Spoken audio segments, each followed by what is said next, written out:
繰り返し寝ても覚めてもやまないそっけない君の笑顔が恋しくて星に願うのまた会えるよね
Summer rain.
Let's move side to side, let's go.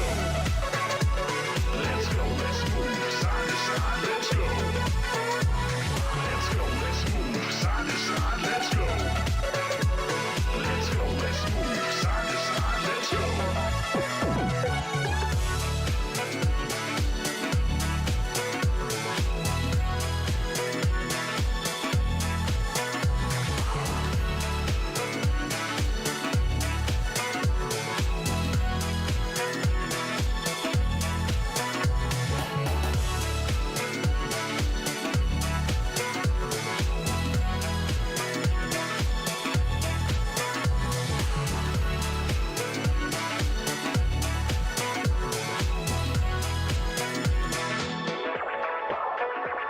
Let's go, let's move side to side, let's go.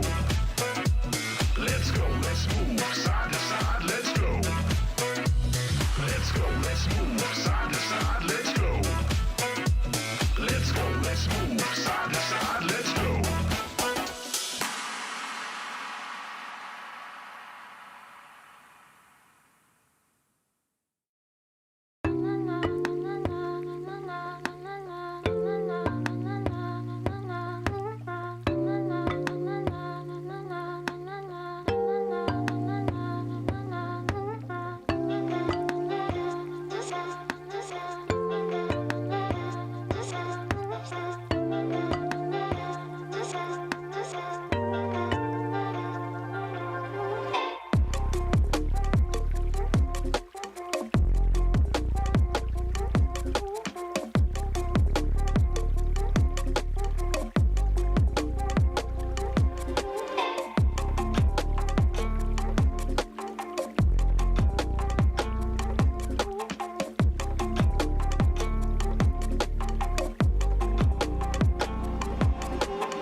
What brings you to the lost and found, dear? Won't you pull up a seat? Everybody got a prize round here to play. Make me an offer. What will it be? Oh, what will it be? Welcome to the playground. Follow me. Tell me your nightmares and fantasies. Sink into the wasteland underneath. Stay for the night. I'll sell you a dream.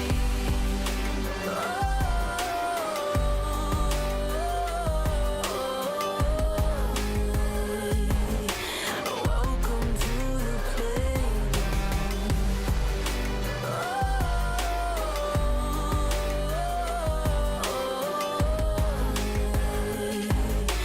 Welcome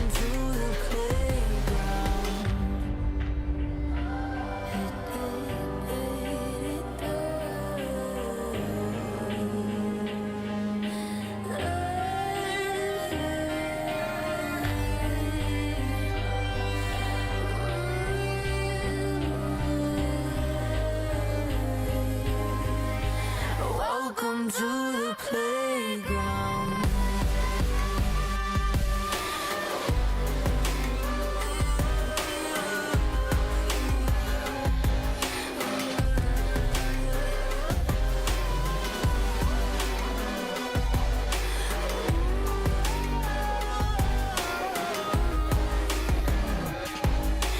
Welcome to the playground. Welcome to the playground. Follow me. Tell me your nightmares and fantasies. Sink into the wasteland underneath. Stay for the night. I'll sell you a dream.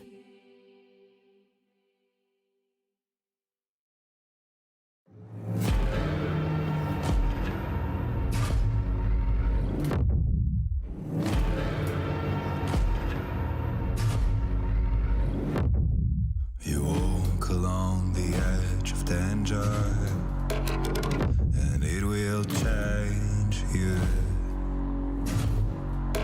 Why would you let this voice set in your head? It is meant to destroy you. You summon storms, you play with nature. Now watch it hurt you. Why would you want to shape the world in your hands? You will never make it through.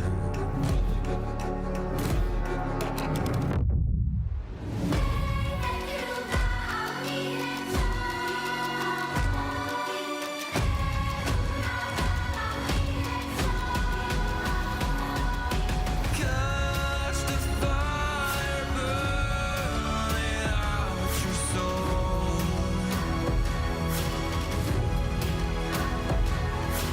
Just make it die, or you will turn it all to ashes and blood. To ashes and blood.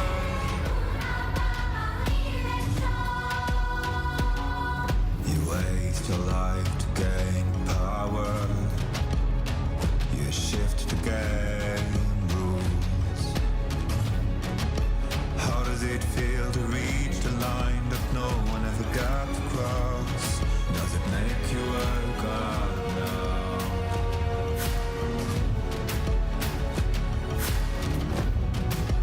Every sin will be forgiven if you lay down your weapons to the ground.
blood.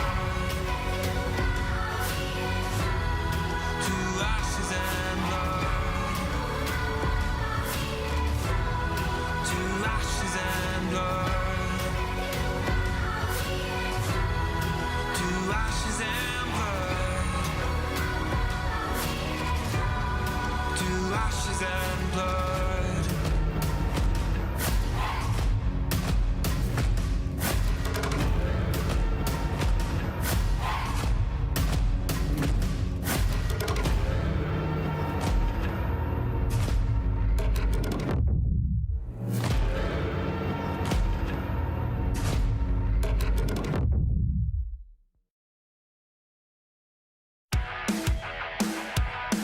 Hey, what?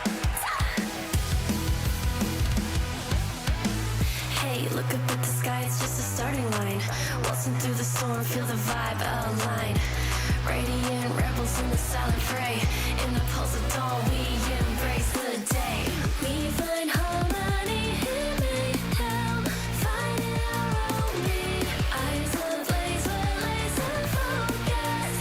Dancing through the storm, we become the light. Against the lies, we'll set a flame in this never-ending fray. Eyes alive in the pulse of dawn, we find our beat when the chances take form through the noise. Hey, look down at the tide, it's our warning sign. It's time to rock the wave or get swept aside. Crash through barriers, our destinies untied. We find the light. We find harmony in mayhem, finding our own beat. Eyes ablaze, we're laser focused. We become the light. We become the light. Against the lies, we'll set a flame in this never-ending fray. Eyes alive in the pulse of dawn, we find our beat when the chances take form through the noise. Hey, look up at the sky, it's just a starting line. Hey, look up at the sky, it's just a starting line. Radiant rebels in the silent fray. In the pulse of dawn, we embrace the day.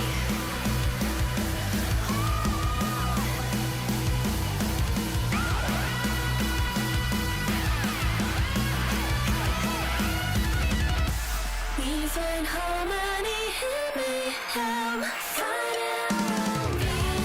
Eyes ablaze, we're laser focused.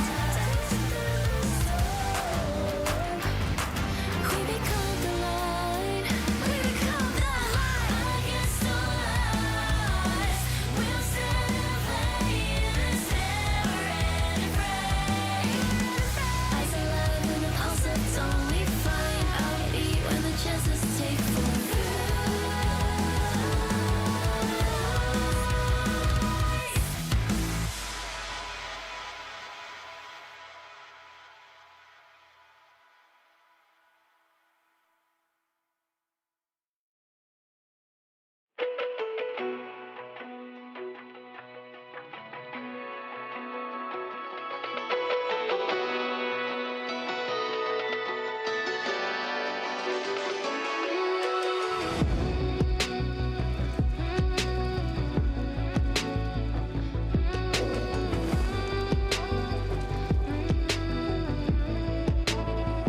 When darkness falls, you are my light.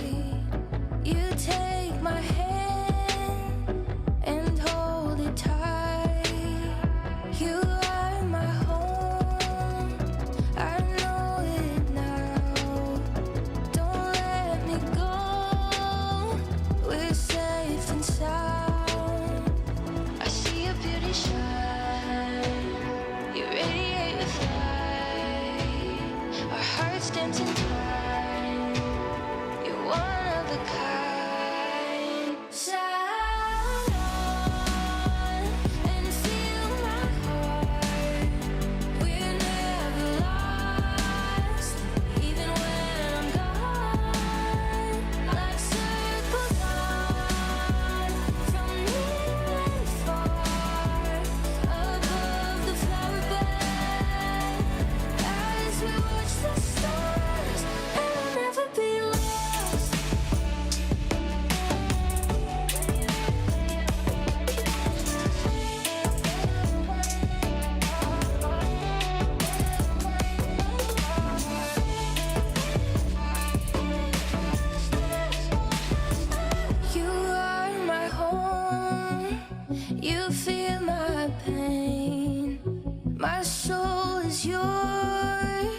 two souls the same.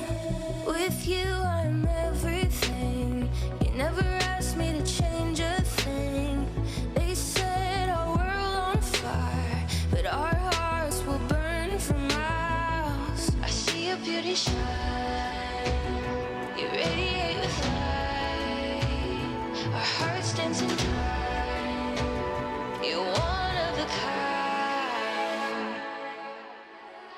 Stars shining with us, your fire is contagious. I feel the moon on our skin. Love glows out, love streams in. Your eyes shining through me, light the way so that we can see.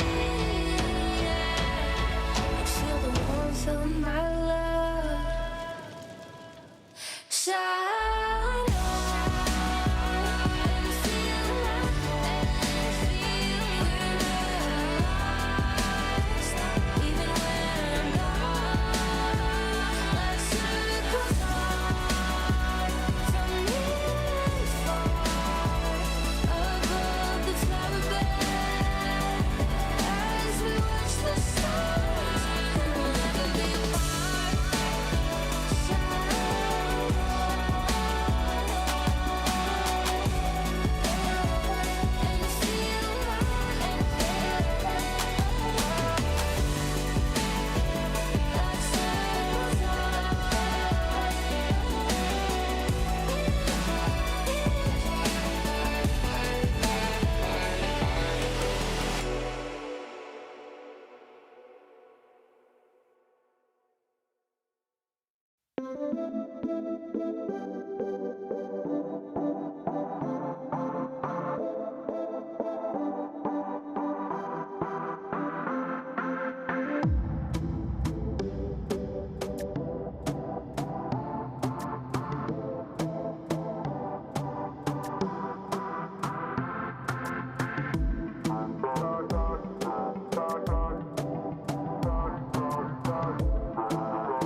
Wait, is he switching lanes?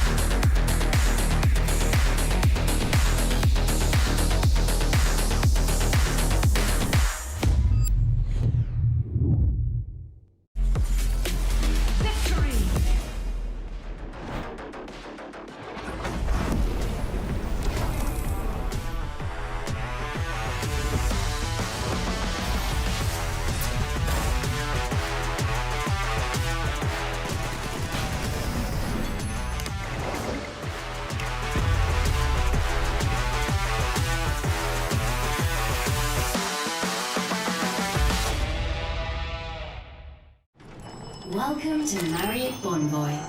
Where can we take you?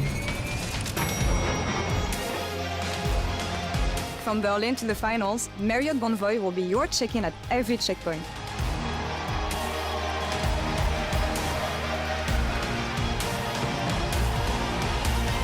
Discover over 30 hotel brands here and around the world. Marriott Bonvoy, a check-in at every checkpoint.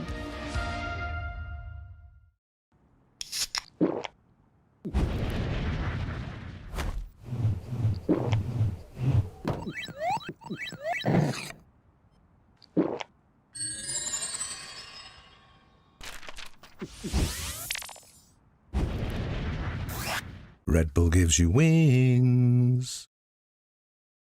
No, on to 5! What an ulti! What an incredible play there from... Oh, that was incredible! You love to see it. Right, yeah, let's really What get into... a move! He's just so good. I mean, the persistence, the patience to find the angle. You just don't see that from rookies. He's got it all. He's got the pizzazz. Have a break. Have a Kit Kat. Ooh, that looks good. Do you want to maybe share a little bit? Yeah. What a move! The human body was built to move. Not trapped at a desk in one singular posture for 12 hours a day.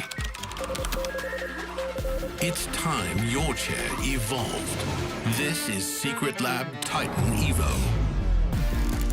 Ergonomically engineered for you, gamers, hybrid workers, artists, backing your every move.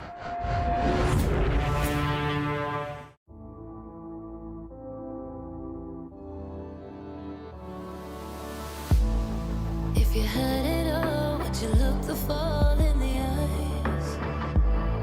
Could you walk away this time? Will you realize, recognize it's never over? And the flame that once had died, awaken. Will you rise above the days to come? Will you be enough? Will you walk away this time?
and welcome back to the LEC ahead of another day of elimination, Fearless Best of 3. And if you've missed out on the action yesterday, the teams really got the assignment this time when it comes to being creative, and it really brought up the int out of interesting in the games. I feel we had a great day. I hope you guys did as well. I'm Laure, and I'll be your host for the day with GB, Finn, and Naimira. Any takes on yesterday, guys, and how things went? It was a joyride, and I'm happy because my boy 113 finally delivered on his promise. I think he had a great series yesterday. Yeah. Some oopsies here and there in game 2, but in general he came in with a lot of energy, a lot of creativity, and that is what we want to see from him. We want to see these highs because we've seen a lot of the lows, and seeing him come into the playoffs with these highs is just, I love to see that. But that's what's so fun about him, isn't it? It's the unknown quantity, right? He's got that game 1 where it pretty much felt like the cleanest game that BDS probably played throughout all of winter. Onto game 2 where, all right, we just had the cleanest game we played in all of winter. Let's do it again. And then they're overconfident. They're kind of running it down a bit. But my word, it was entertaining. And I was super happy with the games yesterday. They get to defend their pride, their spot, and everything again today. It's going to be hard, honestly, for both teams. I feel like neither of the series we've seen yesterday were clean. No, they weren't. And I think particularly once we got through to the last games of the series, we started to see that get tested a little bit more. You know, that game 3 with Vitality, we thought, okay, they finally solved this. It's, you know, they're getting to deal with the Maokai ult. The Ivan's starting to work. And then, you know, Kazi and Nihili made some misjudged plays. I'm not saying there weren't good plays in there too, but we saw the cracks under the pressure from, I think, both of those teams in the late game, and it went super late. So before we get back into all this, I want to play a bit of a game with you. We've seen a lot through playoffs so far. Reddit and social media have been writing a lot of things about our teams. Some controversial statements that I really enjoyed and that I want you to defend today. Oh, God. So I have 3, one for Lawyer up. each. One for Look each. at any of these? No. You get who wants to go first? Who's the youngest? I'll go first. Oh. Okay. Wait, it's not a team effort? No. Wait, Each of you. So we're defending it from the others on here, or what? The Your Honor, person give it to me. The person who picks it is going to have to defend these statements, Okay. whether they agree or not. Do you want to go first, Finn? Yes, All handmade. right. That He You is very choose. confident. statement. All right. Oh, it's my handwriting. I'm sorry. Fearless draft didn't make teams worse. It just Exposed. Some existing weaknesses. some that they existing weaknesses. By the way, I could read that. That's just a him problem. Okay, thank you. I'm a pro player. I don't have reading comprehension. No, I think honestly, I agree with that. I think it's really true. I think when you come into a draft and you already mess up the draft in game 1 and 2, you don't have the luxury to blame that on Fearless. That is a clear lack in fundamentals of the draft philosophy, which I brought up yesterday. It's number 1, identifying what is strong, what you value as the prior picks, and number 2, deciding, do we trade strong picks or do we ban them? And I feel like if you don't know these 2 core fundamentals, you will mess up the draft. And I saw yesterday a lot of teams messed up, and I think I agree with that statement. Then let me ask you something, Finn. Why are most teams, coaches, when we hear them in interview, hiding behind the fact that the prep was bad, the scrim week was bad? Isn't it the whole system that is bad in that case? I'll tell you much. You get 5 games a day. All right. Maybe 3 or 4 of those are good games of scrims. And you have 4 days in a week, right? So that is 20 games in total, maybe 15 games of quality. And you got to define your entire philosophy out of these 15 good games, in my opinion. And that is not easy to do. I think the sample size is just so low that you actually can't make always the right call when it comes to this. So I think this kind of goes, when you have a long tournament, it becomes more clear because you play on the same patch every single day, every single week. But because the patch is forever changing, it's hard for these teams to actually decide what are the strong picks. Do we have answers to the power picks, or do we ban them, do we trade them? It's very unclear a lot of the time. I like the defense. All right. Do you argue with them, or is it just one? No, you don't argue with them. Fair enough. There's no space for this. Sorry, hold the horse. I'm not taking any fights. I'm not taking any fights. I'll pick one of them. I'll take the one closest to me. G2 won't, does it say won't? Won't win domestically this year. Okay, who wrote this? That is a crazy statement. You wrote this? Yeah. Like, that is your statement. That is my statement. You defend it. I will. I mean, defend this. First of all, I still think the G2 that we just saw play throughout last week solved a lot of the issues that we saw that was prevalent in the regional season. I also think that Skuman and Lovrov looked a lot cleaner than they did in regular season. I think BB continues to step up. I think Caps throughout regular season was still by far the best mid laner that was in the tournament. And I think you give a team like this in terms of time, they will just become a championship winning team. And you talked about systems, and you talked about systems. If one team has shown their system works, it's G2, it's the staff behind it, it's not just the players, it's the entire thing, the organization that is G2. So I really think it would be a crazy year if G2 didn't win a single title this It's year. the worst defense I've ever heard. You completely fumbled the assignment, but it's fine, GB. We have one Wait, last what, one. did I misread You were this? supposed to defend this. Anyway, That's the whole point. that's fine. Oh, you silly goose, bro. We all make mistakes. I think Don't I worry just about it. plucked out my microphone. You might have, yeah. All right, then, Mira, last one while we get GB sorted. Thank you for giving me the easiest Ah, one. I'm so stupid, sorry. Fnatic will mental boom. I think this one's pretty easy. We already saw it in their first matchup, right? All it takes is just a couple of players being off. Upset, very vocal player. If Upset has a bad day, where does that vocal go? Where do the comms go with that? They're definitely a team which has built a lot with the pieces that they've had, but we've seen Mickey had bad games, we've seen Upset had bad games. If key players don't perform, I don't know if they have the backups for that. So that's my defense of this statement. I like this. Let's clip this out, guys, and post this without context, No, tagging Fnatic and the 5 players. No. It's written on. I'm here to stir up drama. That's all I'm saying. Can we do that with me and G2 as well? Because that one does look a lot better than whatever I did with this. That ain't my handwriting. I don't write that neat.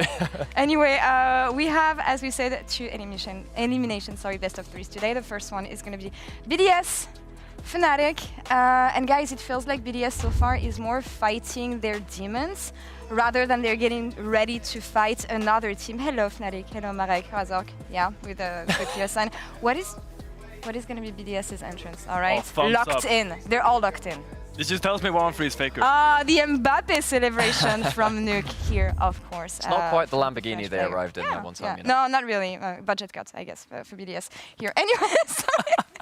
I'm sorry, I wasn't supposed to host today. That's No, that you're good. You're good. We'll see what happens. Let's talk about BDS and the way they came back yesterday. Not so convincingly, as I said. They're still battling with some issues that they have. But in the jungle, 113. 130. 130. No, I mean, honestly, sure, I think they played really good yesterday and they stepped up and showed what BDS can look like when 113 and Paris is working in tandem well. But I also have to be honest and say that was a very struggling Vitality that they beat not that convincingly yesterday. And coming into today versus a Fnatic that we hope is on the revenge path, that we hope have washed off last weekend against G2, and we hope are coming in strong today. I need to see more from BDS, because what we saw yesterday was not enough to take down a Fnatic in form. What more do we want to see, though?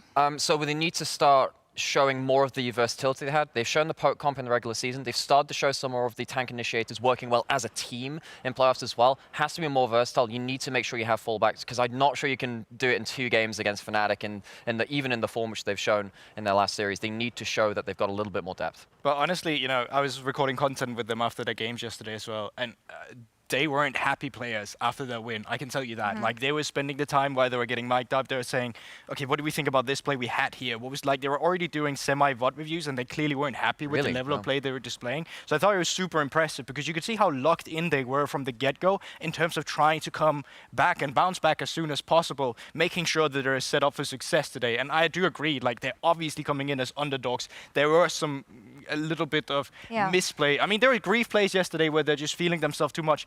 They need to have more restraint today if they want to beat a team like Fnatic. And what is it going to take for them to beat Fnatic? Because, again, 3 games yesterday in a fearless format where they were struggling already. I'm just wondering, Finn, do they have more tricks up their sleeves?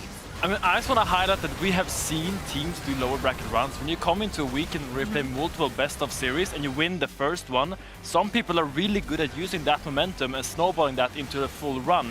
I think about Rogue in 2022 when they did a lower bracket run. I think there's a lot of teams and a lot of history that proves that when you come into a lower bracket run and you win that first series, this momentum, this confidence you can get from that can snowball, and you can actually come in as an underdog and take over and win that a game that maybe you're not favored in. What about Fnatic then? Because up until last week, Naimira, it was the Fnatic that we have been promised. Yeah, I know, but now you're going to have to go the other way. But yeah, it was the Fnatic that we have been promised, and then G2 happens and everything goes bad, the usual. Is it going to be enough? Have they been exposed in terms of weaknesses? Because Oscar tweeted something after that series. I know that Upset was sick, but they do not want to make this as an excuse. For Oscar, the issue was their objective setups, maybe the approach that they had. What do you see as ways of correcting this, Naimira? Well, this is the difficult thing, right? Because I think in a couple of the post-match interviews as well, Grab was saying, we got what we wanted, but also G2 got what they wanted. It wasn't like they were feeling like they didn't have the tools for the job. They have to have really good practice. They were also complaining about the practice they had at points in the regular season. So I hope that in the time that they've had, since these statements were made and since those games happened with G2, that they've had a bit of a chance to take a step back, really hit those scrims hard, and practice those objective setups. I saw you two looking at each other. I was like, I was wondering if you wanted to judge the vibes or. I don't want to talk. Okay. Closing thoughts on Fnatic, Finn? I mean, I think when you look at Fnatic across the board, there's just so much talent on this roster. You can't like deny this. And coming into a series like this, when you look at like BDS, how they've been struggling, I expect Oscarinen to perform well. I expect Humanoid to perform well. I expect that botlane to perform well. That's the expectation that we have set on them, the expectation that they have set on themselves. Just so we need to hold them to that standard. Yeah. I think we can't come in here and underplay this. No, I do agree, and I think for specifically for me, I am just looking at some of those objectives because, like, you remember the Articon, they just randomly started up all these things, right? They just need to be more precise with their setups. We had Ginny earlier, who had a chance to talk to the captain of Fnatic, Razor. Sorry about this, in the Marriott Bonvoy post-game checkpoint. Not this at all. Marriott Bonvoy checkpoint for the pre-game check-in. I'm going to stop talking. Ginny, take it away.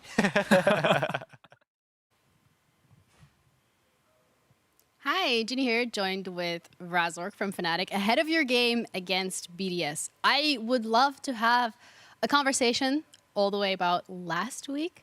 Would love to start there with your game against G2. There were a lot of expectations. You guys had a great regular split. What do you think made it miss the mark? Well, I think last week against G2, I was really off that day. We had Elias, which is like the one that talks a lot in game, sick. So that was already not good. And I feel like our gameplay was very disgusting. I feel like both games we were very impatient and we threw on Atakan, which I think we learned from that. And hopefully it's not going to happen today or in the future games anymore. How do you actually make sure that doesn't happen again? Because, you know, Fnatic, the throwing, the curse, I mean, Jackie's yesterday was like, you know, let's just hope that Fnatic isn't like, you know, mentally boomed again. It feels like it's a curse that's following you guys around regardless of the changes that you make. So what makes today different? Well, yeah, I mean, we usually in Fnatic, when we lose games, then like the theory is like we are going mental boom. I think it's not the case this time. I feel like last week, as I said, we were very impatient and we got a pick and we were like trying to do Atakan or like very greedy with our gameplay. We have been practicing towards it and making sure that it doesn't happen again. So we are going to be less greedy in game and play more as a team. And then we will slowly work on maximize the potential that we can get out of any play. We love a self-aware king. You know, I'm happy that you guys have like figured out maybe what's going wrong. You're going up against BDS, and you guys were in the lucky position where you could watch their game yesterday. You could really figure out what their game plan is. They didn't necessarily have as much time to prepare for you guys because they had to prepare for their game. How are you feeling about this matchup? What is it from yesterday's games from BDS that you said, oh, that is something we can exploit? Well, I think VDS is a team that really likes to play around Drakes and teamfights in general. I don't think we have scrimmed them that much, but we did indeed scrim Vitality, and I was personally more afraid playing against them today because I feel like their playstyle kind of counters us a little bit. What about it counters you? They just perma-fight and create space. Yeah, they just create a lot of space and fight a lot, and we get dragged into that gameplay, and I think yeah, it can be very mess games. I think in scrims when we played Vitality, it was like 50 kills minute 20 or something like that. This is like really wild. So I think against BDS is going to be more controlled gameplay, and I think we should be the ones winning. Okay, I love the confidence. Like, thank you so much for the insights. I'm not going to see a bloodbath, or maybe we will. Guess we're going to have to wait for that. Thank you. You'd say another day, another series, but not just any series. Fnatic versus BDS. As fighting your way out of the gutter right now in the LEC is where they stand. My name's Turks. I'm joined by Daggies. Oh boy, is it going to be a day, sir. I am expected a banger, and I'm hoping that is exactly what we will be given here today. BDS had a fairly decent showing across Game 1 and Game 3 yesterday, and I'm really hoping we start to see some of that magic here as well against Fnatic, because this is not a team that you can just show up and hope that they kind of mess up and you can take them down. That's true, because even pre-season people saying this could be the best team in the LEC now. There's been some ups and downs, but Fnatic have risen in the later weeks as well. And there has been development of the craziest sort, especially with that bot lane, Dagda. Yeah, unfortunately, a lot of the times for Fnatic, they have the ups and then they meet G2 and then they're down. They're trying to have a little bit of a fight back here against BDS and show that they still deserve to be considered one of the top teams in the LEC. But it does start here, trying to take down the squad and make that lower bracket run. Again, it would be such a good run because Koi trying to do the same thing later on in the series coming up as well. As, ladies and gentlemen, I want to welcome you back in a big way because I feel like Fnatic versus BDS in the past would have been, you know, second versus third, the people that are trailing. BDS are obviously trailing a little bit further, as right now we're asking, like, how do they get in that top 4 conversation here as we run straight into pick a ban for Game 1 of this best of 3? Yeah, I'm very excited now to see exactly what the game plan is. 113 still getting his Nidalee ban taken away from him, nothing too untoward there.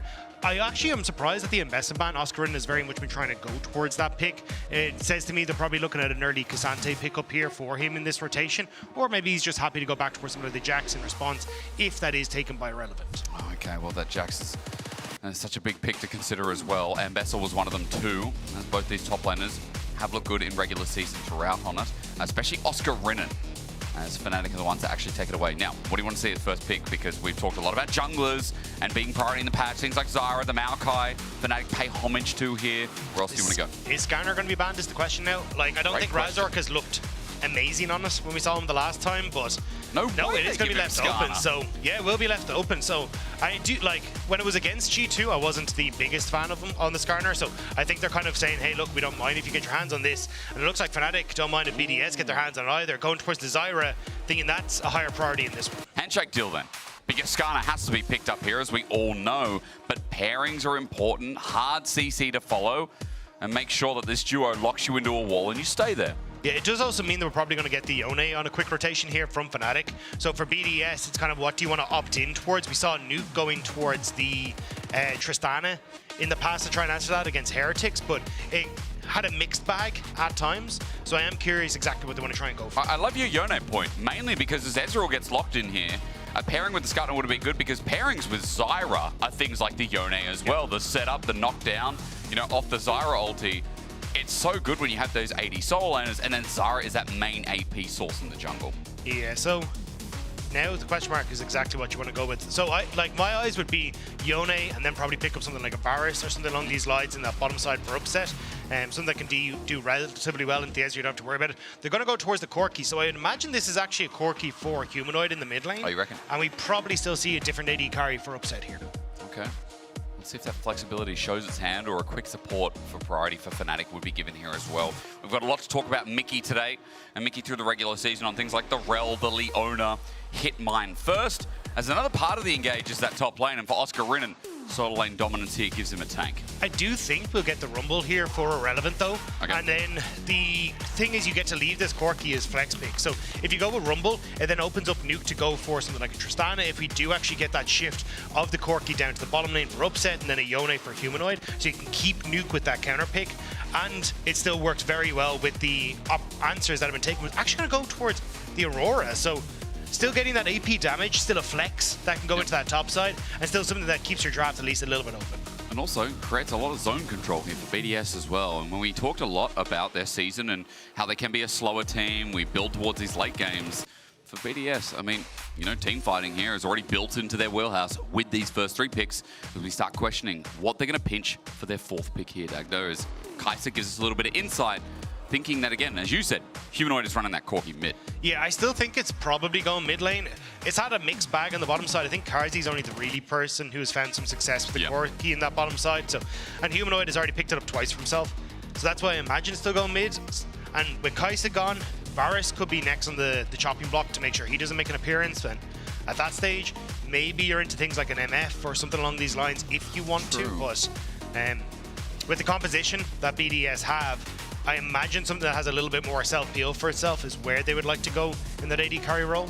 Haven't had something like the MF in playoffs so far, by the way. It's been very specific to compositions with easy setup, and things like the Zyra give you that as well. So I'll keep that in the back of my mind as we decide where that Corgi's going to go. Again, the question was about engaged support, and that's now been decided a little bit with BDS taking away the Rel. That's set for anything? Is that fishing for something here? I think it's just opening up just more picks for Paris in that bottom side. Like, can always go towards the Leona, potential for the Rakan to come through here as well. And you definitely want ease of engage here for BDS, because Zyra going to make things very tough if you end up messing that up. While we are talking about supports, by the way, Poppy, I was going to say, is one thing that BDS could have rammed up against a Corki and a Cassante too, but that now is taken off too. Leona also becomes a little bit easier here for BDS as a question mark for Paris. Yeah, I think you just first pick either the Rakan or the Leona here and say, hey, we're actually going to keep this flexibility open with the Aurora, unless you are just happy to throw the Aurora into that top side. Hold. But yeah, I think the biggest problem is that Aurora doesn't do too well yet in the lane swap. So it's broken, Dagda. It's broken. Axiom Arcanist is broken. Oh, hell yeah. Can't wait to get into this one. Seems some very happy KC fans there but yeah, Zyra Khan taking on the opposite side. And I do like this. Again, we're kind of saying something that has a bit more self-peel in the AD carry role. Xayah fits that, because you are going to have a lot of that assassination potential with things like the Aurora trying to dive on towards the back line. Now, even with a lot of the answers that are available into the Rakan, like a Leona or Nautilus, Xayah works well into them. So I really like what Fnatic have brought to the table. But if BDS can get this comp rolling, it is very scary. It really is. Have fun in side lanes as Nautilus is going to round it out. So there is a big piece of engage here to line up with 113 on the Skarner. Finn, I hope you're watching, because again, on this Skarner in early, I mean, he's got a lot of lanes to play around, Dagda, let's be quite real. Although top lane might be stale as anything, depending on how Oscarin plays it out. Yeah, or is it really going to be lanes? That's what my biggest question is like, how does Garen do in a lane swap? Because sure, he's got the silence, but the survivability under the tower isn't great unless you just go for the immediate whirl and hope that you can take someone down as they are looking for that CC lock. But I think with the long-range CC from a Zyra into the lockup from a Xayah into the follow from Rakan, it's going to be fairly difficult to try and survive that dive. So I wouldn't be fully surprised if Fnatic opt into a lane swap here. But again, it's that question, isn't it? Because standard lanes just really don't exist. You know, 1 out of 5 games you'll get them. We're not in 15-5 where there's nuking turrets and anti-lane swap mechanics, but we are into our elimination game. And why does Joe Blow at home need to care about this? Well, BDS have had a long track record last year of being the 3rd best team. And we've come into playoffs, and where they've started, right down the bottom, almost losing out to Vitality, is a crazy intro here. Yeah. I mean, the fact that we have BDS coming in at 7th place is a very big surprise. Like, this was a team that restructured entirely coming into the split, and now they find themselves going up against a team that a lot of people expected to win the split. So a hell of a lot to prove now for the BDS side. Because Fnatic ain't mucking around here as we start our next best of 3. Your second day of playoffs. It's only really begun, hasn't it? It's not the second day of the second week. Playoffs will continue. Remember, lower bracket elimination. After this, don't forget, GX and Koi will be following in another best of 3. All fearless as there he is. Phase Rush Garen, Axiom Arcanist, that 14% buff to his ulti. Oh, I hate it. And also, I think it was Bupo who was saying, if you do take precision, you know, you take your secondary and you get coup de grace as well, that also gives it a little bit of a buff. You end up ulting from half HP, and at level 11, it was Finn, some of our top laners backstage talking about, you just ulti, and at 50% at that point as well, it's just lights out. So look forward to this one. He is, of course, taking TP into this lane. No Ignite Garens. So we will still have the flexibility to join in for some of these fights. I expect Stride Breaker first, Dagda. That's kind of been the go-to so far. What are you seeing on the build path there? Yeah, my big question was if you're going to get something funky, because we've seen like Shogats who end up opting in towards the movement speed buffs with celerity, going to like Symbiotic Souls. Yep. We even got it over in LCK today as well, so I wasn't certain if we'd see, or maybe it was, no, we got it in LTA last night. We got it in LPL today too, by the way. Okay, on either, I mean, my days are blending together. We got, no, it was actually yesterday, LEC. Yeah, it was LEC. Let's just name all the regions. Yeah. We got I watched a lot of Symbiotic League yesterday, so it was my day off, so of course I spent it watching League, you know. What do you want to do on your one day off? So I wasn't sure if we get it, but it looks like there are some Swifties in the builds, but I imagine it'll be kind of a bit more of a standard boots option for him. But yeah, I think it's still very exciting to see, something that can definitely bully Oscar in and out in these early stages. We all kind of know Garen likes to take these early trades, back away, heal on up, just make it very annoying to lane against them. Perseverance early is not that great, but it's still, you know, HP regens, HP regen, as Mickey won't have that same luxury, will he? He gets burnt down to about 75 HP, 60 in the end as well. He'll pop the pots, but Fnatic's 2v2 are now pressured out by Paris and Ice. Yeah, he's kind of lucky that Razork actually decided to start pathing down towards this bottom side, because 113 is also on the way, and that could set up for a very easy dive. So I think Razork now going to have to start making his way swiftly down towards this bottom side of the map, and making sure that he's going to be able to keep this bot side safe. There was a ward on his red buff. That expired. I truly wonder if the information over to BDS gives them any confidence here to keep on pushing forward, but nevertheless, as you said, Razork straight to the Krugs, but notice 113 also in the vicinity, and pings are getting slapped down here as the 2v2 heats up. Yeah, I think they're fine though. Mickey, half HP, should be okay to keep himself in order. Has now the Battle Dance as well to get back to upset for safety, but Razork is here. Good ward from BDS to spot him out though. And it was just placed down just then as well. With Ezreal, should be able to Arcane Shift away, and Mickey not even going to find an engage. Just a bit of damage from Razork as he walks back and thinks about what he can do with the upcoming spawn of the Grub. Crap. The animal. Yeah, Razork just going to pop his head in and see that that blue was just taken, so should know 113's here, but... Hello. He does good base damage early, doesn't he? Really good base damage early, and you wonder why this champion's banned. 1, 2, 3 is the heal, and the flash from Razork. Dreadline hits a wall in the end. 3v3 ensues, and Upset won't be able to root down until eventually, but Paris is already too far away. That summoner's down from Razork, by the way. Yeah, I thought with the Grime Bloom that he'd actually spotted that blue buff was still up and then got taken, but I don't know, maybe it wasn't the interaction that he expected, so ended up walking immediately in towards 113. So nice job by BDS to blow the early summoner spell, and now that makes Razork way more polite if he shows up in any of these lanes, because if he overextends, suddenly you can get these kind of flash slows from 113 and set up for potential kills. Just some of the power again of 113 on the Skarner. I believe he was able to back away, and he was indeed. Giant's Belt already starts the heart still stacking, at least stacking to the item as Krugs in the top side spawn momentarily as well. Yeah, I do think though for BDS this is going to be a very, very interesting game, because I think for a lot of this it's about trying to show that you can finally beat Fnatic in a best of. BDS, the record against Fnatic in these best ofs and playoffs has not been great, despite the fact that we oftentimes see BDS threatening towards the top of the table. It kind of feels like Fnatic have always stood in their way, and now it is their opportunity to get something back, because Mickey, once more hit, but able to battle dance away. He will indeed. For me, BDS, you know, before I joined LEC, I think 2023 Dagdo, on the end of the year, it was crazy. Because I was like, dude, BDS is a crazy team. When Adam was on the roster, bringing out the Gods champion at that same 2023 Worlds, I just thought, you know, this roster's so unpredictable. They're so fun to watch as well, right?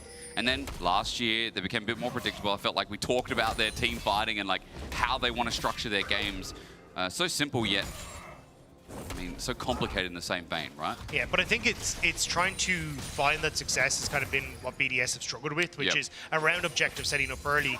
And now in this bottom side, here comes 113 though. The Paris could be in trouble. Mickey's going to dodge away from the dredge line. Upset low on mana as 113 into the wall. Again, that drift went for ages, and Razork gets aftershock. Bodied, and again, Dwayne is going to look for some more shots. 113, 1, 2, 3. Another auto needed, and he dies. The Scorpion King for first blood as Mickey, he ain't safe either. Trying to kite back. Another rock picked up a dredge line. Upset 2 is just getting autoed, and again, this champion early game doesn't look fair. I mean, this was just great play from 113, and 113 has had a phenomenal weekend this weekend. He's been stepping up massively for BDS. We saw it yesterday where he was consistently able to get into these early positions and set themselves up for success. And then on the opposite side as well, in this game, he spots out, look, I already burnt Razork's flash. If I can just look for these counter ganks, I'm going to set it up fantastically, and we get to see it here. 113 predicting with this push that there was probably some sort of issue that was going to come down, or Razork would be here.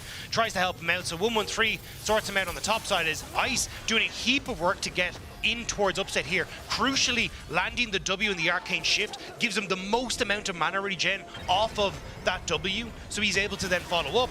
And then Mickey kind of, unfortunately, was actually the one that Paris was going for, but Upset ends up flashing in the way and ends up falling for his support slide. I mean, that Shattered Earth auto attack damage melee is just crazy. Already such good play from 113, an early 2-kill start, and again, the earlier the Heartsteel, the more stacks that can build up, and the more they can really get BDS going in the early game. It's a nice start. But now Fnatic are in a lane swap scenario, Irrelevant just under turret, gonna have to dice and slice his way through. I'm not talking about Renekton here in the 1v2.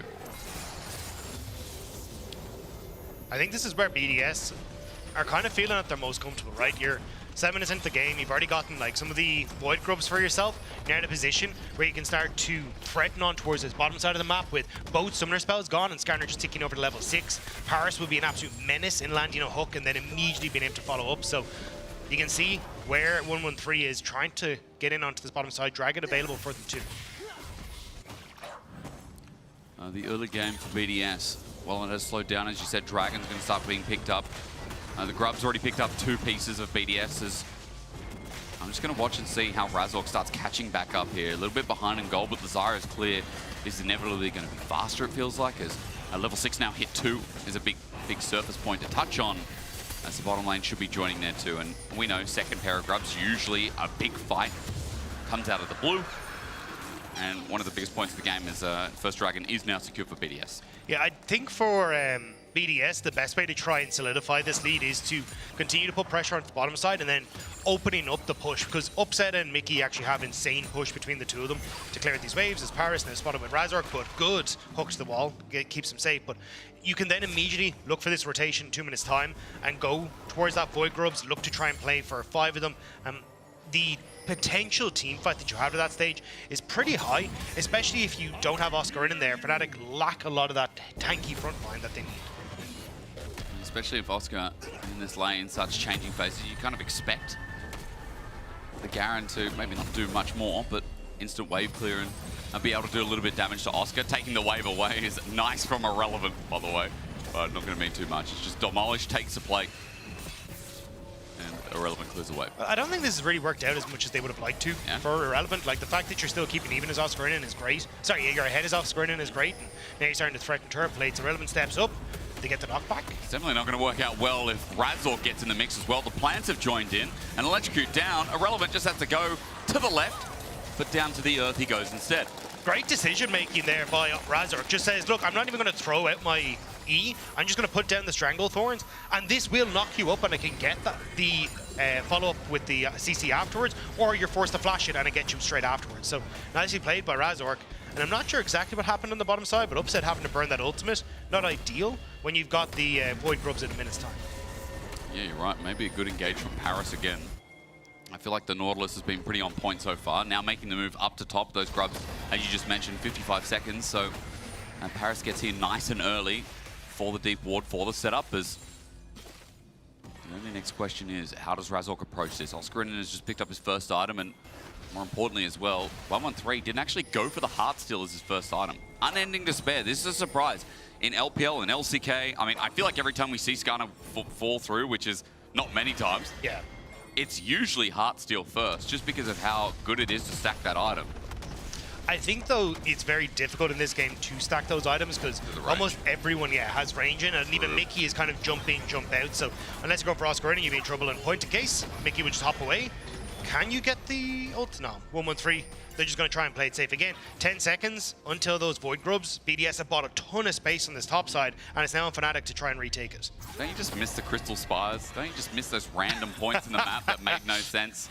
You know, it feels like we've taken a part of his soul away, you know? Yeah. No, we specifically stripped apart of Captain Flower's soul. Ah, yes.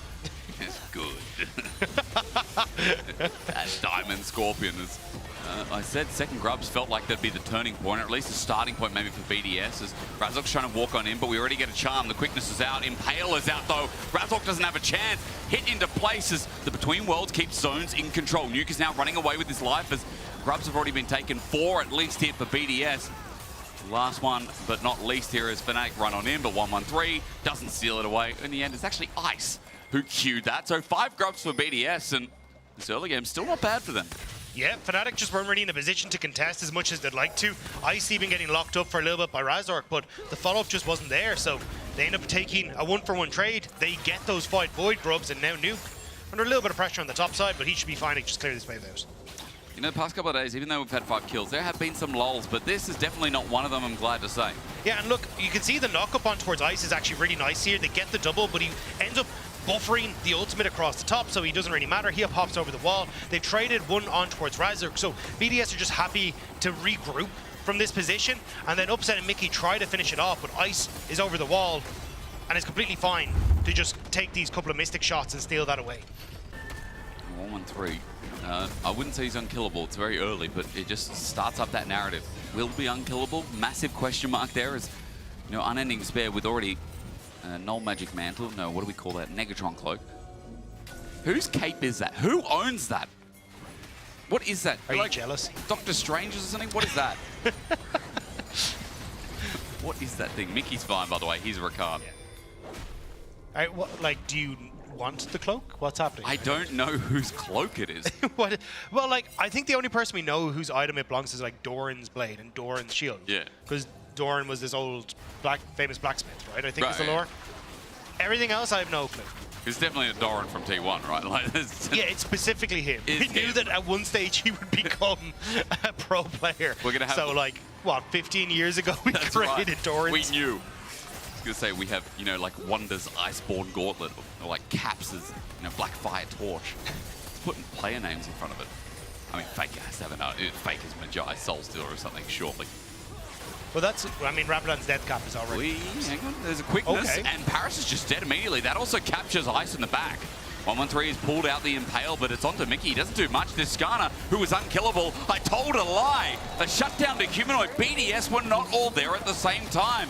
And they went in individually, Dagda. Yeah, nice job from Fnatic to capitalize on it again, using that range really well in that engagement to just make it difficult for BDS. The TP immediately from Oscar into the top side as well, whereas Irrelevant had to TP to get there.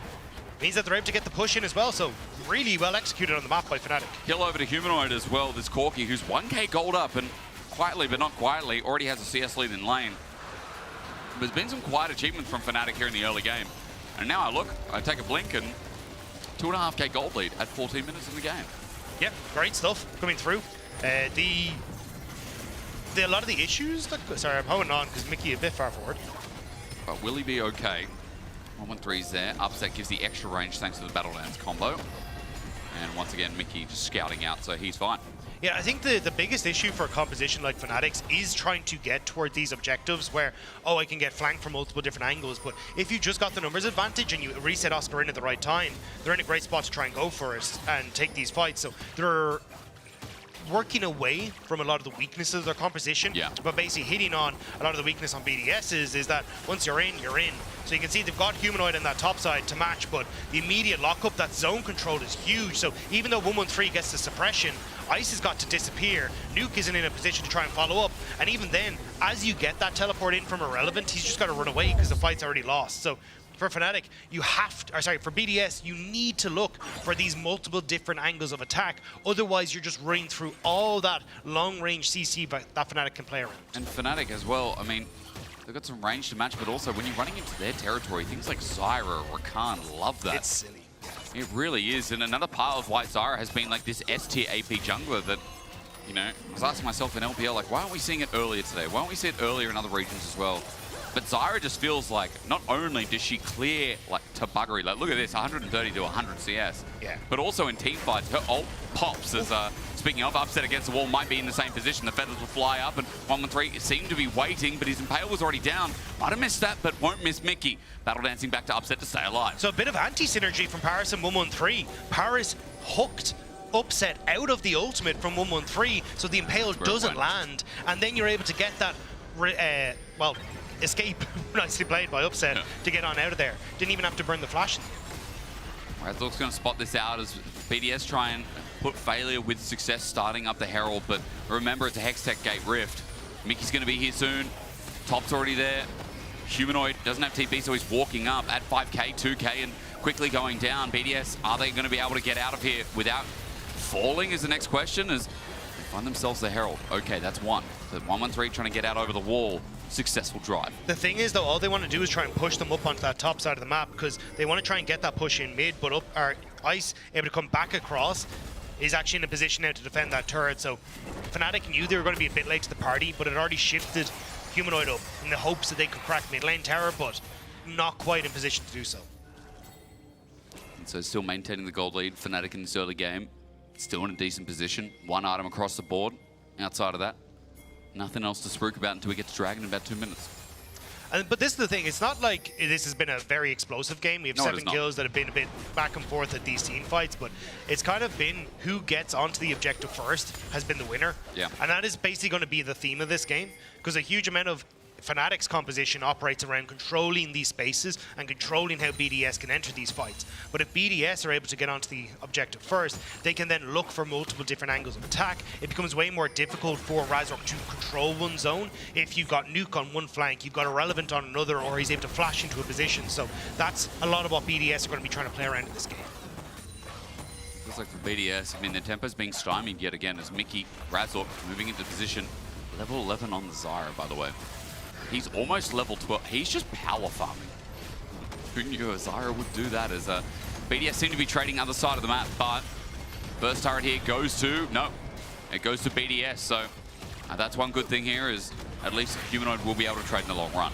Yeah, you always have to be careful going for these trades as Fnatic though, because you have the Rift Herald in BDS's pocket. Yep. So if you end up standing too long on the bottom side, you could always end up with a Rift Herald in mid lane and suddenly 2 towers are gone very quickly. So I think for BDS's side, they're happy to trade both of these, but Mickey hops on out, and now BDS is starting to set themselves up on this mid wave. Can't do much to Skarner. Every time runs into Mickey, and Mickey just doesn't care. Yeah. Impaled him last time. That didn't do too much, and especially with the damage gone. And it's also just because you're with Xayah. Like, Mickey just becomes even more frustrating to deal with because he gets the extended range for the battle dance. It's just so hard to lock him down. I mean, look at this. Like, the circle of operation for Mickey has taken a definite increase this game. Very, very true. Mickey's been a big part of what we talked about. Mickey has been the identity of this team. You want to hear something cool? You want to see this again? Yeah, you do. Well, with Dredgeline, it's going to stay up until Mickey might die. You know what? I didn't jinx that. You can all stop it. Nuke goes in the back. I mean, his ulti was good as well, but now the all-out running into the midst of 3 teams. Cassante, it's just his time to shine, says Oscar, as a flip back. Might find Nuke, flashes over, hits Ice instead, and back against the wall, gets destroyed down by Irrelevant. That's Demacian Justice for you. Well, BDS get the back end of the fight. That was a little unfortunate at the time. Hysterics, because Mickey goes in that little bit too far forward and ends up getting caught out. Nicely done by BDS to take the fight. It looked a little dicey as Humanoid did show up, but the Irrelevant teleport coming in clutch at the end just to keep the backline safe. So a couple of kills. Irrelevant actually getting something out of this fight as well, as he wasn't really up in gold. 300 is the difference between top laners and Irrelevant. Now might actually be in trouble. However, it is Garen. Yeah. Stride Breaker. And I would assume Phase Rush would be up and available if he needs that 1, 2, 3. It's just a leisurely trot out for Irrelevant. You know, he's completely fine. And it now does open up again that pressure on towards the mid lane if you want to, as they're trying to keep Mickey from reconnecting with the Xayah on the mid lane. Humanoid going to interrupt the reset there, but you have to be careful here as Fnatic. Dragon is up and available, but there's a lot of members of BDS here. Raducan spawning bot. It might just be an easy Dragon for Fnatic, would be number 2, and Irrelevant doesn't have TP, so he backed away, is now channeling down mid lane himself with the buildings of a dead man's plate, but not in his back inventory. So Fnatic just pull out the objective. BDS looked a little uncertain there. They didn't have their own ultimates up and available, and I don't think they were certain on the ultimate timers for Fnatic either. So instead, they just decided to back on out. So it will be 2 dragons in the end going towards Fnatic and Humanoid. Sneaky, sneaky. Might be in trouble. You got the ultimates now for BDS. Oh, out they come. Depth charges in. Between Worlds going to get the slow as well, and he'll get pulled back in. I don't think Humanoid has a hope in hell of getting out of that. Tries to take Paris with him, but in the end, BDS successful game. Raducan is up and available. You can see Ice wants to start it. The Rift Herald's going down to take the bottom tier 1, but it looks like BDS just going to back away. We'll just be happy with the kill and a turret to boot. Golden in back pocket. Now it's dead even. As oh, Paris is tied to Paris almost died to Raducan. Yep.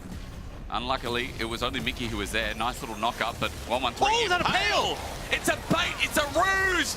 And Fnatic have just been used. BDS will take the pick, and now they open up for the tier 2 turret as well. 1-1-3's playoffs have been so damn clutch. That play was sick. Ends up driving the Herald into the tower and uses the taxi service to bring everyone on Fnatic back with them.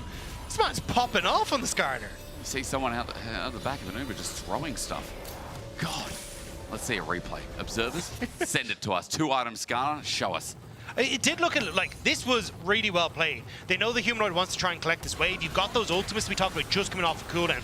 So 113 doesn't actually invest the ultimate here because he's like, look, Humanoid's going down. He's not going to have anything to escape. We're fine. And then it's afterwards where I was like, I think you would have got this tower anyway. Maybe you don't need the Rift Herald. But this is great because he's like, okay, either I get the knock-up, which you can see him angling for into Razork, and then gets to push back, and then ends up catching the Zaya alongside Mickey, and the immediate follow-up then to get the pick. Really well played by 113. Upset only able to get out thanks to his ulti. There's 113. He's dictated this early game. He's got all the kill participation for BDS right now as well. It's not only just a big reason why you don't leave the scanner open while you ban it away, but I think a bigger reason is to 113, as you said, his acclamation towards players. He doesn't have the kills right now, or rather, sorry, the CS, but he does have the team spirit behind him as well. And he's been doing a really good job of tracking the enemy jungler consistently in playoffs. We got to see it earlier where he countered Razork as well on that gank in the bottom lane, and now I screwed this up before, so I need to bring this back. Isn't it a 1-1-1-3? Yeah, it's very close. It is very, very close. Boy, oh boy. But yeah, he's been great, and I think he's been a big proponent as to why BDS actually got that win against Vitality. A few upsies here and there, but overall, big step up from him, and now he wants to step up on towards Humanoid in the mid lane as well. All it takes is a run into the wall. Humanoid gets charmed in an impale again. Humanoid thought he was safe. He thought he ran out of the duration. Paris might get the kill, but now he's got a depth charge. Underneath this turret, he gets a little bit frisky. Paris is taking up both of them, though, and Fnatic know it. So now they punish. They pounce and they look for more. Mickey, his angle there with flash, but no ulti available. Upset just can't really play this fight. Irrelevant and 113 could try and run him down. Nice is in a decent position as well. Just continue firing, so Fnatic will back away. The tower still falls, so in the grand scheme of things, 2 for 2, but BDS are still getting the towers. I truly wonder the way this game's going. Is it just going to come down to an Atacant play, into a Baron play at this point? 24 minutes, Baron spawns in about 1:15. And we are building up to some of these bigger objectives as we watch again the play between two turrets. Yeah, great timing here from 113 and Paris. So 113 gets the Impale, the follow-up from Paris is here, but it's the follow-up from Nuke that ends up going that little bit too deep. Paris kind of gives his life. Nuke goes in to finish off Razork, but because he ends up popping around with the Between Worlds, ends up running into the tower and Upset on the back of it. And now you're in a position as BDS to follow, but Irrelevant finds Oscarinen. All that's going to be used, at least for the time being, Irrelevant.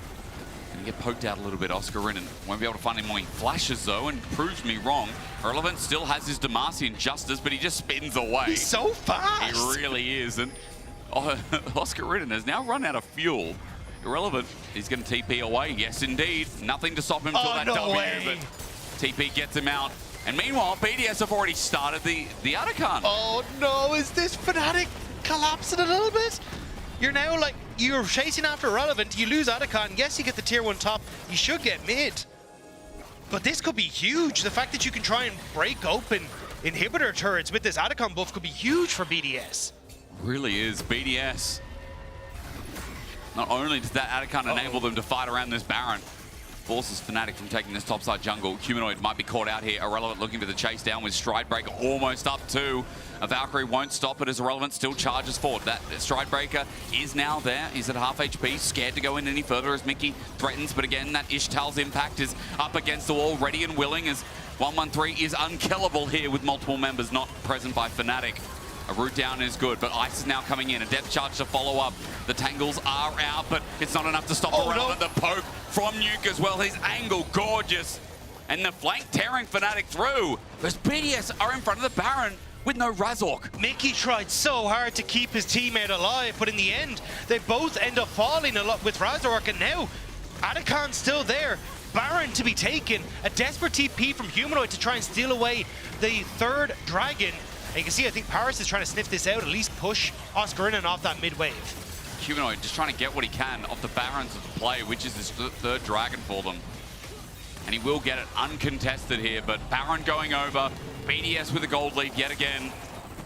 And a very contested first game when we're coming in saying that, you know, BDS didn't even look that clean versus Vitality. This is a very good opening look. And that's what I was going to say, like, this, in my eyes, was supposed to be kind of a bit of a quick 2-0 with how Fnatic have been playing and what BDS have shown, but they've been consistently catching Humanoid on these side lanes. This combo between 113 and Paris has been great, and unfortunately, like, Mickey, he did a good job there of actually creating distance, but Here, it's where the problem starts. The Between Worlds from Nuke was great. The ultimate from Paris lets them shut him down. That final auto attack as well, proccing the passive from the Aurora, takes down Razork, and now BDS baroned up, looking to push down this top side. Now, I can't give you an Atacon buff timer, but I can tell you that it should be at least 3/4 of the way through. What that means is for BDS, they can dive this, and they might have to make it quick if they do. But outside of that, they will go to the normal death counters. Remember, again, 15.5 seconds won't be relevant as Nuke is just up against the wall, but now I guess it will be. Nuke has to sit in base for 15 seconds, and turrets are just going to get pummeled down. Dredgeline not going to connect, but inner turret should eventually find its mark as Ice helps it take it through. Yeah, just BDS trying to hard force this. Nuke going to reset. He can teleport back in on the play if they need to, but looks like BDS just going to try and take these quick recalls as they took a little bit too much damage, trying to look for that topside tower and regroup coming out of base with a minute and a half left.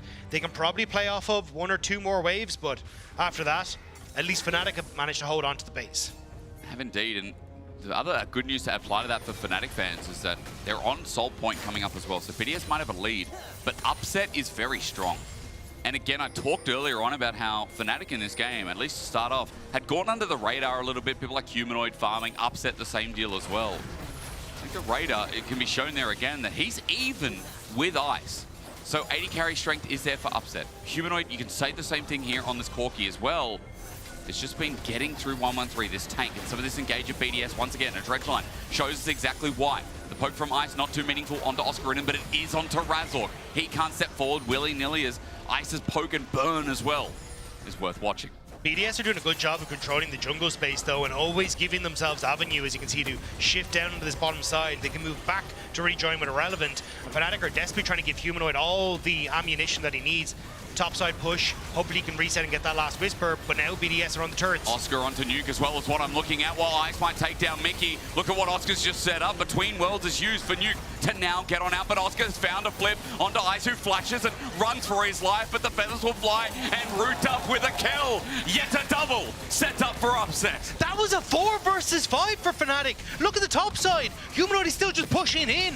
Fnatic may have just found the miracle that they need to hold on to this game. Yeah, Irrelevant will take the mid-tier too, but Fnatic hold, and they got a ton of gold onto this Corki. Like I said, those quiet achievers, they're strong. Upset is strong. A double kill added into the fuel of his flames to his fires as Razork looks at the base, won't find it in the end. Irrelevant manages to escape, but turret for turret trade in the end as we look at this aggression from the Baron buff. Yeah, they get the pick on towards Mickey, but at the end of the day, that doesn't really matter because Oscarinin gets on towards Nuke, which is the big difference maker here. You end up making the Aurora so low that Between Worlds doesn't hit onto anyone really that threatening. Yeah. And then Upset with the flash forward, smelling blood in the water, doesn't quite get hooked up. Nearly gets Nuke on the back of it. But Fnatic, they hold on to their base and they get some much needed resources. Well, 4th item on the way. Upset is what I'm looking at. And again, you know, people at home who are watching BDS and saying, like, how do they start closing this game?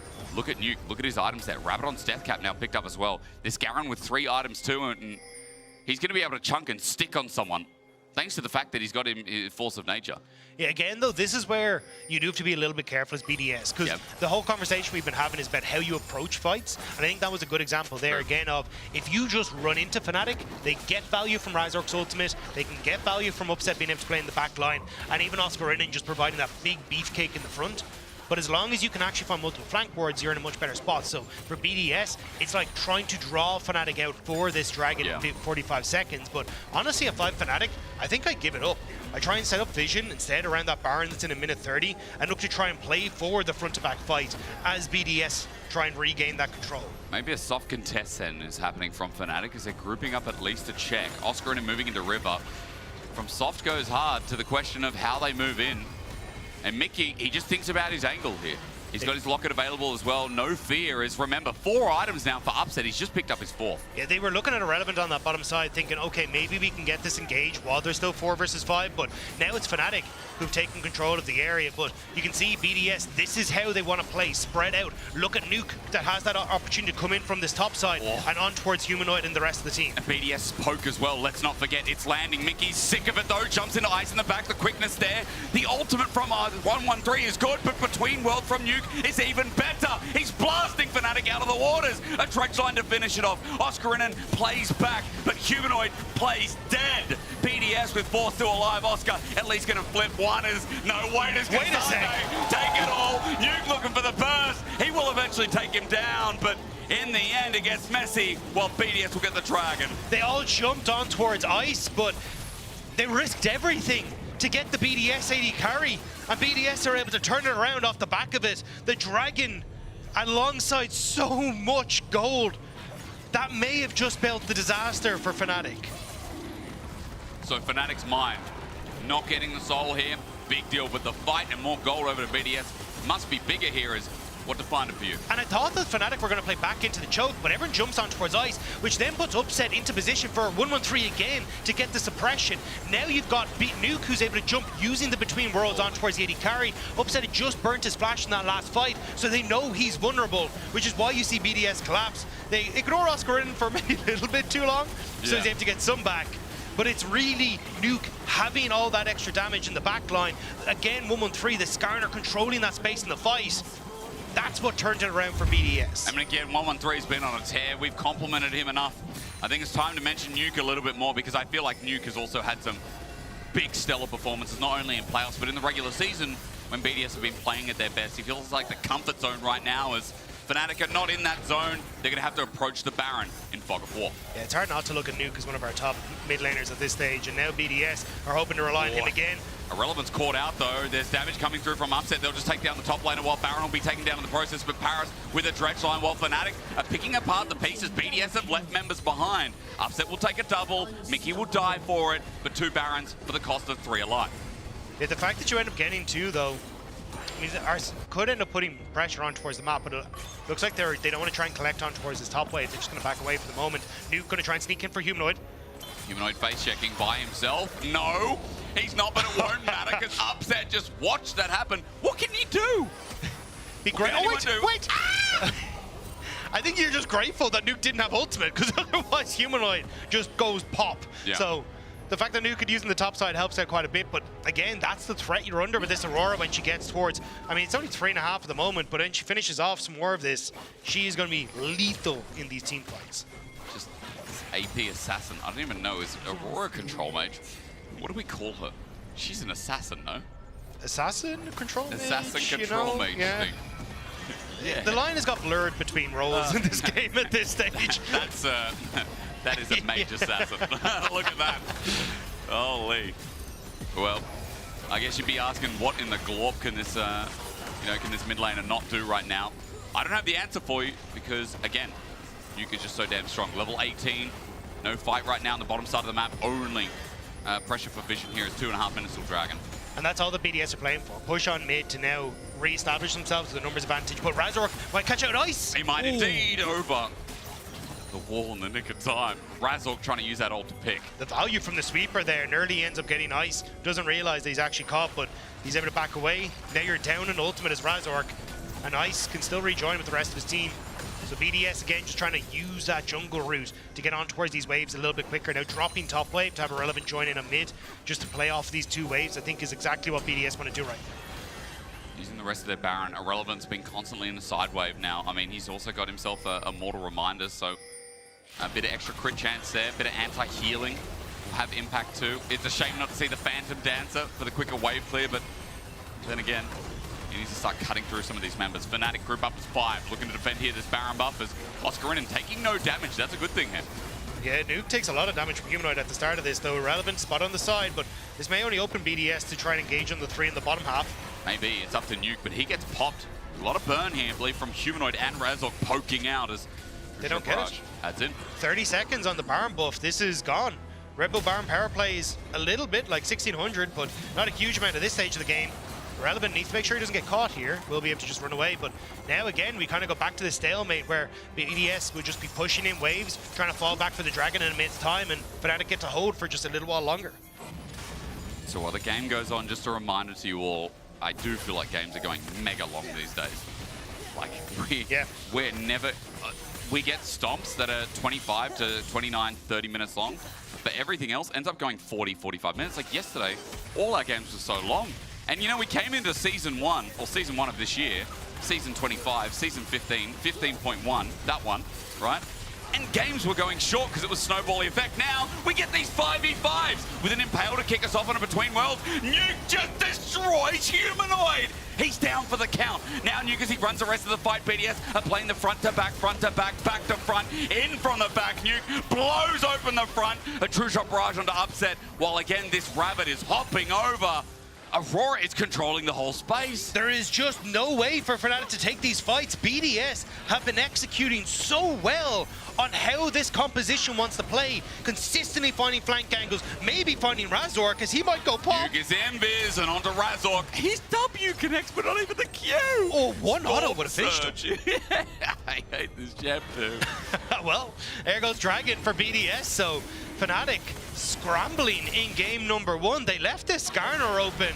113's been looking fantastic on us. Oh, onto Nuke though, all out. Maybe he's caught out. Oscarinen has his number. He's got the slow, and Nuke might just be dead. A punishable offense. Fnatic is still in this game. Yeah, minute 30 until Baron, so not any big objectives on the map, but maybe an opportunity to get their waves pushed in. But we're going to get the repeat on the team fight. Again, you've got a flank opportunity here, flank opportunity here, and then the main body is just able to run through that front. Humanoid gets popped. Upset has to use their ultimate so early because 113 again is in a good position, flashes over the wall to keep himself safe. And now it's Ice who's able to just consistently run through. And even though Razork, like in theory, got a lot of people locked up in that Stranglethorns, it's the ability to move around in these fights for BDS that are just such a nuisance for Fnatic. Yeah, they're never in the same place, are they? Whether it's Aurora, whether it's Ezreal. As you said, they hop around in the fight. Never in one stagnant place, never caught out by Fnatic's route, their hard CC, their consistent CC. BDS with a small gold lead, but gold is getting less and less relevant. Look now at the full build, you should see. And Nuke being up in 5 seconds with said close to full build as control wards only fill the slot. Is again what you should be paying attention to. Also got to be a little bit careful as this Garen could try and look for the flank in towards mid. You can see him starting to move up now, which is why Humanoid is trying to reconnect on the mid wave, and Fnatic can't really push that far up into the mid portion of the map, which opens up Baron control for BDS. The map is just getting slimmer and slimmer for Fnatic, and BDS can hide in so many different areas. Again, when you have those mid turrets down as well, so hard to approach for the vision. As Humanoid trying to poke out Irrelevant, we have 5v5ing, air ramming EU style. Dagger just talked about it, and here it is, the flank, but Nuke is spotted out. He needs to clear that ward. Fnatic path to the left here, not to give him any avenues of attack. And Mickey now trying to mark 113 to make sure he can't go in, does get the lock up. But on to Skarner, how much does it mean? True Shot Barrage means even more. There's the Zyra ulti, maybe for Upset it means so much! 113's dead. Scorpion down. Okay, what animal's next? Could be the bunny next on the cards, but I'm not really sure if they can try and get onto it. Fnatic going to start up this Baron. BDS can try and reconnect on this. There's a lot of poke that can come over the wall. Relevant has his ult available. He needs to chunk someone and nuke someone out, but again, no. 5 members of Fnatic just take the Baron quick as you'd like. And all it takes is one pick. Really smart decision from Fnatic. And now it's a case of how hard do they want to try and push towards this. You have the reset from Humanoid, could TP onto some of these. He's going to immediately just pick up the wave that is on the mid lane, and then could join in the rest of Fnatic on this top side. But Fnatic finally get a Baron, and now they just look to try and crack open the base. There's the TP. Been a flip of all sorts, been back and forth. Second Baron, third Baron, don't know what this is, but it's a Baron into the base once again, but from the opposite side. Upset just got chunked, by the way. So there is a lot of damage coming through as Nuke once again, look at Nuke, while Irrelevant becomes irrelevant on the Garen. He gets his Demacia Justice down, and Nuke can't get the burst down as a response. On Oscarinen though, a good Dreadblind, roots him back, a depth charge as well. They just want to chunk the front line of Fnatic as 113 rejoins the fray. Between Worlds gives space for Nuke, but he misses! He misses, and Fnatic get away with all 5. It's a hair's breadth away from it being the fight the BDS need, but Fnatic, they get that top tower, and now they get to escape. Upset is already reset to pick up that bottom side of the map as well. He's now full build, only the boot upgrade left for him. And BDS, a minute 30 now, for Soul for both of these teams. This has to be where the game ends. The final fight, as I said earlier on, it does again feel like we're going later and later here as the Baron is still up for a minute 30. Fnatic going to use that pushing power here as Ice starts to retreat and starts to pile back. And that's the big one. As long as you're able to push in mid, as you can see with Oscar in it, and start to get this push in bot, you can just take over all of this area with wards and make it incredibly difficult for BDS to try and answer back into it again. Fnatic control space, control BDS's entrance ways, and that's how you win the fight. Don't have much wave clear as well, by the way. It's just Ice singular, just at the Q and Q and Q. And for the cannons, it's great. Upset trying to zone him away as a bit of damage to this inner turret. As you said, mid is a threat too. Dragon up in 45 seconds. This soul for either team. And it being a Hextech soul, it feels so valuable when we're talking about teams escaping. One-track mind of going in. They definitely won't get out with the Hextech soul. You just need to hold them here, Fnatic. No need to get funky with it. BDS now trying to break that by pushing forward, threatening with nuke, but there's so much vision to spot him out. And Razork again just trying to mark on the side to make sure there is no funny business that can come through from BDS. We all like funny business, but sometimes we're just not in a comical mood. Sometimes we've got to think, what's the appropriate time to laugh, you know? Is it now? Not yet. It was then. All right, depth charge going to be used. Humanoid, he's okay. True Shot Barrage, okay, actually. Great shielding. BDS have used some ultis here, and now their bot lane has nothing there. Kaput, Razork's ulti zoned out, and Paris has to flash away. He's low, and BDS will not have their engage running into this dragon spawning now. Yeah, exactly. 113 not having that available makes it a bit grim. So Fnatic immediately started up, again controlling where BDS could come through. It was only one angle of attack, and Fnatic locked it down so that BDS could do nothing. Soul for Fnatic, and it's not even much of a fight. This game has been a flipperoo. I mean, we were just complimenting BDS and how their fights were going, but they've not been able to close the door. It was one mistake, really, in front of the Baron. I mean, there were a couple of mistakes, right? Where Oscar and also outside the bottom of their bottom turret. Let's try and use English. Their bottom tier 3 turret, okay, to be specific. Fnatic punished well, and this is the problem. As BDS, you can't make that small mistake against Fnatic. And that's the thing, they clearly have an understanding of how this team works and how this composition works, but unfortunately they just thought they were that bit further ahead than they actually were and couldn't really brute force it. They get punished, and now it's Fnatic who are back on the map looking for 113. And 113 is found. He's got an impale on his head. Mickey was the only one found in that case, and Ishtal's impact, or Ixtal, or whatever country, I don't know how to say it, that got. Ixtal? Is it Ixtal or Ishtal? Ixtal. Ixtal, thank you so much. Now that we've had that impact as that TP flies in, BDS don't have a jungle with an ulti, but they do have Nuke who's trying to save the game. Onto Mickey. Quickness is down, but so is Irrelevant. Jumping in as Paris between worlds is great. Nuke doesn't have any members, though. He flies and dies.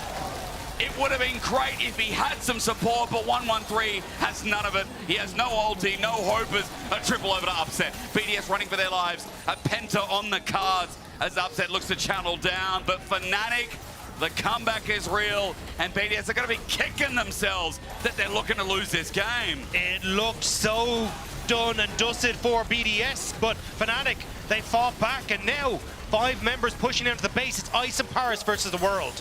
It is definitely a problem, but for Fnatic, as Mickey dies and continues to dive the turret, Ice trying, saving the game. That's on his cards, but won't be for long. Nexus going to be destroyed, and Fnatic bail themselves out in the start of this best of 3. It was impressive how many buckets Fnatic found in the back to get the water out of that sinking ship. But they do manage to hold on for game number 1. BDS, as he said, that's heartbreaking. You were so close to having this game. Well, Lord, take us through the feelings for Fnatic after that game 1 win.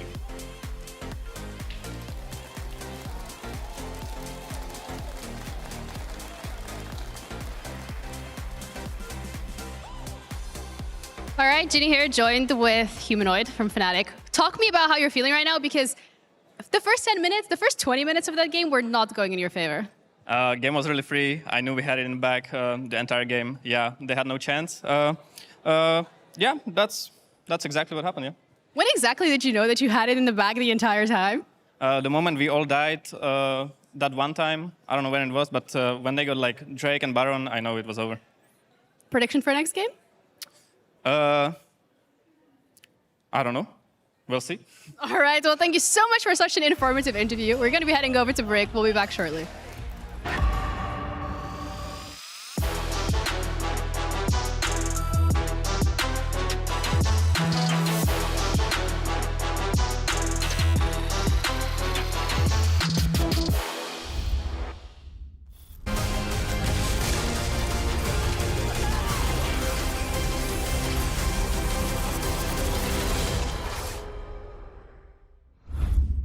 He doesn't like that. Look at him, he's a good boy, but he don't like that. Maybe we could play some ARAMs or something like that. I mean, this is map, right? New tower, new objectives.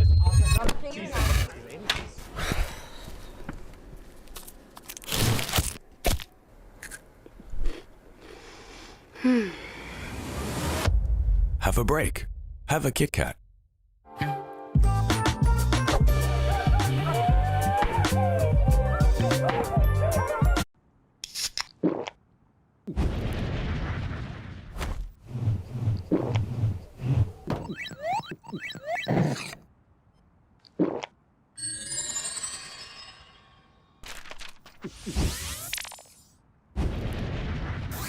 Red Bull gives you wings.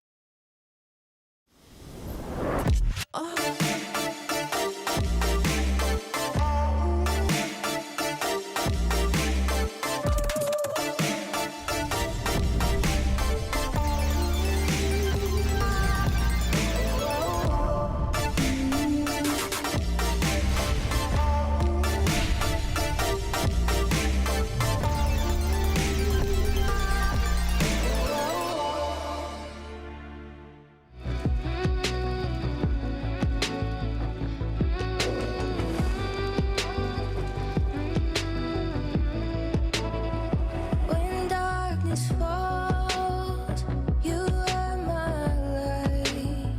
You take my hand and hold it tight. You are my home, I know it now. Don't let me go, we're safe and sound. I see your beauty shine, you radiate with light. Our hearts dancing time, you're one of a kind. Shine on and feel my heart. We're never lost, even when I'm gone.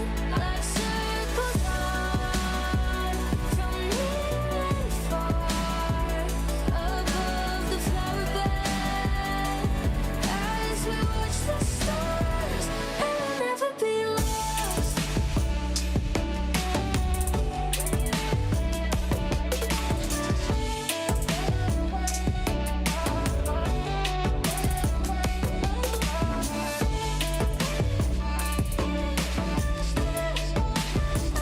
You are my home, you feel my pain.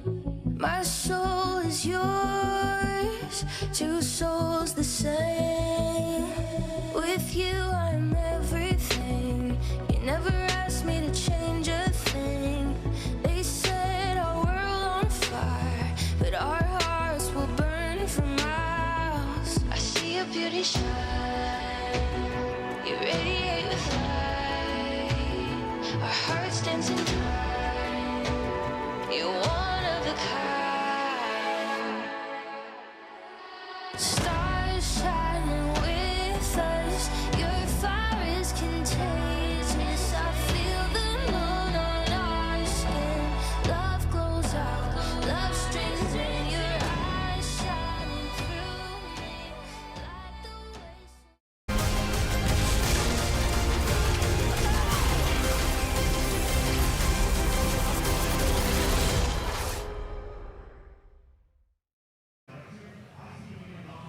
Jeannie here, joined with Striker from BDS. We're currently 10 minutes into their first game against Fnatic. I would love to hear about the adaptations and draft coming into this game up against Fnatic. We're seeing the Garen here. Could you maybe give us a little bit more insight into that? Yeah, I mean, Garen was a pick that we trained for a long time, actually.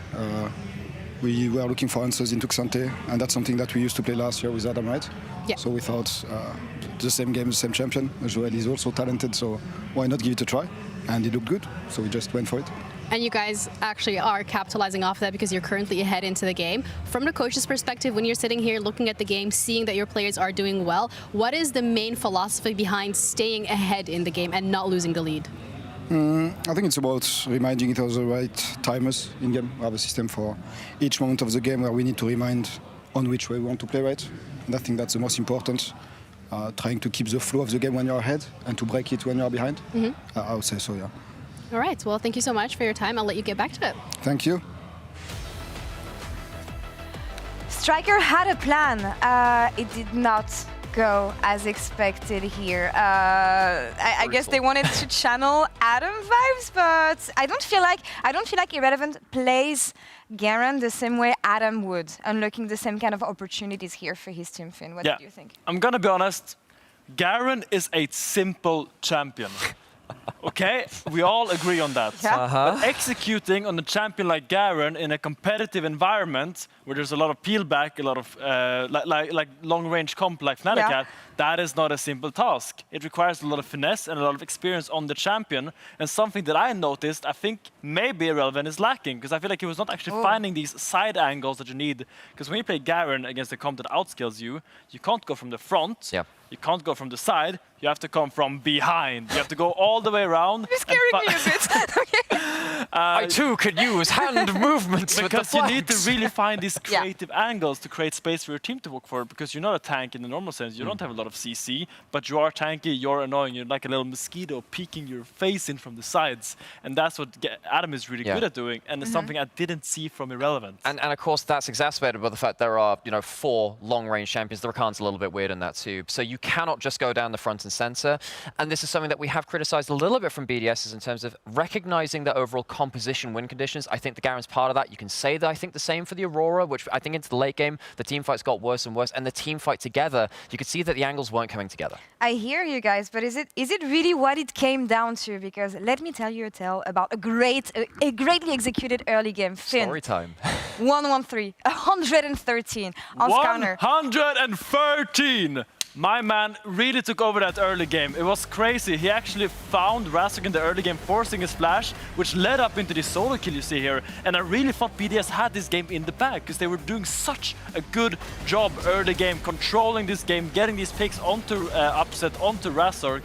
But as we saw in the later game, I think the same story as yesterday, they got a little bit too excited. It is all about this patience, this respect for your enemy. This is Fnatic, this is not an ERL team. They will punish you if you make a mistake. Which they did. Which they did, a lot of the time. And I think Fnatic fell asleep a little bit at the wheel in the early game because only Skarner can do some of the things in these team fights. It's like you have a super Rek'Sai E on your E, you're a godly tank, you can do a ton of damage while remaining that tank as well. And that's what really whirled the early game. But of course that doesn't last for forever, and eventually the damage got really high for Fnatic. And I think the front line play from BDS got really quite desynchronized at some later points. Of course, at this point too, this is why it's so heartbreaking, right? Because they were so good in this mid game and early game, but they couldn't see it through after that frontline play started to fall apart. Game after game after game after game. Sadly, it's always the same tale for BDS. Although on the other side of the rift, I'm happy to see Fnatic winning. I don't feel like they're back the way we've been used to watching them play in regular season, though. That was a bit messy. Even though Humanoid was like, everything is in control, we had this one. Did you really? Did you? No, for the grand majority of the game, they were not in control. And that's something that Fnatic have to be very worried about. Now, there were some good things. We're not going to sit here and say, oh, they won the game, let's criticize them a lot. I thought they were really decisive about finding picks onto isolated members. There were multiple points where they managed to catch out a frontline member and use their composition to burn someone down. That's good. I love the opportunism. But the rest of the game, it had to come down to that. They had to scrap these kills back. Let's look at Oscarin's tweet that we showed earlier today, Finn. From what they were sad about and disappointed about last week. Of course, there's no War Week here, so they cannot end the game. But when it comes to the rest, especially one went wrong in the objective setups, I feel like this is where we saw them shine today. Yeah, I think they had some really creative objective setups, but a lot of it also came from the back of BDS being impatient. But I want to say Oscarinen, as we see on the screen here, he had a massive aura this game one. I think the fact that he was able to step up and take so much space of the river, knowing the enemies can't go on him, give a lot of space for the damage dealers in the Corki, in the Syra, in the Saya, to actually hit the enemy front line. Because I felt like whenever the back line of Fnatic was hitting the front line of BDS, they were just getting shredded like a tomato made to be a soup. It was just so quick and easy, and I feel like there was just no sustenance. There was no structure in the front line of BDS, and I need to see more patience. And especially, I think Paris, the angles he went for this game, he needs to get more on the same page as 113, because we saw that hook where he hooked out of the Skarner ult. A lot of oopsies, I would say. I want to take a look at BDS's trajectory over the years, if we can play this one. I don't know if we have it. Do we have that graphic? I'm going to tell you the tale of a team who was dead last in the LEC, into rising and finishing top 3, top 2, making it to finals, getting reverse swept, but never actually making it through. Here, I feel like it would be their worst results in years. There was a lot of promise around this roster. You guys are mentioning Paris, one of the best prospects we had in ERL. Their winter could stop here. Is there an easy fix to at least make it one step further, given what we've seen from them? There is no easy fix, no, because this is something which seems like it is a team-wide understanding thing. We've seen a couple of compositions where BDS understand how to win the game, where they have the triple poke options. When they've shown some tank jungler stuff, they've looked a little better. But even then, yesterday, it was a heavily labored series against a struggling Vitality. They need to get on the same page, and they've got to do it so quick now. It's so difficult to do that against Fnatic. That should have been the game win. They'll be heartbroken they lost that. Yeah, and I second that. Like, it is never going to be an easy fix against a team like Fnatic. This is still one of our top teams in the league. And this is a huge mountain they need to climb, because Fnatic, they have the talent, they have the experience, and they have the deep knowledge of how to win games, even if they're not having the best early games.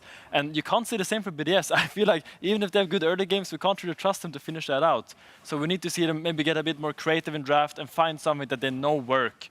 Even if it's just going to be a poke comp, I want to see them play to their strengths. All right. A bit more about the compositions. Maybe BDS being on blue side here again. Fearless draft. A lot of champions taking off the board here. We've talked about early game. I don't feel like it limits to agency in the early game, especially when it comes to BDS. So what would be the tools that you want to see, especially in the first rotations, in the first 2 rotations, blue side? Well, you can't play the same kind of early game jungle pathing exactly like that, because I said Skarner is unique in the way that you scale with the terrain and you play throughout the early damage and the tankiness. I think we're probably not going to be able to see the Nidalee. The Zyra's already gone, so that's probably just going to be banned, the Nidalee on the other side of it. I think what we probably need to see is 113 with another early game agency pick, but with something that's following him a little bit closer. I want to see maybe if Paris can link up a little bit closer with him to make those same kind of powerful plays. One last year for 113 maybe here. Give me the Viego, baby. Give him the Viego, baby. We'll see if BDS can make it. They almost won the first game. Will the next one be the last, or are they going to be able to tie the series to the last chance and move on to the bracket? Casters, take it away. I want BDS to send it. I want BDS to send it. I want BDS to send it into the dark. I want the Viego that Finn talked about. I want BDS to be a little bit faster to play like they were in the first Mob boss, Mysterix, whatever you need. Pick up my jacket, Dagda. I'm sorry, sir. I'm sorry. Pick it up. Sorry. It fell on the ground. It should never happen. Thank you. All right, game 2. Now, Fearless brings you into a new sensation. That sensation is newer League of Legends, newer champions you don't always see, compositions you don't always get. A whole new world. A whole new world, a whole new... What's the rest of the song? Yeah, I have no idea. I went to launch into them and I don't know this song well enough to actually give you it, so... We'll move on swiftly as we get into draft, thankfully. Maokai going to be banned away. We'll let it go. Nice one, Jake. Yeah. Thank you, Jake. Yeah. All right. Well, Kalista's taken off on blue side, Dagda. Sorry, I do talk to myself sometimes. They call me crazy, but I could be. Yeah, I think the pressure towards bot lane is interesting to me, coming from... Oh, sorry, actually, swap sides. Yeah, BDS makes sense. Yep. Maybe we actually get the Kai'Sa ban still coming through. Upsiders look great in it, but personally, I think it is the pairing of a Bai and Kai'Sa that have really elevated the Kai'Sa pick for that backline threat. I don't think it's as optimal just by itself. They're going to go with the Nocturne instead, so we're still going to see, like, Ambessa up on the cards. Oh, there it is. Ambessa going to be banned away, though, so... Now, question marks as to what you want to try and lock in. Sejuani could be an option if you want to for 113, just get that safety in the jungle. Love it. I was going to say the Sejuani, or maybe a setup for the Viego draft where we get something bursty in mid or top again. You know, we talked a little bit about Rumble last game. Rumble, another opportunity there as well as this. With teams like JDG and the top LPL teams, they would often be playing these poke drafts with Nidalee. For BDS, this puts precedence on 113. And in Europe, I got to say, it's a lot riskier here as a quick response from Fnatic. Wow, Rumble Sejuani almost immediately taken. So I imagine you get something like the Jace. Can go well into the Rumble in that top side. Just look to try and push him in those early stages. And then Ezreal could also be the next answer here. Oh, sorry, actually Ezreal was taken away in the last one. So maybe you're looking at... Jace is up. Yeah, I think the Jace is just a great call here. And then I'm curious as to what you want to try and take in the mid lane. Maybe Victor or something for that zone control, or Galio. Do you think you want mid here? Or yeah, Galio is a really nice call to the match as well. Also Leona for long range setup for the Nidalee as well. So I like the Galio because you can actually put the Galio top if you want to. You already can send the Jace mid for Nuke. Nuke has had some great games on the Jace thus far. It's actually his most played champion in 3. They're actually going to take the Rel. Okay, I wasn't sure if they'd opt in towards something like the Braum into the support role instead. So you kind of leave open the Rel or these big engage supports, so then you can opt in towards the Braum in this next rotation. But Humanoid, we were calling for it in the last game. Looks like he is going to go towards the One, that AD mid this time around. It's such an easy comp for Fnatic as well. Put down the carpet and they will come. You know, like, it's crazy. Like the Red Sea, Dagda. Yeah, and I think we're going to have to depart from Kai'Sa in this one as well if you're BDS, because this is actually where you can get a ton of value out of it. The ability to synchronize with the dive of a Yone or even the ultimate coming through from Sejuani really makes it quite tough. And the opportunity to go into something like an Alistair or something along those lines for Mickey is still quite high. So you have a lot of dive, and it's going to be on BDS to be very careful how they're setting up. Taken away as well. As you said, I mean, it's part of the poke taken through. I love the Varus ban here. In the East, it's usually the pairing that goes best here with the Nidalee. Dagda, you want to quickly talk about 80 carries that would go well with this draft on BDS side? Does there anything spark in your mind now that Ezreal gone, Varus is gone, Zaya's gone, Corki's gone? Anything else hit? The Misfortune is probably the one that stands out to me. Is you can try and play for range, you can have that slow, you can try and have a little bit of poke that can come in as well, but I'm not entirely certain because Varus is kind of the standout poke on the opposite side, unless you want to opt in towards something like Ashe for Ice here, but it's not something we've seen a huge amount of in Europe. Jaxpan goes away from the Rumble, which has actually been a bit of a skill matchup, but irrelevant again. I think you were mentioning in game 1, it's just a him champion, one of his most played. Are we getting into Gnar territory? What else set up? How do we feel? How do we feel about another AD mid laner here for Nuke? And again, you know, I know that Jace can be flexed. I think if it's... What I'd do here is flex the Jace to mid. I'd take the Galio in for the top for relevant if he's willing to play it. Okay. And then as you get Fanatico jumping in, that's where you get the value from the Galio. There's the Kai'Sa we were talking about for Fnatic. And then I'm just unsure as to what Ice does actually play on the opposite side. Again, maybe it is just the Misfortune and say, look, we've got at least a duo we can play heavily for kill lane and bot lane. What do you think of Ziggs? What do you think of Ziggs? Is it a nightmare versus this dive comp? It sounds like a nightmare. It's not the end of the world. Like, you do have at least the opportunity to try and play it back with the satchel and those kind of things, but it's... And you do... I think the problem is trying to actually set up for that poke is going to be a little bit more difficult if you have Ziggs. I like... The reason I was kind of saying MF for the Ashe is you kind of control a lot of zone, or you can actually play another engage tool, but they've now added the Ornn into that top side for irrelevant, so you kind of have your engage. Yep. Engage is looking nice. Long range engage with the Ornn there as well. Because I don't think Zeri really fits here because you're not really playing for that. So I think it has to be the MF or... I like your suggestions. Just throwing things out there. I feel like my suggestion was a bit crazy. You said Zeri, and that gets locked in, okay. So not more range, not more poke, but instead something that has scaling with the Ornn as well. Yeah, so the reason I wasn't the biggest fan of Zeri is, yes, she does have that W, which can provide some poke, but she doesn't have a huge amount of tools to enable her in a team fight, because by the time you've already gone in, the poke is landed and the fight is kind of already done. I would have liked something that had the opportunity to play at range and have some impact as you're looking for that poke, but if you are reliant on Ice on this area in fights, at least you do have the heal from the Nidalee to enable that like extra movement speed and stuff, which the Zeri really likes. So it's not the end of the world, but on the upside for Fnatic, like, this is perfect. You've got the opportunity to go for this big dive, then you've got the Galio who can come over the top. Like, you're in a phenomenal position here with the dive. Okay, well, looking forward to the Galio that gets supported here as Dagda, it's hyping me up, hearing our own voices in our ears. There must be something special going on. The Galio all in for Mickey to see Fnatic can 2-0 this. I like that BDS is trying to spanner into the works. I like that there's, you know, an attempt at what I would call a very difficult draft. to transition and get that zero to scaling, but also for the range that comes through from 113 Nuke. Yeah, and I do like the Galio. We've seen Mickey pick it up before into the Realm matchup specifically, and the idea is that you can use that Justice Punch, the E, not Justice Punch, is it the E? Justice Punch? Justice Punch is the E. So basically, as Rel goes for the crash down, if you use the Justice Punch in the same direction that she's going, you can interrupt her before she gets the crash down, and then you're able to use the W, look for that big AoE taunt, and you can actually win out in the matchup. Plus, when you end up working then towards the team fights, Rel can never engage, because at any point in time, you can have that ultimate come down from the Galio. So Rel always ends up playing on the defensive footing in this matchup. So it's where Mickey has kind of found this niche for the Galio, specifically into the realm. Shout out to Jonas, happy birthday. Hell yeah, Game 2 of Fnatic. Maybe that's the present you deserve. As we get in, all we need to know is that BDS are fighting against elimination. Why do I say we? Well, because you and I need to know together. We are knowledgeable, and in that we stand tall. Dagda, it's been a crazy week. You know why? Do you know why? Why? Because LEC is coming to an end already. We're getting there, aren't One we? more week. Next week is finals, and that's it. Like, and you know, today LCK finals happen. I'm not going to spoil it for anyone. LCK finals happened. LPL's. You know what? well I will truly spoil alive. it for them. An LCK team won. Oi. Yeah. There's someone going to first stand. Don't open Twitter. As you know, LCP finished as well. They got their finalists. They got their first stand contender.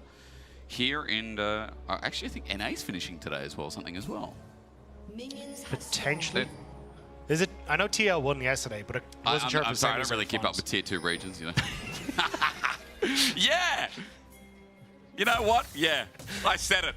You know what? Go clip that, go send it to jacket someone has American. changed you, man. I feel confident now. Okay, well, take that. We will win as LEC stands proud. We're still trying to define who is our best team, and I guess that's a conversation I want to start here, is that like a lot of people came into the split, and I've repeated this over and over with how strong Fnatic look and how people thought, as standard lanes, by the way, are ensuing, is that Fnatic were meant to be the best team because we looked at their roster, we're like, yo, Upset Mickey is an insane duo, and plus Frazzle Humanoid is still there, and Oscariden is like this like good setting stone for the team. There's been some ups and downs, but I got really excited for the 2v2 as it developed over week 2, week 3, and how good we were, you know, they were looking coming in. Game 1 wasn't really all that jazz, was it? Now, I think there's still some issues on Fnatic when it comes towards how they try and play it through side lanes, and they still kind of fall into a lot of the same traps we saw from last year. Like, adding Mickey in has definitely changed that to a certain extent, but G2 were able to exploit it well, and I think that's where Fnatic need to kind of keep their eyes on, is how well are we operating in the mid game and not trying to find these moments where we overextend with Mickey or we overextend in the side lane with Humanoid, and you know, BDS can capitalize on it like in game 1. So this is where Fnatic can get rolling in the early stages. I feel much more comfortable and confident in them because they are definitely a team that when they get ahead, just grab the bulls by the horn and immediately run through that nexus. On the side, I mean, BDS are a team that are cool, calm, collected, I feel like. Early game, last game, set up a lead, slowly transitioned it, but a couple of mistakes last game. If you missed out, BDS had that game in the palm of their hands. And that's kind of been the story of BDS, unfortunately, is that they do end up, like, they've never struggled as such to get leads. It's been taking those leads and actually closing out cleanly with them, or having a clean mid-game, and that's unfortunate where they fell apart in that last game as well. And even, not even just in the last game, but overall in series, if you remember, just going back to 2024, when it hit hard, Fnatic kind of had their number a bit as well. Close series where you can see spring, season finals back in 2023. But in 2024, they sealed the deal, and again, showing that Fnatic was the second fiddle to G2 in the end, as usual. Yeah, which was unfortunate, because that's when Fnatic looked the strongest, and Fnatic looking very strong in this one. They are indeed. Mickey just going to punch away, and Paris disengages. But now, 113 in a bit of trouble as Razzle tries to set up, and with Humanoid, this 2v2 can be quite strong with infinite permafrost, as Nuke has just been poked out, and Humanoid getting a bit of attention from his jungle. Yeah, 113 just trying to be a nuisance, using that red buff to slow Humanoid so he can consistently get those auto attacks, but they're just going to try and contest for the topside scuttle. Okay. Just a punch. Okay, Paris can't move. Winds of War does not become a kill. Paris gets on out, but now no summon is available after Mickey uses all of his. Also means that Ice is going to be a little bit vulnerable underneath this tower by himself. Paris needs to get back ASAP. Humanoid going aggressive as 113 is in the lane, but should be completely fine. So on the opposite side, Razork managing to get both scuttles actually puts him in a relatively nice lead when it comes towards the CS. He's now going to move back out towards this top side, looking for those Krugs just to round out, finishing off his camps. But I wonder then if he is going to look for some sort of play on the top side. Oscarinen has this freeze here, so he may look for the play as Irrelevant tries to break the freeze. It's a pain though, as Irrelevant on this almost level 6, by the way. And especially with Grubs being an important objective top side of the map, that's going to come into play a lot here. As BDS already talked about, a lot of poke in his comp as well. Paris already starting to move as well. Just trying to cover in the mid lane, so basically Nuke, at this stage, all you want to do is push in this wave, get a couple of chip shots onto the tower and play for turret plates. So Paris just moving mid to cover Mickey in case he tried to, well, get his a play happen in the mid lane on towards Nuke. But looks like at the moment, both junglers now moving back down towards this bottom side. Razork didn't end up going for a play on towards Irrelevant, especially as 6 is about to be hit for Irrelevant. I think now the Ornn is way more safe in this top side matchup. Very, very true. And look, you know, despite the setup of the freeze before, Irrelevant in a pretty decent spot running into this. But Oscarinen, again, wave in a pretty good state. Irrelevant has to walk up. Oscarinen now has his ultimate available. And Irrelevant's just going to have to farm with Q. Yeah, I think the 6. Oscarinen has found a really good time for this freeze, because traditionally 113 would like to try and go for invades, but you don't actually have that top side that is available for 113 to try and go for an invade on off of Nuke's push and now Irrelevant's push. So with Fnatic now trading towards Dragon as well, Ice does need to be a little careful. X-Flash, yeah, because Mickey just goes over the wall, parachutes everything before. He's interrupted mid-jump, by the way, and Razork makes sure the deal is sealed. First blood over to Upset, always good news as he flushes away the spear. Just on the tippy tip, was almost on his pinky toe, but 113 is unable to connect. Yeah, Upset kind of pulling himself out of that, just barely. That could have been a disaster. 113 could have flashed after him, looked for the kill, but it's just a nice gank. Basically, Razork saying, hey, look, you can have your boy Grubs if you want to. I'm making this play on bottom side, and we know you have no flash in that support. And when I see Upset with an early lead, I see a Fnatic that can thrive as well. Let's not forget, almost 10 KDA in the regular season for Fnatic's 80 carry on this certain pick. He has not died in playoffs so far on this certain pick as Humanoid. Close to dying on this certain pick. BDS now have priority through mid that they can walk up to Grubs. So there is good news for BDS as we look towards the other side of the map. Yeah, Irrelevant is on this top end. Oscarinen is TP'd to the bottom side, so basically BDS are saying, hey, look, we will just look to use this numbers advantage to try and get the objective. Mickey gonna pop in and see if they're doing it, but it just opens up Oscarinen to hard push on the bottom side, maybe get a turret play for himself because Irrelevant isn't here. No way he got that. Took that with 9 HP, I think. Winds of War, Mickey X. I was wondering if Razork just wanted to walk in and try and smite the other one. He actually ended up with a lead, but no. Nice effort. But look at the bottom side, right? Now you've got Ice who's trying to push in onto the bottom to answer Oscarinen, but I think he should have got a plate off the back of that. So Fnatic, I mean, 2 for 1 in Grubs, and you get the plate. You're pretty happy with that. And definitely cheering. Nuke needs something in mid lane, so obviously pushing the pressure onto Humanoid. This Jace feeling good as tier is slowly stacking up as Ice and Oscarinen facing off against each other in this lane for the time being, but there's going to be a bit of help. Paris looking with his full engages. Ice has already crashed down. Oscarinen going to lay down the equalizer, but it's behind him. Oscar flashes away, but is he really going to get away? Ice gets the slow under turret. It's dangerous. Ice looking for the bounce, but he won't find it. Meanwhile, Upset just gets bopped by Irrelevant. BDS on both sides of the map have found power as Nuke died to Razork, it seems like, so that duo is off to the punch. So Oscarinen barely able to escape on that bottom side. Top side, Upset ends up getting hit by the Ram Jam, and Irrelevant able to finish him off. And then in mid lane, Razork says, you know what, I like a gank as well. So there's action in every lane, but it is actually BDS who, at least with the kill for kill, and I believe getting some pressure on that bottom side turret, will actually come out on top. But you can see here, Irrelevant opens up with the Ornn ultimate, immediately picks off Upset, who doesn't have that flash. And then it's just an easy setup for 113 with the spear to finish off the Kai'Sa. That's nice. Kill also goes to Irrelevant, which is going to feel good to alleviate pressure. That's Nuke who got solo killed. That's a totally different matter. Some would say that's Irrelevant as kill went over to Razork in jungle, but again, more help for Humanoid in his lane. It's such an abusive duo. Sejuani and Yone right now are the flavor of like Game 2's Game 3 and Fearless. Again, across the world. Just so strong in the dueling dagger, and especially when that Blade of Ruin King comes through, Humanoid is going to be a menace. especially when you have Mickey who can always play towards sides with the Galio ultimate. And this is kind of the big win when you have this Galio, because traditionally, or Galio support, because traditionally you need him in side lanes, which means he only ever has access to mid lane. But because you're playing the Galio in the support role, you shove in mid and you can always lean to either side, making it impossible for BDS to actually try and play through those side lanes, making Humanoid and Oscarinen, who have these little leads for themselves, even more threatening when we get to a 1-3-1 position. What we do as well, I mean, who's going to stop him? That's my biggest question. Someone like Humanoid, his first item comes through to Razork thanks to the small gold lead. This Nidalee are not off to the races. And as you always want to see, 1-1-3 needs to get himself an early start in this game and really start snowballing so that poke can be more meaningful. Humanoid, good buffer there from the Searing Charge. Love seeing Ornn back in the meta. He's a foot champ. He's a tank, but he's not really. He's not like a hard tank. You know what I mean? But he is. I don't know the copy pasta off. I don't. What, you know the tank assassin mage. Oh yeah. Yeah. All I remember is about an ode to the Shy who got eliminated today. He's out for a couple of months as IG got beat by Top Esports. His Ornn with Doran's Blade start. That's the biggest chat Ornn I've ever seen. And now I compare everyone to that. It didn't go well. I think he went 0-9 that game. Yeah, no, it was not a good time. But D-Blade Ornn, oh, you better believe I'm excited about that. Just like I'm excited about this gank from Razork, who's going to send it with the Glacial Prison. Nuke has backup. 1-1-3's there. 1-1-3's like, hang on.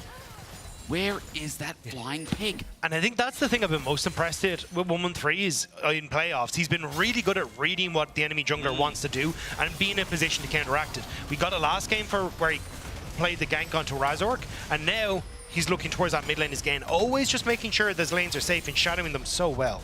Nuke doing that for a little bit of help from Irrelevant as well. Razork was thinking about an angle. As Relevant's getting a little bit low. Humanoid has that ult back up and available again. You can see that Razork and Humanoid are syncing quite a lot this game. That's what I kind of remember about the strength of 2024 from Fnatic as well. We talked a lot about Humanoid and Razork together and how their pairing is. This game, the champions enable it so. But Oscarinen doesn't have any friends this game because 1-1-3 is going to make it so that he's going to feel the pain. Call the Fortune and boop! Right on the nose there. Oscarinen has nowhere to go, so he's going to equalize the wave and give 1-1-3 a kill in the end. So we'll end up getting the majority of the wave, but yeah, just the majority of Fnatic were playing towards those Void Grubs. Oscarinen tries to shove in that wave that bit too far, and again, Irrelevant, great setup for 1-1-3. So we'll be Fnatic getting the objective, but a bit more pressure on the map for BDS. This Razork getting the grubs here though, that's big. 4 grubs going to be taken as a no contest at the cost of the kill. Grubs in this game, when you just talked about side laning for Humanoid, is a very, very big note that Yone is going to love. As Mickey trying to zone off while Paris looks for engage off the back, but an Arctic Assault will get Razork out, but maybe he wants to go in. Mickey with a shield of Duran, he's pounced on, he's flashed on. 1-1-3 is sent up, not sent packing. Mickey dies in the end. Shock Blast flashed away from this time as Razork has run out of steam, and BDS know it's so. Into the enemy red, 1-1-3 now looking to see what he can take here. Is this Nidalee has now just picked up 2 kills in a matter of 2 minutes. And now it might be Humanoid who's in trouble, trying to go aggressive on towards Nuke, but Nuke knows that they can look for the dive after this. 1-1-3 just needs to keep Humanoid underneath the tower. Mickey on his way, ultimate available. You got to play dodgeball here. 1 from Nuke, 1 from 1-1-3. They back off and the game is now over. Humanoid just accepts the wave handedly. Nuke is also running out of mana. So BDS here in this early game yet again. They might not have the gold lead, but they're in a good position, Dagda, now that one of their core pieces is doing quite well. Yeah, exactly. 1-1-3 in a good spot, but we have seen throughout the LEC this split that we've got Nidalees with leads, we haven't gotten a lot of Nidalees with wins. So from this position, BDS do need to try and set up on towards these objectives. Again, it is kind of a similar story where we want to look onto the objective early, play for poke. Once that poke lands, look for the big engages with Irrelevant to Paris. It's a little bit easier to work with this time around because they haven't gone for a huge amount of poke or an overbearing amount of poke in the composition, but you still do have to be careful as to how you operate, because again, Humanoid looking for a flank, Oscarinen with a good ultimate, with Mickey able to follow up, it could be lights out for BDS. So slow and steady here if you want to try and play it through for BDS. If you want that win rate, Dagda, it is 1-5 in the regular season that we had LEC Winter Junglers falling off a little bit, and we have not seen it in playoffs so far. So yeah, and I mean, to be fair, that one win, one of them, or the one was 1-1-3. So, oh, here we go. Hang on, Mickey. It was indeed. He's 50-50 as Mickey might not be. He's between enemy lines. He's just trying to open up while Fnatic hit the turret, but with Relevant does good damage. However, with Razork in the way, he's scared. 1-1-3 needs to back him up as I mean, Fnatic have just completely committed to this turret and will find it first before you get solo turret top. Yeah, Mickey didn't quite get the taunt off to interrupt the follow-up on the Ornn ultimate, but still, Nuke able to trade effectively on the opposite side. So for BDS, it's not the end of the world. You're still getting the wave, as is Ornn as well. Dragon is the next question as Razork dodges the spear. But the trap as well, a little bit late. Good ultimate to stop that engage from happening any further. Mickey might be in trouble though, thanks to his jungle, but a shield of Duran gets a cleanse away. However, with the ulti out, Ice is now chasing and finding a shutdown. Upset has to walk on in, but now he has to walk out somehow. But how does he do it? Irrelevant under turret. Upset with a great ulti. Disengage from Mickey. Under turret, the Fate Sealed hits max range onto Irrelevant, but a Magnet Storm holds him back. We're getting dicey, but not so slicey here. BDS walk on out. No one else dies apart from Razork. Well played by Upset to dodge around, using the killer instinct to get to safety, but I think for Humanoid, he wasn't hoping for Irrelevant. He wished he'd caught onto 113 underneath the tower, but the Ornn, that bit too tanky for him. So BDS will get the Dragon off the back of the play. Just look at that camera angle. That tells you BDS mean big business. Or that 113 is a Canyon stan. I don't know which one. Why not both? They can be both. It can be both. I believe that's Canyon. Yeah, it is Canyon. Yeah, absolutely. All right. But again, it's just kind of like little mistakes from Fnatic. Razork didn't need to be there. Clearly the rest of Fnatic were backing. And now you've got Mickey who had to invest his ultimate and a lot of spells as well. Upset now down a flash just because of that little whoopsie. So, and BDS also get the Dragon. So it's again, Fnatic just kind of having these little mistakes that are coming back to bite them, and BDS are capitalizing on it well. Maybe not. 113, you might have to get over the wall quicker, or rather sooner than later. Humanoid just going to take from under his nose the Scuttle Crab. No more future for that little guy as he gets taken. BDS move back to mid. Because I wasn't entirely sure, because you could see where Nuke was on the map. He'd actually drifted down from topside, now showing his face in mid, because they wanted to try and put some pressure here for the Rift Herald that's up and available, but didn't want to overcommit. Now Irrelevant doesn't have TP, Humanoid does. This is a bit of a risky take for BDS. Ice is zoning.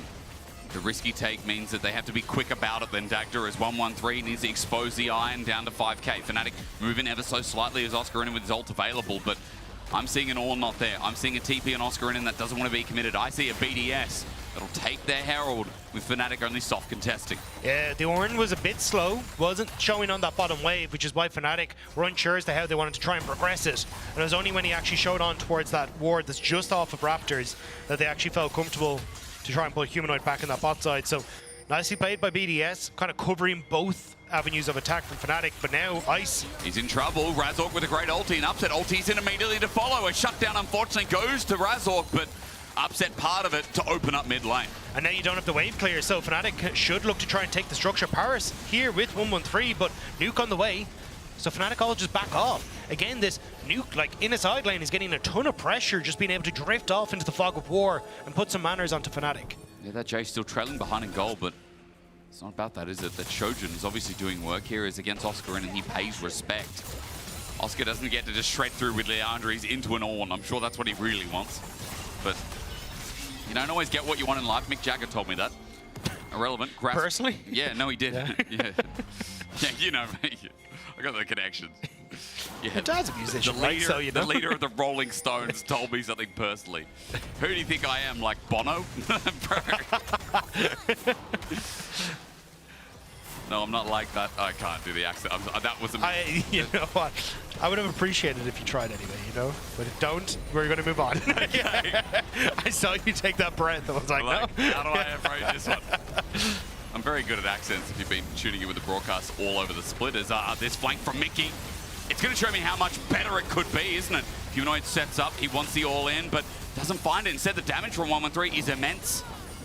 That Nidalee poke and followed up by Ice. And Humanoid can't press a button. I don't think they want to, though. I think Fnatic are happy to just defend. They get the top side tower. Now, it will be answered, it looks like, by Irrelevant in that bottom side, but still, you're kind of just happy to take the trade. Irrelevant doesn't actually get the turret. And now it's Humanoid who TPs... Oh, is it Oscar? No, sorry, Humanoid, yeah, who TPs down to try and hold on to it as Oscar and goes for the reset. So, again, you kind of hold on to your structures, which is the more important part. And now in a minute and a half, you can actually look for a big fight as Fnatic towards those dragons, where you've got both side waves pushed in fully. Ooh. I want to add a side note. Bloodletter's Curse has just been picked up here by the Rumble. If you don't know what this item does, more and more people are starting to pick it up. Things like Hwei with, you know, AP comps but a lot of magic resist shredding. That's the core of it as well. So good even for the Sejuani, good for the Galio, and good for the Kai'Sa once she has her inherent on-hit AP, as well as a W as well. Yeah, it's also the 350 health that you get just makes you that little bit more tanky on the front line, which is also the big benefit, because especially when you're playing against the Ornn, and also this kind of opportunity to look for big engages, having that little bit more tankiness is going to be great for Oscar. Great point. In the 1v1, didn't even think about the extent of how much it does to just shred down Ornn. I do like when we start experimenting with new items. I wonder how, you know, we get the full analysis of it. Is it worth it? Is the shopkeeper robbing us blind or not? Always like those discussions, but then I fall asleep after 10 minutes of people doing stats and math, and I think yes, it's actually 115% more effective than this item. You know, League of Legends is about the spirit and the sometimes soul. you just need the TL didn't watch, you know? That's right. Sometimes I just want, does it feel good or not? You know? That's what League of Legends is all about, the feeling. Sometimes playing solo queue doesn't feel good, so you stop. It's only when you lose several in a row. That's right. When I was on my 12-loss streak, it happened, right? It happens to the best of us. Or the worst. But it happens. Don't you worry. And when you get past that, you think, hey, look at these guys playing it as well. Surely they've been through that to get to this point, to be on elimination day, to be faced with hard choices, like do we do Atakan? Do we go down for Dragon, which is only second Dragon for either of us? How do we find our picks? How do we land our spears? A lot of questions right now in BDS's head, I'm sure. Yeah, the biggest question is in Fnatic's as to how the hell do we actually try and set up the map so Atakan doesn't get taken while we're doing Dragon. The answer, it seems like, is humanoid, but Fnatic have reset, which means that BDS, in theory, could call the bluff and just immediately go for it. Razork's still in the area. You see, he wanted to reset, but really doesn't want BDS in this area when he goes for it. 1-3 is landing spears. Razork takes one, but not the other. Good dive or dodge from Oscarinen. Dragon goes down thanks to Humanoid's solo efforts, and BDS now have that information, but no act first, because remember, upset's coming up. Ornn's not there. Ice is not there either. So BDS don't have all their members, but now they do, and now it begins. And Humanoid doesn't have the TP, so he's going to have to walk up. Fnatic need to discover that this is actually being taken. First, Mickey, with that, should know that they're on it, but I don't think Fnatic are here quick enough, maybe. It's a question. Oscarinen might have to lay down the ulti, but 4K, they're going to pull a choice, and they're going to pull it out of the bag quick as Mickey gets the shield of Duran, and Atakan now going to be taken, so they have GAs. The all-in engager call the Forge God. Mickey's ult is a hero's entrance, but it might be an X of a humanoid. Brings them together, but there's no clump for the damage. Ice is firing away, electrocuting. It's like we're playing Quidditch, and Harry's just letting loose. Ice doesn't care, goes over the wall, withdraws for now, but not for long. A spear over, Oscarinen burning, 1-1-3 with another one, and Oscar keeps dodging away. But that's still worth for BDS. They'll just respawn. That's the thing. BDS gets to come back onto the map, and Nuke immediately TPs the bot lane to get that turret. And you can see here, Fnatic just not in the area fast enough. Humanoid is still trying to make his way after he's taking the Raptors. The savior here is, I'm trying to see what connected, relevant. Oh, is the ultimate coming through from Razor. Clutch in that moment means that Irrelevant actually can't get the follow-up on the Ornn ultimate, because you can see how low the health bar is here. That CC would have been enough for Ice to go absolutely mental. At this stage, he's only semi-a-lunatic as he finishes off so many members of Fnatic. Only a semi-lunatic.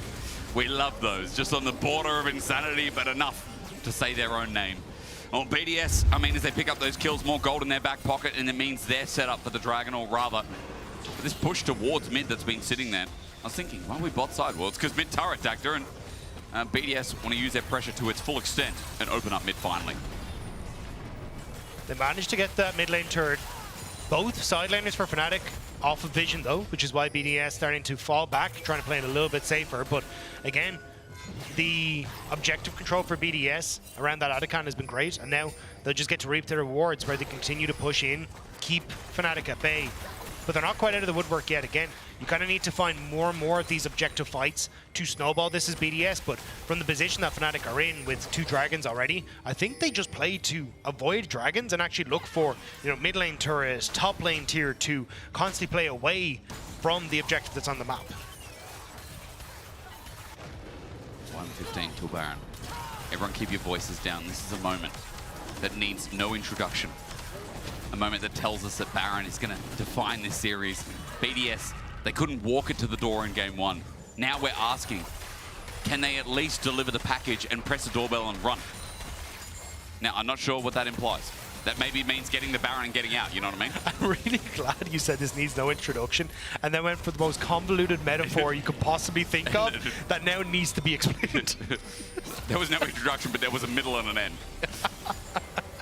And it turns out we needed the introduction. We needed the introduction there. Look, I've said it a million times. Cast is always in your ear. Sometimes we yap. Sometimes. It's definitely not me. And when we do, we tell you little things about like what this means to the players, why this is important. BDS, a roster that has, you know, Ice, who was like one of the best teamfighting AD carries last year. Nuke, who I think has been one of the most solid players. He came on the desk with us as well, and you could see his love of the game and his inspiration of the game is huge. Irrelevant, who I think was one of the best top laners last year as well, that BDS took for their own away from SK. There's so much good about BDS here, and the fact that they're fighting for their lives, it tells you a very different story to what the highlight was last year. And I think it'd be disappointment for BDS if they don't make it to that point. I mean, third has kind of been their home in the LEC for a long time. They were the gatekeepers to be the top teams, finished in 7th, and now potentially going out in round 2. Unfortunately, pulling Fnatic was not exactly what they're hoping for, but it hasn't been as strong as for BDS. There's been individual highlights of points, but the team needs to come together now and try and get this across the line. 113 predicted the Justice Punch. It's small things like that that give you a little bit of hope that they can do it and they can get across the line. Of course, the Fnatic fans, they want to see Fnatic clean this up and move on to a rematch, to a potential setup. So they're playing for the TP on Oscarinen. Fnatic, aware that more than likely this is going down. They're going to put a ward into the pit now in just a moment and know for definite. But the engage could come through. BDS pulling up. There's the TP. Spear hurts a little bit. BDS pulling off for now. Again, they leave it at the door. They press the doorbell and they've left. Fnatic, as they answer it, take a little bit of poke as well. BDS's setup is good, but now Dragon is there and BDS want to make sure Fnatic don't move to Soul Point. Yeah, the problem is that in answering the door, Fnatic's built their cup of TP, so they won't have that available now as they start to go for the Dragon as well. So now it's Humanoid who has to play away from the objective on that top half of the map, and BDS get another Dragon for themselves. In theory, Fnatic would have liked to have been able to play with multiple members on that mid lane, rotate from mid lane third take into top lane tier 2 take as BDS go for this Dragon, but because BDS got that teleport out from Oscarinen, now it's a TP behind a Humanoid for BDS. That ward, as Humanoid was taking the Gromp, he's in full vision. Ice sees him, or Nuke does rather, and Humanoid tries to ulti out, but he's blocked. In front of the Baron, they found a pick, they found the core member, and Fnatic are now stuck in a 4 versus 5. Humanoid has been picked so often on the side lanes in this series. Can this be the one that actually gets BDS a win? Paris might need to turn for the engage at 7k. BDS think about how they're going to flip this one, but should they really? With Razork in the way, no. They turn for the fight, and Mickey is the start of it, but maybe the end. Upset flashes away. He's out of dodge while Fnatic try to poke and prod and get in the way of BDS, taking his objective while Razork over the wall wants to steal. He pops the ulti. He lets them know he's there, but at 2.5k, Magnet Storm and no chance of a steal. BDS, hearts are still beating, blood's still flowing, Ice is still flying, but Upset tries to take him out with his dying breath, but Avada Kedavra, 113, takes him out with a swift blow. And it's just like that, BDS, they take control, the Baron in their sights, and it's just picking Humanoid. It's a great TP, but Humanoid had no right to be here. Fnatic had reset. They stand in front of the ultimate so Yone can't escape. And then as this goes through, Paris ends up playing to keep them out of the pit. But even the engage on towards Razork as he tries to get in is perfect. He stuns Mickey, they pick off Mickey, the ultimate gets the flash from Upset, from Irrelevant. And then watch here, Paris just ends up waiting for Razork to try and come over the wall. There's no real threat. Upset has to play way too far up if he wants to be meaningful. And it's just the engage on towards Razork, hit the blast cone to send him back into the pit. And they're able to finish off, well, what could have been Razork, but instead it's actually Upset. In attempting to kill Ice, actually gives him his life himself. Brilliant from BDS. It was controlled, it was calm, and Baron now with almost a 3k input that has given them.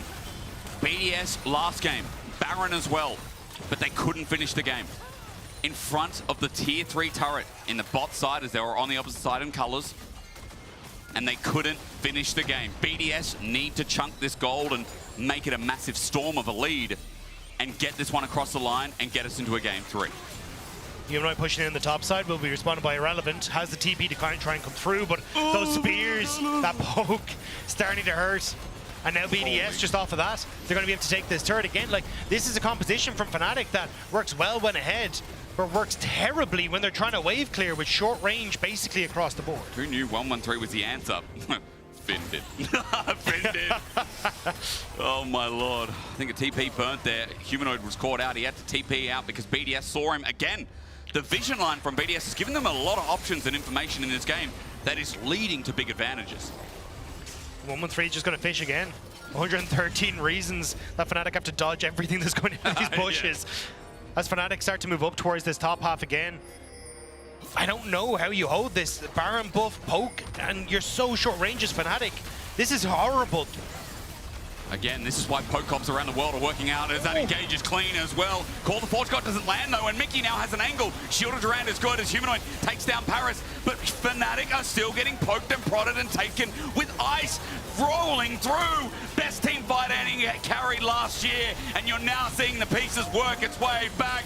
Fnatic thought they could steamroll BDS, but BDS say no. Fnatic knew it was going to be a long, slow, drawn-out siege, and they decided to try and end it instead. BDS happy to take this game and push us to game number 3. And with this game 3, so many more questions arise as 113 once again shows us why this guy has been hyped up by none other than Finn, the top laner himself. Fantastic stuff from BDS. Fnatic heads gone down, but we're going to kick it over to a quick break, but when we be back, it'll be the desk there to break it on down. Oh, hell yeah.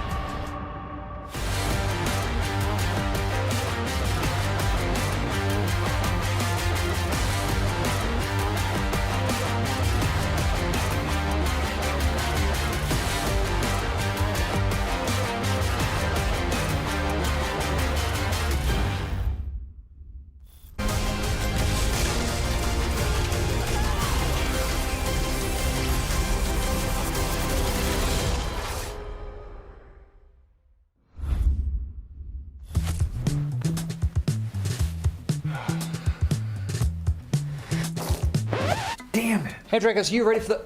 Oh, that doesn't look good. Wait, I have a solution, but you have a break. I will be right back. Just wait.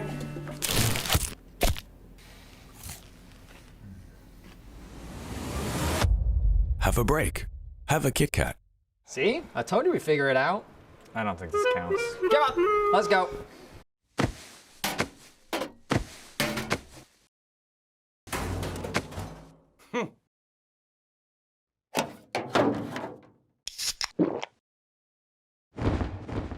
Red Bull gives you wings.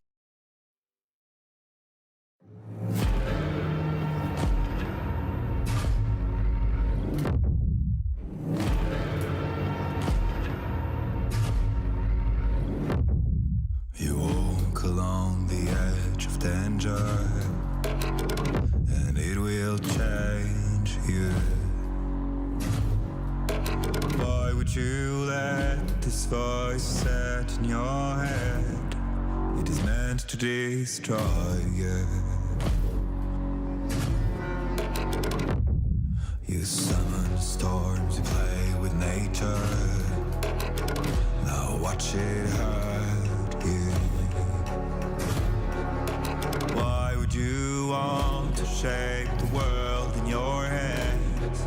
You will never make it through.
Welcome back everyone to the LEC, where we have an even series between Fnatic and BDS. So I thought, since this is now back to even, let's dive into one of the reasons why it got to that point. I wanted to bring up the Atakan play from Game 2 because objectives have been the name of the game for both of these teams, and I think that by having a strong front line and a mobile backline, BDS showed how they knew how to play around this objective. So as we move into this, there are a couple of things I really want to highlight first. The first thing is the timing they choose to play with this. There are no pushing lanes from Fnatic for them to make a cross map on this. So they decide to start the objective. You can see immediately the strong front line creates a barrier which is actually very far away from the Atakan, which does mean that Fnatic can't really push their way through, and Arazal can't really look for a kind of a smite steal at the same time because Irrelevant is kind of blocking the door, and as you can see, the wave in top lane is not really giving an entrance towards the top side of the map and the Atakan as well. That means that the Atakan can be burst without really a threat of it being stolen. That's the front line doing a great job from BDS to stop the objective being contested. After this point, we have to talk about the difference between a top side and a bot side Atakan. Namely, this wall is normally an absolute hellish thing to play around as you're playing around the Atakan, because normally you can't cross over that. Well, when you have a Zeri, you have a Nidalee, you can. So as you can see here, as the engage comes through from Fnatic and they try and mount a team fight, you immediately see the crossover a wall is suddenly what was a barrier before, which was a wall which BDS had their back to. It's actually something that protects them to this point because no one from Fnatic can easily cross this at the same time, and it means that the mobile carries from BDS make the team fight after the Atakan has been taken much easier to play around. Ice gets himself away from the initial engage using that wall and allows him to walk through the rest of the fight, and using the cleanse too, and of course the safety of having that extra revive, it means actually the fight after that point becomes much more easy for BDS. I think particularly when we have teams that are suffering around this objective, understanding the micro of the difference between top side and bot side and knowing how to use a strong front line and a mobile back line in situations like this is very important for the objective, and BDS used that to get ahead in this game. Well, that's one of the ways they got ahead in the game. I'm sure there was plenty else as well, and the desk will be breaking down the rest of it. Thank you, Namira. So what I'm hearing is that when team play towards the win conditions, they win? Now this has got to be amazing. Wild! Why didn't we pick up this before? No, but here this game, I know that, again, check-in on 113, I know that he kept the ball running for his team with a Nidalee pick that we have been dying to see here, Finn. That's why it's banned. 113 confirmed kills, 113 won games by him. My man in the jungle had a great game on the Nidalee and shows why it's been permabanned in all of playoffs. And I mean, I'll be honest, he definitely wasn't the guy I thought that was going to get the Nidalee pass coming into the season, but he's been delivering and he's really been scaling, not just with this series, but honestly with this regular season. And honestly, coming from a point where there was questions to him even being allowed to come back into the LEC with his performance in Astralis, he's really shut them down and he's become a pivotal point for BDS in terms of securing their victories. Yeah, and showing up in clutch moments, in stressful moments, in moments that matters. I know that talking to Nuke yesterday, he was feeling a bit of a thrill being in this situation, fearing the elimination, but also having this sentiment boosting them. On the other side, that's really not what I feel for Fnatic, though. I feel like, I don't want to say crumbling under pressure, but it is not, again, I'm going to repeat myself, it is not the Fnatic we were promised. No, I mean, I'm really mad. I agree, and it is sort of disappointing, isn't it? Because it feels like we're not even getting the Fnatic that was promised from regular season. We're not seeing any one of them in a position where they are mechanically better, because it doesn't feel like that. I feel like in this game as well, specifically, Humanoid never really had any side lane pressure, despite the fact that you would have a Sejuani to play around with in a 2v2 scenario. You did have a Galio where you can pressure any of it is,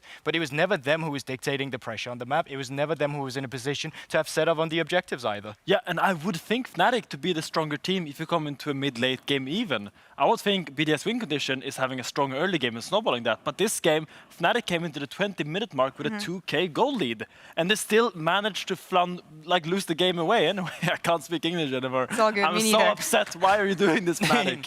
No, but I mean, on the other side, I think BDS did a good job at playing towards some of their win conditions here, Skill. We got Nuke back on some comfort. We've seen him play a lot of Jace. He's one of the few people who's willing to bring that out. Going into future games here when it's fearless, you're going to have to dig deep, but the Talia is still available there. You can still find combinations where you make it work. And I think that is the key moments where BDS is going to have to really keep it simple and not get lost in the Fearless. Keep it simple. Paris and 113 linking up, nuke on comfort. What do we want to see on the side of Fnatic? I don't know if we saw that already or not. No, not yet. What are the win conditions? I need to see Mikex with some initiative. I don't think Galio does that man justice. I think when you're playing Galio, you're kind of playing a follow-up to the enemy's engage. And I think Mickey has been so pivotal in Fnatic's success this winter that I need to see him have some kind of engage. I want to see like a Leona and Nautilus. I know the Rel is out, but I think the Rakan is still up and available. Yeah, I mean, I agree. And I think it's also one of the things where you don't see that link up with Razork. Like, sure, one thing is Mickey being on engage. Another thing is it doesn't make sense with the pairing of the jungler. This was a Galio. It's not engaged, as you agree. It can be engaged if it's facilitated, well, with a Vi, not that it was available, but one of those things where you know you need to have the compositions make sense together, and hasn't really done that between the two of them. It's actually what I wanted to ask you, because we've been hearing all split that Fnatic keep on shining because the synergy is on point, because of this relationship between Razork and Mickey. Finn, you've been in these situations as a pro player. What do you read on the situation from Fnatic? Do you feel like communication is missing here or getting messy? Or in actually tense moments like this, maybe them having strong opinions on the game and not finding the right one to follow is what is causing them fault here? I just think Fnatic has really high expectations of themselves. They really believe they are one of the best teams in Europe, and as they should have. But I think the double-edged sword that is these really strong opinions and really high opinions of yourself is that when things don't go your way, you can kind of start faltering a little bit. Maybe you point fingers to your teammates. Maybe you like crumble. You think, why aren't we beating BDS convincingly? Because they think they should be doing it, and now they're not.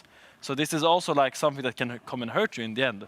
But to me, it doesn't even feel like they're crumbling under the pressure that's making them perform worse in terms of choke in plays. It just feels like they're not even at that position where they want to make the right play, right? I think like that baseline really has to be fixed there, where you feel the pressure of playing against the gifted players of Fnatic, and where you feel like they are taking over the map, but they're not feeling like that at all. And I think BDS, they're actually feeling quite comfortable going into this third game, because Fnatic, they have been an emotional team in the past, and while it's a new roster, I'm just saying, I'm seeing some of the same trends. They lost to G2 in an 0-2. They're now going down in the lower bracket again.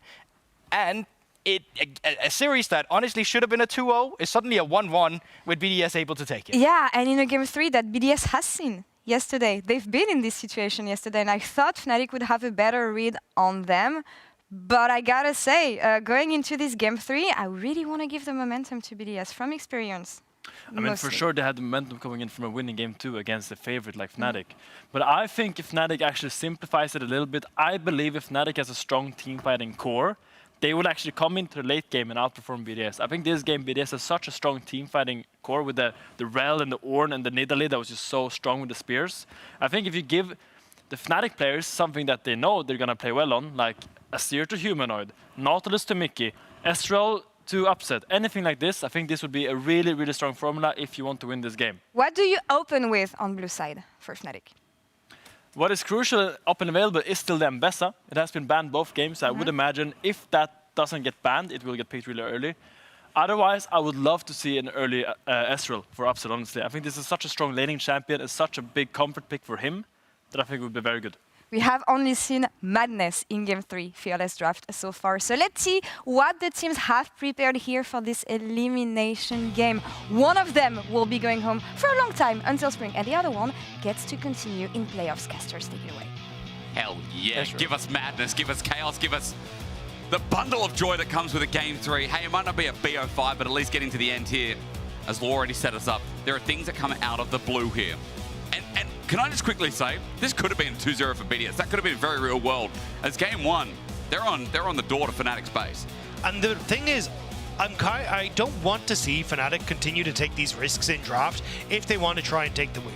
Because we've seen Game 1, they leave open the Skarner. The go-to red side ban, 113 pops off and makes it very difficult for Fnatic to try and bring that game back from the brink.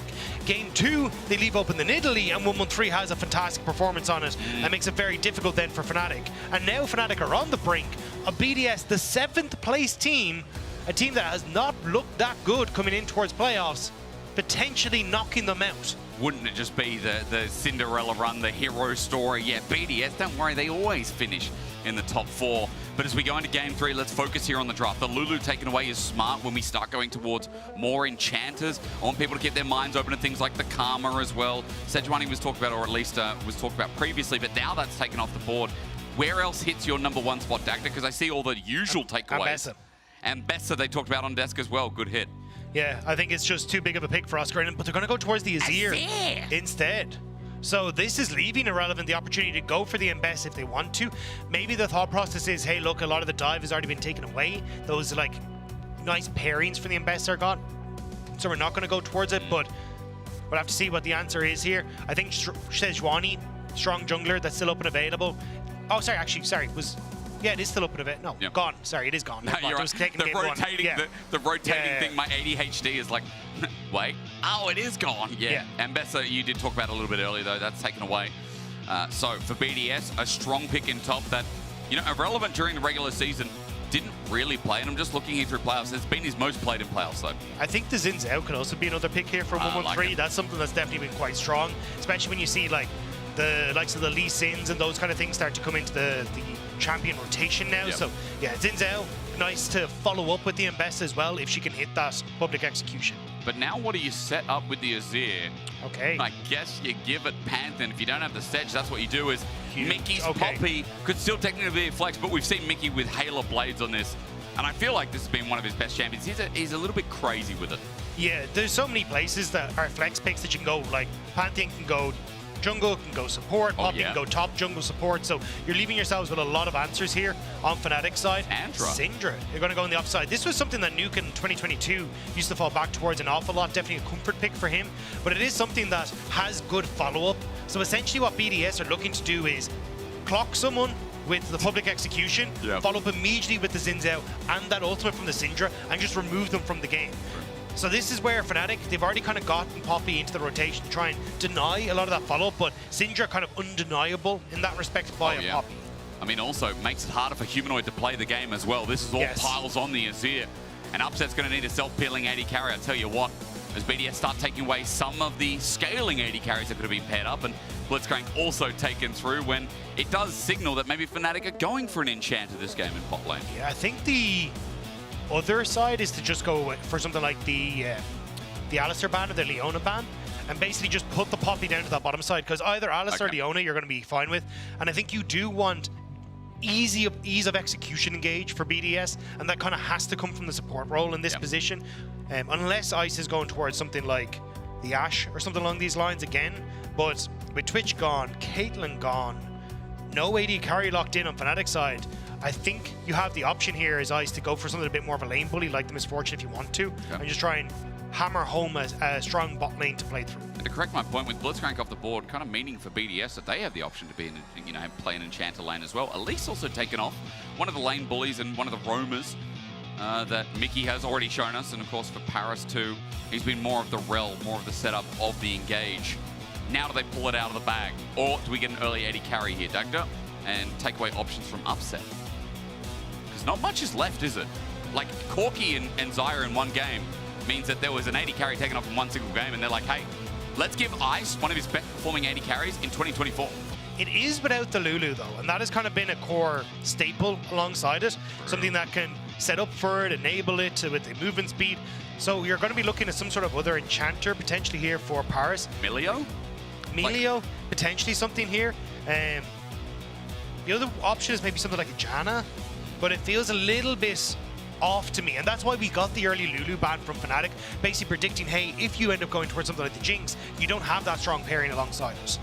Well, Leona's taken away, so one of those strong engaged champions at least denied as well, and Dagda, that does show us that Poppy top. Yeah, Poppy is going into the top lane. I mean, look, I watched a bit of Spear Shot. I know that Pantheon can be played top lane as well, but anything's possible. It's game 3 of Fearless. Let's just throw that out there as we get our hands for AD carry, and Jhin adds a bit of range into this comp for Fnatic as well. Yeah, the Jhin is a little funky though. Like, it's definitely a kill lane and bot lane, which is definitely not what Jinx wants to see.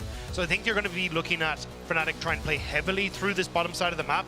My only worry is that Jin doesn't offer a huge amount when it comes towards team fights, so a huge amount of these fights will be on Humanoid, but that also then puts a very big target onto his back for public executions, for the E from the Syndra. The CC chain on a potential Azir is quite high here, and then I don't think Upset is enough to carry the fight. So if BDS are looking at anyone, it's at that mid lane. Now, my only question for you, for BDS, is are you worried about Engage here? Because there's a lot of pick tools to give Jinx and enable that reset, but we have a lot of disengage, a lot of spacing here. I guess the hard pick comes from Ambessa, it comes from Xin Zhao, and the setup you talked about with Syndra, right? But it's not some big go button like the Nautilus, like the Leona. How do you want to pick apart this BDS comp? Yeah, I think the pick is definitely there, and a huge amount of it is unfortunately a little unreliable. Like, we've seen so many public executions go wide, but if you've got the Syndra, just the opportunity to fish for a pick with the Scout of the Week is quite nice. In a team fight, it's non-committal, which is also great. But again, I think lacking that engage from the support role definitely hinders here. And Braum, of course, can't really block stuff like the Azir. So I think that then makes it a little bit more difficult in these fights. So in theory, I give the edge to Fnatic. I think they just have a better rounded outcome. But if you can pick off Humanoid, it's going to get very tough for Fnatic. Well, it's all down to this. I said it yesterday with GX Team Heretics, but this one, ladies and gentlemen, feels like it has so much more impact because BDS have never been kicked out of playoffs before hitting the top 4. Never. This would also break their history as Fnatic being kicked out, 3 different times, but it's been a while since 2024 winter, but then 2021 spring, all the way back to 2016 summer. Fnatic are always that team that tail G2. The fans are definitely behind them, but BDS have shown in 2 games now that they've got a lot worth fighting for. Game 1 was so close, BDS could have ended it there. Fnatic fought back, found a couple of clutch moments, but then came game 2, and when you talk about clutch, it was 1-1-3, who once again is on a champion that can carry and snowball the early game. I think it was 2023 winter they didn't hit, not 2024. Thank you for the correction, Dagda. But still, always trust in it you, would be Dagda, for stats.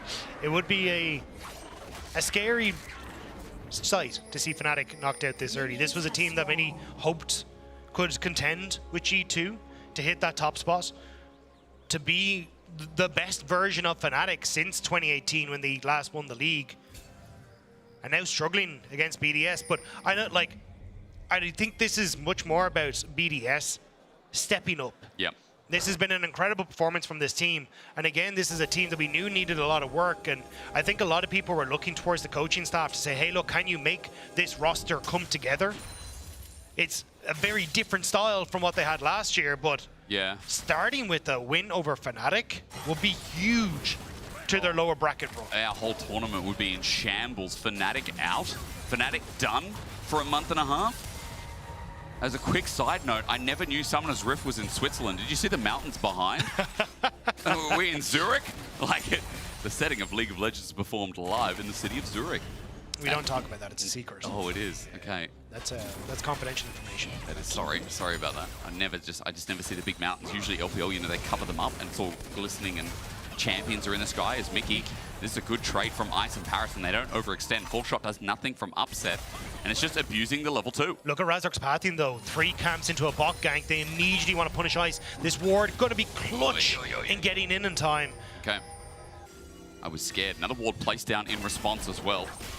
We just go to top side. Oscarinin against the wall. That's a really nice hammer shock as well. Gets grasp, and Irrelevant, while he gets his back, thanks to Biscuits, he'll be able to pop up. I mean, Biscuits and Pots. Yeah, that's fair. That's very balanced. He's half HP. Yeah, Razork spotted coming off of that bot side though. So which is why you're seeing Nuke hug this top side of the lane, even though, oh, hang on. He walked up. Humanoid walks in. Razork flashes away. Great scout of the week from Nuke. But now he's under fire. Movement speed from Razork. He finds it, and First Blood finds Humanoid. Oh, Nuke, the idea was there. Hug that top side of the lane so that then you can't get ganked, but just takes that step forward at the wrong time, especially because you can already see in the minimap, they actually had a ward at the back here, and this is the ward that they initially spotted the movement from Razork on. Just doesn't respect this and ends up giving his life. And Humanoid on Azir, nothing if not consistent, right? I feel like, I don't know if you agree with this, Dagda, one of his best champions that I've seen at least in the past couple of years. I mean, consistent DPS favors someone like Humanoid, who I think can be a really good team fighter, and set up with the early kill here. Already has himself a dagger, boots. Nice little bit of lane advantage when you're expecting him to have next to none. Yeah, I mean, this is for a long time been the Humanoid go-to champion. Yeah, okay, good inside lanes, good in team fights, the ability to completely reshape a game with one ultimate, and now he's off to a fantastic start. Upset, ends up running into 1-1-3. He's found out. Zenith's played for the re-engage, but BDS's bot lane is here. Yeah. Not respecting the flash engages. Mickey now in trouble himself. He has no flash, but stunned up and dead. I mean, Fnatic's 2v2. That was just disrespectful. Yeah, great button pressing though by Paris. The immediate follow-up with the Q, the flash, the stand beside me, like, great to actually get the slow on towards Mickey, and Mickey didn't have the flash because the initial engage. So, to be honest, like the last 2 games, this BDS bot lane has kind of been getting the better of Upset and Mickey, and a lot of that is mistakes from Mickey. Yep. Mistakes from Mickey, and Paris stepping up to the plate. Paris had a little bit of criticism coming out of EMEA Masters, and you know, being the champion on BDSA, on the sister team. We played with the likes of Janax and Rika. And you said, man, this is the best support. He's going to do amazing things like Skumon is doing currently on G2. But Paris is taking a little bit of a wild warm-up. And I think that makes sense, especially when you've got 1-1-3 coming into the team, trying to find that synergy with the both Ice and also then with a new jungler. It makes sense that you're going to need a little bit of time, but playoffs again, the BDS jungle and support have stepped up massively, and Paris, with that, has been dictating how this bot lane works. And now BDS getting one back for themselves is huge. And Bessa, by the way, even though Poppy can do that with the steadfast presence, it's all about the burst trades. Gets it down with a hammer shock there as well, and Dagda is informing me that level 6 is almost there. Irrelevant has his ulti, but under turret, Oscarinen will stay safely. I wasn't sure how safe Oscarinen was about to be, because Irrelevant, I think, was a little nervous about being put underneath the tower and then the immediate rock back underneath, but Razork now moving up towards this top side, getting the movement speed. Irrelevant hasn't reset. Flash not available for Razork just yet. Spotted on that ward, but look at where the minion wave is. A couple extra minions into his liking. Oscarinen knows that the wave is slowly pushing into him, and that's what makes this so dangerous. Irrelevant's like, hang on a minute, it just got cleared. There's a scrying orb shown on the map as well. This is so sketchy as a top laner, where you're like, if I go too far in this lane, I could be inting. Yeah, and they were even thinking about moving Upset up, because again, you can use that charge, get the ultimate knock-up, and then the immediate deadly flourish from Upset would be enough knockdown, or lockdown, sorry, for Razork to get into lane, but he's just going to be happy to go for the trade of objectives instead, taking the Void Grubs. Go down pretty quick as well, thanks to the enhanced Q. Razork, not going to get too much experience. What I've noticed from these grubs, Dagda, is they actually don't give that much experience for what you'd call a jungle camp, right? It's the first one. The first one, right? And then after that, it's kind of rubbish. So, as Razork takes it, yeah, about half his EXP Vata 6 towards getting the Starfall, but he's going to be the trade as BDS open up with the Dragon Ball. Yeah, I'm just playing towards where basically both sides are strong. You already had that early lead for Ice, and you're just going to continue to play through it. And again, like, this is kind of where Ice, if he can start to get these resets, it's going to be great. And traditionally, you don't think of lack of Lulu, and a dive comp is really where she flourishes, but if you can get a reset with that ultimate, suddenly you can take over a fight, and there is not a massive amount of backline threat apart from Razork, so in theory, Ice should be able to just free fire for a lot of these fights. It's more when you're in lanes like this, and Razork is about to take over to level 6, where you can be a little bit more vulnerable to these Starfalls. That's why that early lead, that kill onto bot, just mitigates, I guess, any extra pressure you'd kind of expect that comes through. And extra that gold lead that would naturally come as well. By the way, top lanes have reset and both teleported in, so if you're expecting anything to happen on the bottom side of the map with them, think again. It will just be jungle's involvement as we lull about for a little bit. I think that lulling about, Dagda, you think it benefits? You think it benefits BDS here? I mean, again, is scaling in the conversation for you? I think it's more so about when the champions become strong. Like base damage Poppy, base damage Jhin, base damage Pantheon. I don't want to mess with them in the early game, if I'm frankly honest. So I think in that position, just, hey, like, wait till we get Eclipse on towards Ambessa. First item, like the Ludens for Nuke. Then you'll really start to come online. But also just, you have to be very careful as BDS now that the Pantheon has hit 6 as to how you are pushing in on the map. So for Ice and Paris, they just want to freeze that wave underneath their own tower until 113 gets onto their side of the map. Then they can push in that wave because they have jungle support. Whereas for Irrelevant, he now has to kind of do the opposite, where he wants that wave to crash into him because he's always at threat of Razork ulting into the lane alongside the Poppy.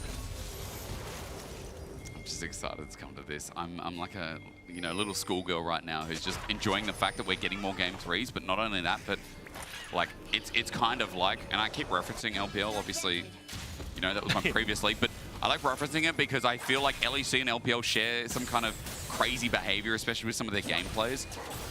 You know, it's like today with, like, in lower bracket, Weibo versus BLG. Two teams you'd expect to be in the upper echelon, but because of the way the format's worked out, are now here fighting for their lives. Like, Fnatic versus BDS, who would have thought? You know, Nuke versus Humanoid, one of them is going home today, and you won't see them for quite a while. And that's why so much is on the line. That's why it's a little bit scared play for the time being, but maybe not. I'm wrong. Humanoid tries to go in, fakes it out, but Paris' ulti is better. Wind becomes lightning. Humanoid in trouble. Unleashes power, but Humanoid unleashes the army. Razork tries to defend, but the rocket gives no quarter. Razork slowed and stunned down, and a kill for Ice is exactly what BDS need to get over those early game nerves. Great roam from the BDS bot lane. Like, they will end up giving up a little bit underneath the tower, but they don't really care. They got that kill early on towards Ice, and now Upset very far forward. He is. He's been Winter's Bite as well, so that's a good dodge away, because otherwise Upset could have been in more trouble. Mickey is far away to help, but Ice just walks in, wants the wave in the end. As you mentioned, that was being neglected, but that kill with the BF sword as well. It's still good news for Ice to continue pacing this early game. You can see at the moment, Razork just holding that mid wave until Humanoid gets back. You've got the Void Grubs about to spawn in 30 seconds. Could be a potential 6 for Fnatic, but looking at where Razork's moving on the map, I think they want to try and make a play onto the bottom side and just give up the next 3 Void Grubs, say we'll trade even, and try and punish Ice, because at the moment this Jinx is kind of just getting the opportunity to pick up waves, got an early kill, so getting a chance to scale, and that's scary if you're Fnatic. Oh, yes, it is. I see red at the bottom for BDS. Maybe third early game in a row.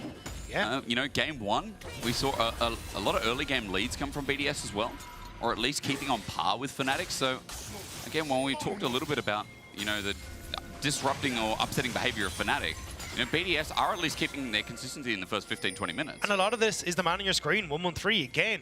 Razork goes to make a play mid with Humanoid. You've got Paris and 113 that just show up in the lane, and you're like, all right, lads, we knew you were going to be here. Read like a book. Now close yourselves and leave. And it's just been that the entire time. And this is where BDS have been able to get these early leads. And now Fnatic. Mickey, he flash missed. a flash, but it's a flash from Nuke. Doesn't matter though. Grand Starfall for Razork, but he flashes out too. Fnatic thought, yeah, we'll take this fight, but even after a Solar Flare, I don't think they will. Rocket sends in. Oscarinen's ulti's great, but already the feats of warfare have been claimed. Fnatic were the chosen ones, but BDS are starting to believe. BDS gonna get these Void Grubs for themselves. Unfortunately, Ice didn't quite get the reset that he would have liked. The ultimate only hitting on towards Mickey, but still the kill goes across to BDS. The control of the map goes across to BDS. And Fnatic, they've got to start feeling this pressure at this stage. The grubs are going to be taken. 113 is going to even up 3 apiece. And again, when he's involved, good things happen. Once again, 100% kill participation. And once again, people succeeding around him. Nuke just picked up a kill from that as well, where he'll now find a lead. And we'll look at the replay again, because Fnatic are the ones who chose to try and start this play. Yeah, Mickey really wanted to get on towards Nuke. Grand Starfall on its way, and you got Humanoid potentially there, but BDS, they kite backwards, turn on towards Razork. Oscarinen isn't in a position, so essentially this is a 3v4, so they get the kill onto the Pantheon, and then Irrelevant tries to chase down, but Oscarinen's there to keep him at bay. Now Fnatic trying to enter through the bot side. Because BDS want their second dragon, so Razork needs to steal this, because tempo and momentum, those are mean words, but they're very, very real in this game. Humanoid with a flanking angle with his ult and flash available, wants in. They want to sandwich Fnatic, trying to put it all on the line. Teleport comes first as Ice, instant cleanse away. Captain Jack Sparrow as we've got the curtain call. Meanwhile, teleport's flying, it's Oscarinen, and now Humanoid with the shuffle in. BDS are cornered and sent away. 113 is just trying to buy some time for his team as Nuke somehow gets out. Scout of the week, and they still find kills. How did BDS find anything? They were the one getting pincered, but Fnatic are the one blowing up. 113 again. I feel like this guy is only rolling perfect fives as the triple comes through, and Irrelevant takes Fnatic to court. I cannot believe BDS won that fight. It started off with Fnatic finding the opportunities to get on towards Ice, push him out of the pit. Like, even when you look at the backside, like, everyone at BDS is running up here, but you've also got to look at, like, Ice. As he goes through here, you get the pressure from Humanoid. Oscarinen then goes in, gets the flash, misses the stun, but then it's this follow-up. As you go for the all-in, it's the Scatter the Weak, the ultimate from Ice, gives that reset, and now that backline threat isn't there for this Jinx. So he starts to tear through people alongside Irrelevant, who's just been healthy this entire fight. Sin's out passive, plus Sundered Sky in that fight as well. 113 just doesn't die. Yep. And because there's not enough damage, you know, we don't see the Azir really pummeling through the health bars yet. The Pantheon not able to get access. 113 stays alive for so long, and Dagda, impressive team fight for BDS, a 3k gold lead. Fnatic are now on the verge of a very, very poor early game that's going very, very not in their favor. A 1k gold lead now for Irrelevant as well in this Ambessa. And you have big concerns now that this Jinx is in the right position at the right time. Exactly, and again, it comes back to what we talked about. If Humanoid is not the one that's consistently getting that DPS off, there isn't really anyone to fulfill that role on Fnatic. Upset can't really do it with this Jhin. And even in that fight, he kind of opened up with the ult, but was taken out of the equation. So for BDS, there's just so many, like so much room for everyone to deal damage. Like everyone is a threat. Now Mickey trying to be a threat towards Nuke, but Paris is here. Solar Flare is a really good sidestep. Nuke still gets stunned down though. Shield of Daybreak connects and Nuke might still be in trouble. Taken down. A big shutdown over to Razork and Fnatic back into this fight. Paris gets stoned up, stunned up, and whatever English you want to use, he's still dead. A double over to Razork and Fnatic mitigate disaster. Yeah, they end up getting the double kill. They should be able to answer for the tower take BDS are going for in that bot lane. Nice pick from Fnatic, at least getting something back for themselves here. Oh, they really needed it as well. And some kills onto Razork because he's going to have to learn how to carry this game and get it across the line so that Humanoid can start scaling and so that Upset can also start popping people as well. Dangerous waters, but now mitigated by about 1,200 gold thanks to the double kill sent over. It does give Fnatic, though, the opportunity to get themselves in good shape. They've shoved in top. Humanoid can then reset, should be able to finish off his boots and get back out for the Rift Tower that's about to spawn in 30 seconds. He's going to be a little late off the bat, and BDS, they want to try and catch him on side lane once again. Humanoid, you have to be so careful here. 113 he is has no just on a flash. ward, but he's probably underestimating it. As you said, Humanoid has to shuffle away. 113 looking for a different path, and with that turret, it might end up being a dive Dagda, but how confident do BDS feel? But all they have to do is prevent him from looking for the reset, because now they're in a position for that Rift Herald.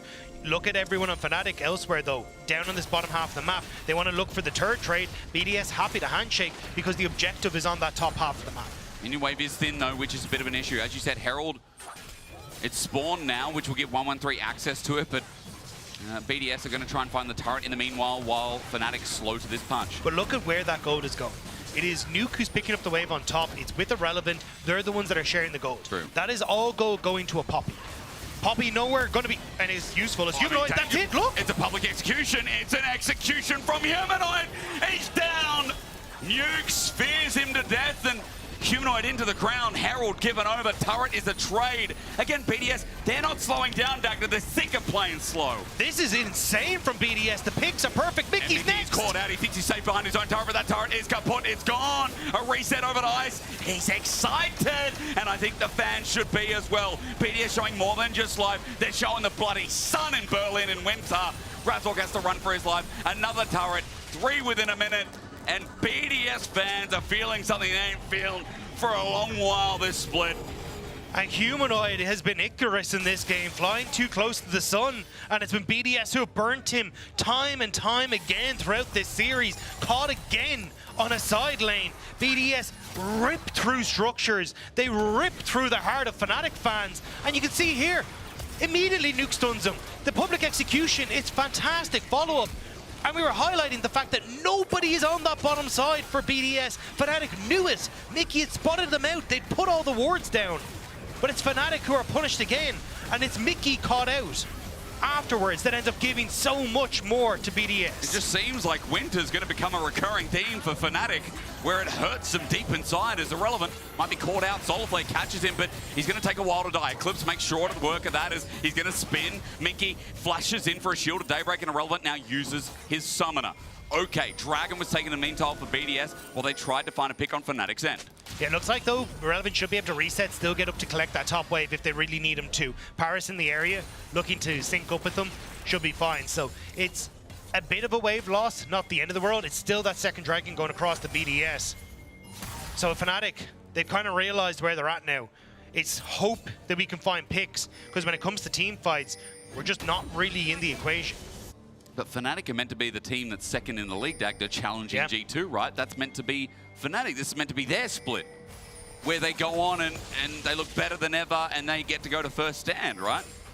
People started doubting G2 at the end of the regular season. Obviously, G2 are not really a surprise when you consider that they ended 6-3 and start doing G2 things, but this is Fnatic's story. Fnatic's story is always about pursuit and always about competition when they're at the top level. But maybe that's the problem. We were hoping for a different story from Fnatic. We were hoping that maybe the story told was just a different one this time, but it feels like for Fnatic, maybe it's a story that's been here for several years. We get hyped, we can see the potential. We saw it in season finals, we saw it in summer in 2024, but they could never live up to it. And now it's BDS that are looking to steal that spotlight away from them. Show that even with these changes, when people doubted them, that they are still a team to contend with. And it's crazy because only in the winter season, if you didn't tune in, they finished first, 8-1. Fnatic are your top team out of the regular season. BDS are where again, Doug? Do you want to hit it? Seventh place. Seventh. This is first versus seventh. And BDS right now sit with the 3K gold lead. They've obviously scaled up in playoffs and they're scaling up within this game. Look at that Jinx. Infinity Edge is well and truly on the way. There's a 1.3K gold lead between Ice and Upset right now. And it's always interesting to have that discussion because I don't feel like we've talked much about Ice this regular season, but hell, we've solved the story of Upset and Mickey and how good their 2v2 bot lanes have been. It's been Upset and Mickey looking great. Razork has been fantastic. It's the jungle support that have looked great as a duo. But it has all collapsed when it comes to BDS. It's 113 and Paris who are dictating the pace of this series. They've consistently done it. But now, BDS, they have to fight their demons. They do. They have to show that they can cleanly close out this game because Fnatic still have the tools. You have Humanoid on the Azir. He can still find those moments. But it's about not giving them across to Fnatic. BDS opening up on this top side. They're just looking to play off of 2 waves. Try and gain vision control in and around this top side, as that's where the Atacon is. That's where Baron will be in a few minutes' time. I know you're all going to be saying it's only a 3K gold lead, but just think about what this signifies here for BDS. Atacon's going to start up. Everything thrown outside the bag, and Mickey wants to set up a perfect engage to stop this in its track. Yeah, they need the TP from Oscarinen. That's what BDS are playing for. Tower set up by Azir on the top side. That's the safety net for Fnatic. 6K, 5K, BDS are looking for the flip maybe, but Atacon's going to get the debuff. Oscarinen gets a disengage, but they're still going forward. 113 pops his ulti, jumps in, starts healing up. Solar Flare in the backline, public execution, takes care of Mickey. Oscar running away, 113 is still not dead. You can't kill this jungle demon as the zone control is back in. Atacon is still BDS's, and Fnatic are throwing all these Hail Marys, but Mary doesn't care. There's just no hope in hell. Fnatic can fight back against BDS. They are desperate to get in here, but BDS, they play it perfect. They come back into this choke point, which immediately allows them just to set up this line that you have to try and fight through. But a front to back is exactly where Ice and Nuke want to be. Everyone funneled into a choke. And even though Paris was taken out, you can't touch the back line. And 113 is ripping through those low health bars. It's BDS coming alive in game number 3. He just doesn't die. He finds a new target. He heals with Sundered Sky, and Steric's Gage makes it even that much harder. No one's ripping through his health bar is now 4K, and the ability for BDS to play ever so aggressive.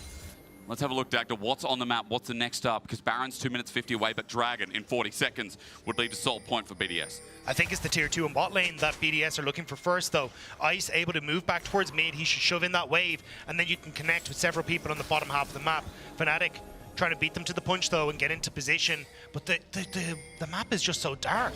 Like, yes, they have a lot of vision on top side, but bot lane belongs to BDS.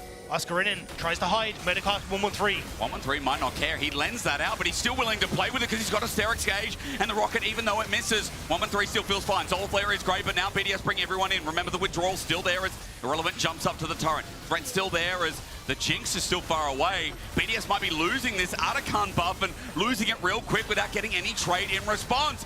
They see the blood in their eyes. They try and take the play, but Fnatic just get free 600 gold. Yeah, huge from Oscarinen on the back of that play. He gets the engage on towards 113 and also gets the ultimate on towards Ice, so the Jinx is not in a position.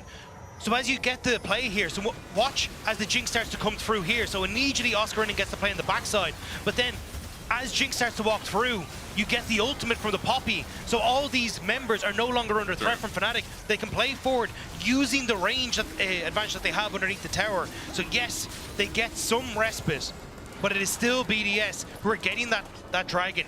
Third dragon now for them, and Fnatic were already struggling to keep them like dead. So if this dragon goes across as well and you get the soul, it is not going to be nice for Fnatic. And for that front line as well, let's remember, Chemtech individual dragons are really strong. Heal and shield power, like we have the power of Steric's Gauge, we have the power of Sundered Sky. 113, we've already been complimenting his unkillability. Pair that with Irrelevant as well. Those stats are going to be so beneficial for BDS as we count down. 4 minutes 30. Baron's up in 50.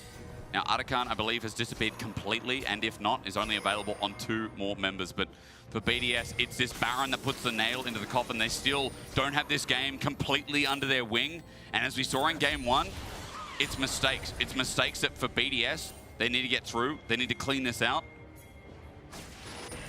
Essentially what you want to do as BDS is shove in this bottom side, have Embessa then drift across the mid as you get the push in on mid, and then you can all collapse onto that top half of the map. This is the real goal, is that tier 2 on top side. Now, because they've kind of dropped bot already, you have that push, it's a long lane, which draws Irrelevant back. So BDS are still kind of mistiming on these waves as to how they would like to progress this game.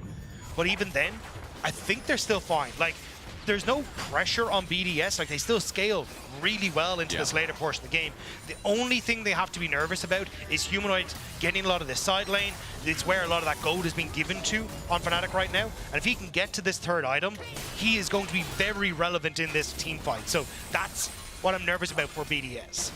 I'll also say, I just watched a Jackie Love Jhin today that single-handedly won a Game 3, by the way. 6-item Jhin, started, you know, like 1/4 healthy tanks. Once he gets something like the LDR there and a lot of items behind him, Jin's not the best tank killer, let's be real. But he still does a lot of work, especially ultra late game. They don't really have a main tank on BDS's side either. That's also a great point. It is trying to get to that late game items is going to be the difficult part. And with the position that BDS are in, I mean, Soul in 2.5, you've got Baron, which is going to be up. This is where you just don't have the time for Fnatic. Well, those carries also have to be worried about that time for Fnatic if given over, but you're right, they don't, because Baron's now spawned and BDS hold the area under control. That's what the blue buff setup was for before, is Razork and Mickey trying to clear it out. 113 and Irrelevant look for a pick of their own. There's good poke that comes through, but Humanoid, as he tries to take Gromp himself, BDS are just looking for that opening, that opportunity, that member to step too far forward and get picked off. That would open up this Baron and give them, again, another checkpoint. Yeah, they don't really have the control over the waves right now, though. Slow push from Nuke on that top side is about to be picked up by Humanoid. So now BDS is trying to play for mid-push at the same time, but they're kind of ping-ponging the waves at a similar moment. So Fnatic are able to move back and forth through their own jungle, and BDS aren't really able to establish a foothold deep into this Fnatic topside jungle, and it's making it slightly easier for Fnatic to hold. I'm wondering if BDS are just going to wait for this Jinx third item here instead of pulling off anything antsy. Ice has a... Yep, he's got it. Okay, Phantom Dancer instead of something like the Rapid Fire Cannon.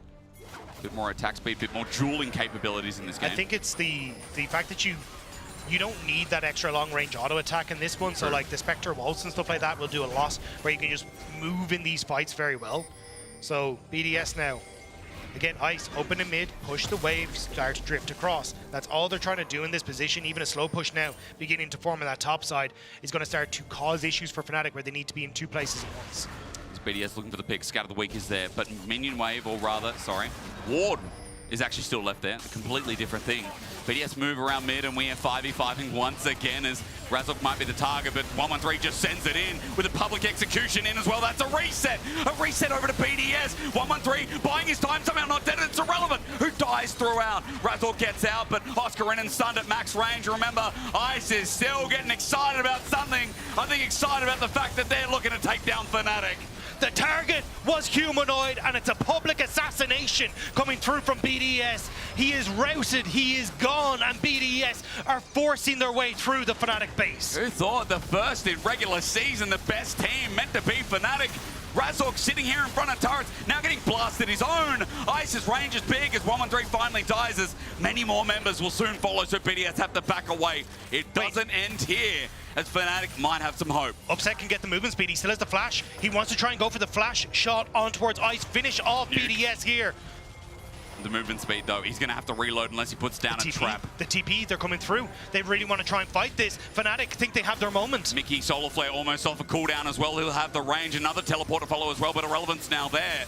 It's because that dragon has spawned as well. Humanoid won't find anything. BDS get out with their carries alive, as Ice has to take that extra step to be careful. You can TP back in if they want to, but at least Fnatic looks like they've gotten that dragon. It will be gone before BDS can get back onto the map. It was a little dicey, but BDS are able to escape. TP from Nuke immediately towards that top side. I think basically BDS are saying, hey, we can go for this dragon if we want to. No ults. On towards Ice, though. Looks like it'll just be a tier 2 that is the focus for BDS instead. So take a breath, because Baron's up. Baron part 2. Mid is open within him. The longer this goes on, the longer this frolicking around Baron, the better for BDS, as that wave becomes a very real threat. Jhin, Azir.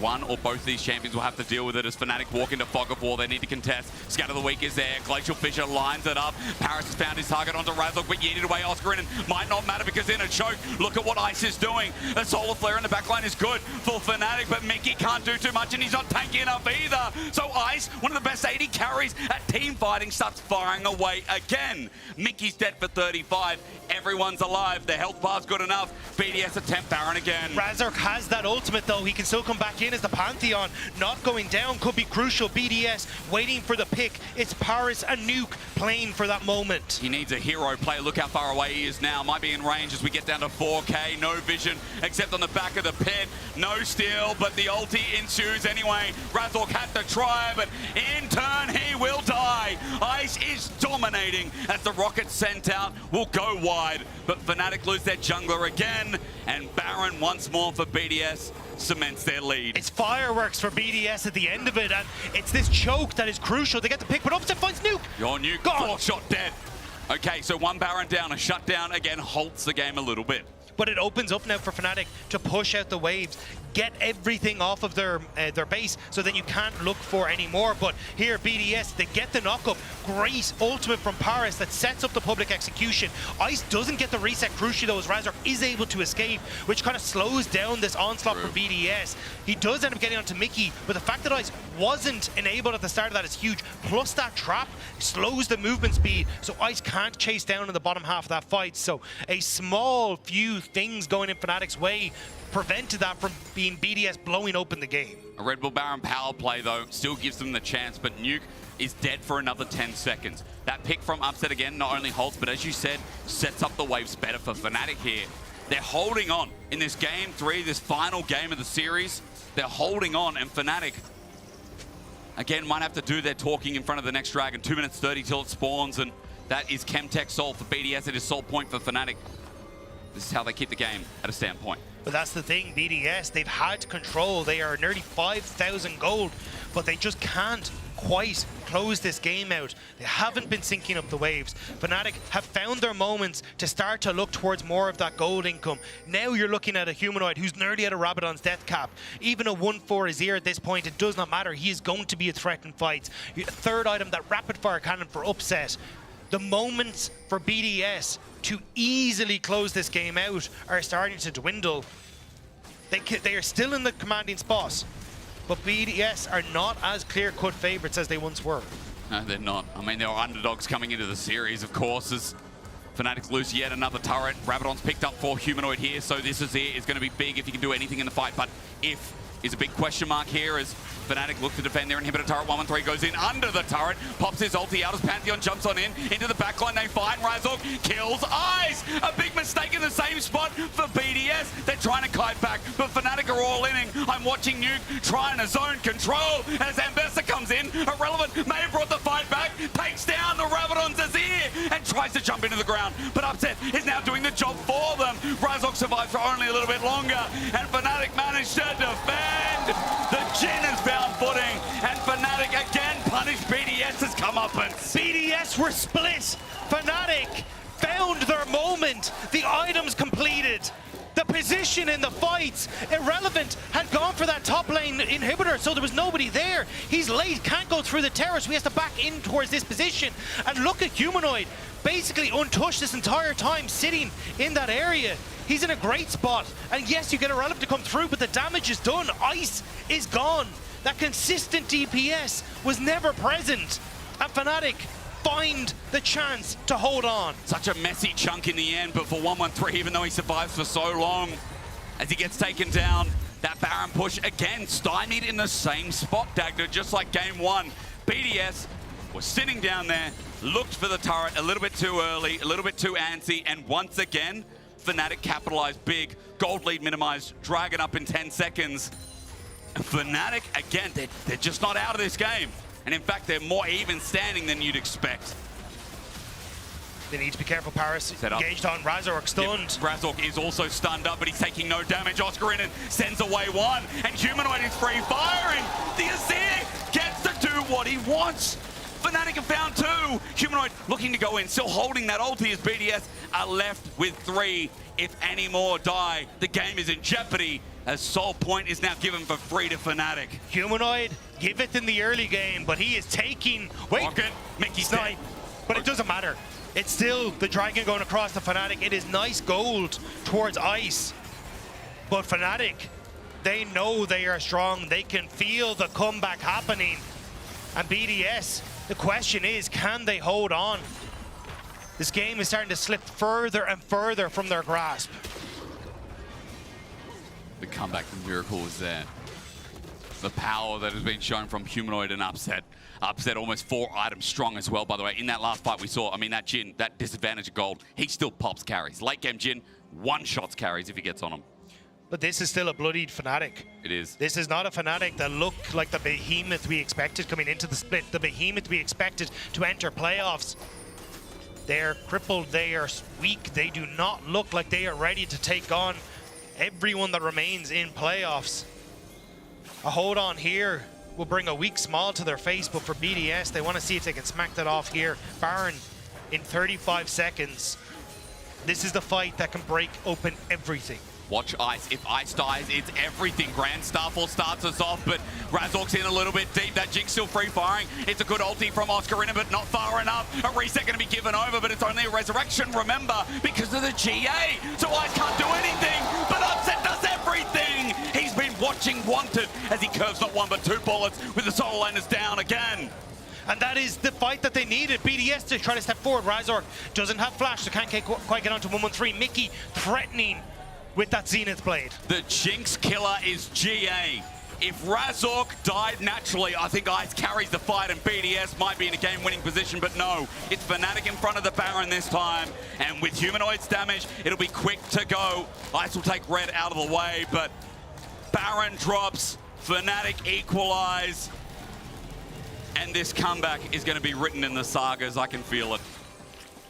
What was once BDS fighting and knocking at the door of Fnatic is now a BDS hiding behind their own turrets. Nuke attempting to hide behind Paris, but Razork, as he said, he goes into GA, Irrelevant isolated with a great steadfast presence from Oscarinin to keep him locked down. Nuke sniped by Upset. The hands of Fnatic are around the throat of BDS, and they need to find that one moment to finish it off. And that's stress.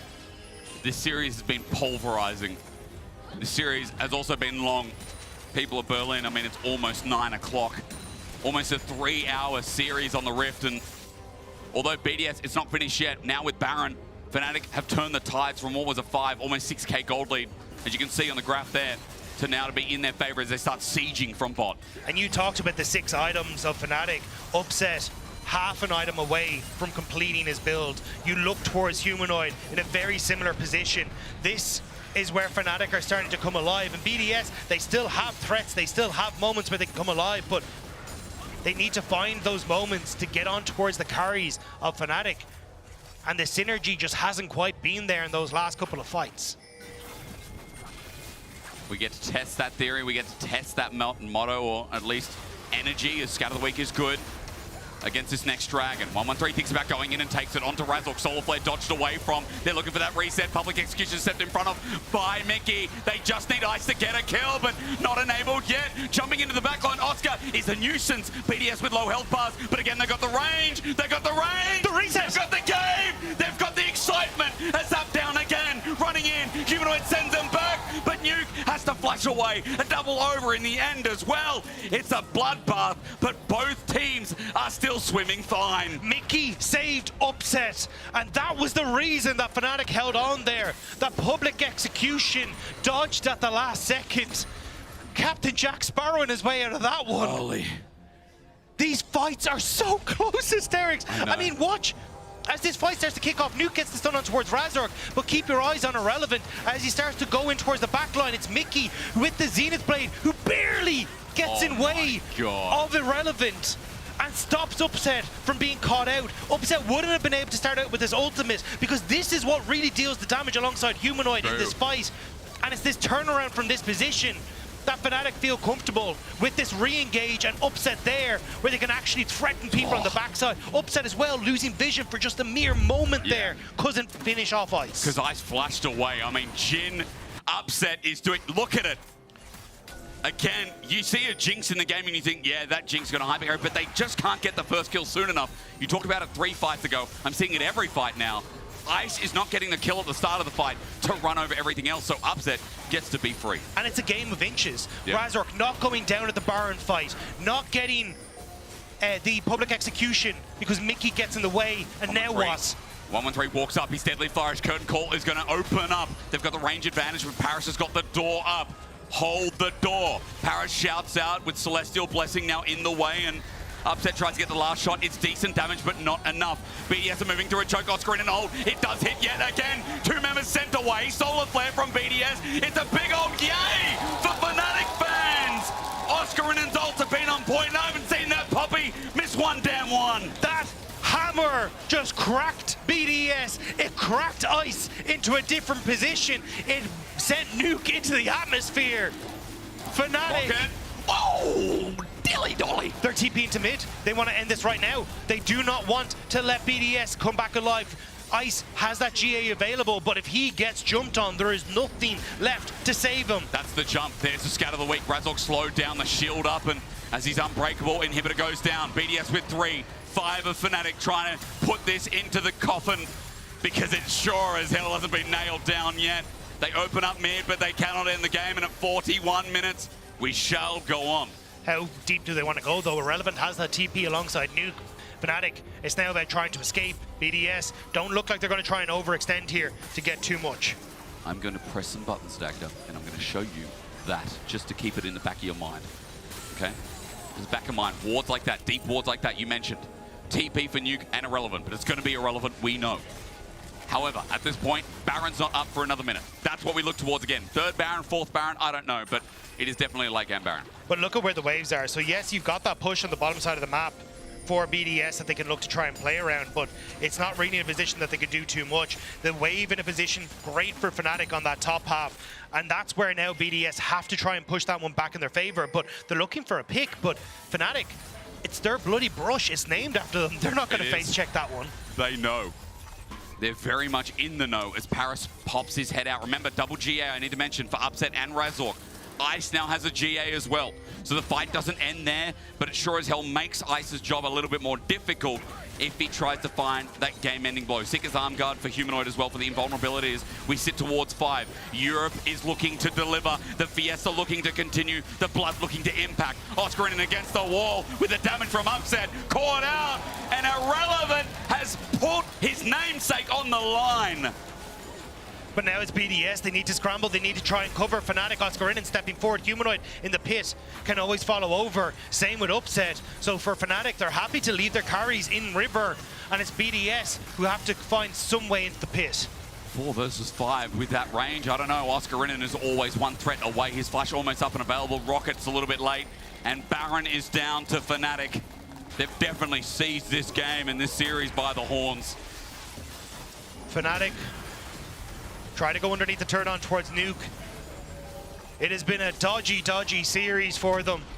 playing from a deficit consistently, but able to find picks, able to find moments to bring it back, and now they're on the brink of pushing themselves forward in towards that round 3.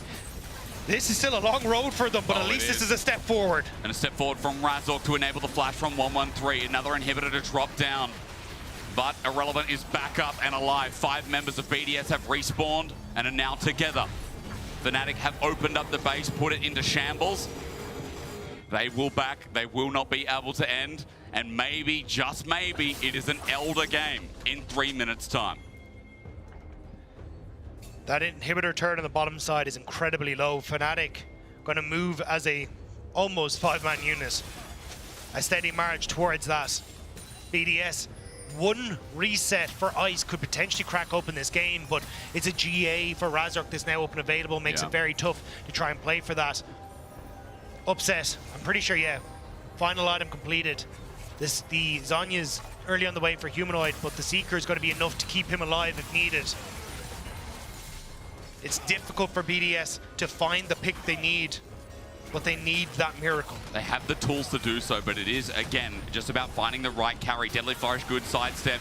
Nuke looking to zone. Irrelevant jumps in. The final fight in front of the base could be it. BDS looking for that reset onto Mickey. That's the target. Ice uses range. Mickey flashes away. The curtain call enabled as public execution. Doesn't hit the right mark, but Irrelevant blocks for his team for now as Razork is being the carry, being annoying. But the GA, as we said, is more annoying than that. Fnatic have got their front line in the way. Scout of the week hits nothing. Fnatic with 5.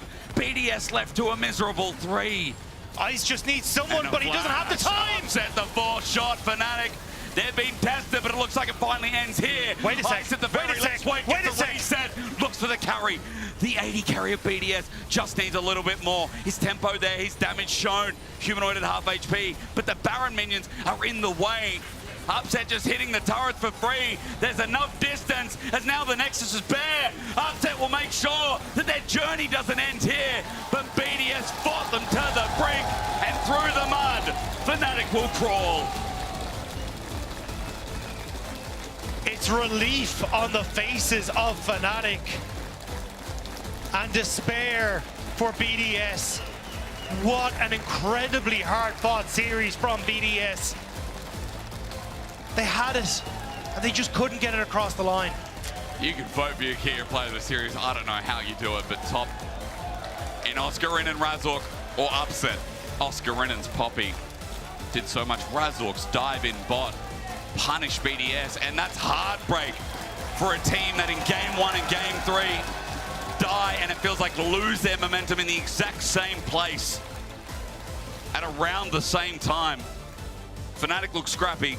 They'll say a win's a win, but we know there's so many more trials and tribulations ahead in this lower bracket for a team that we expected to be one of the best.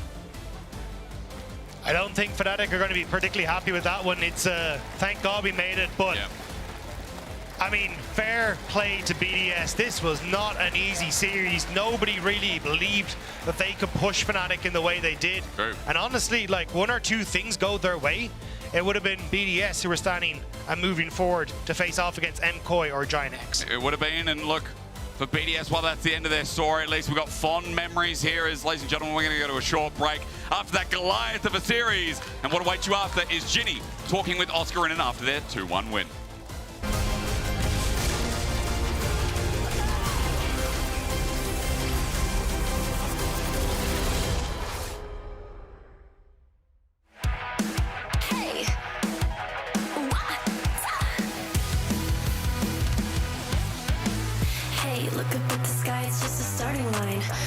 Through the storm, feel the vibe align.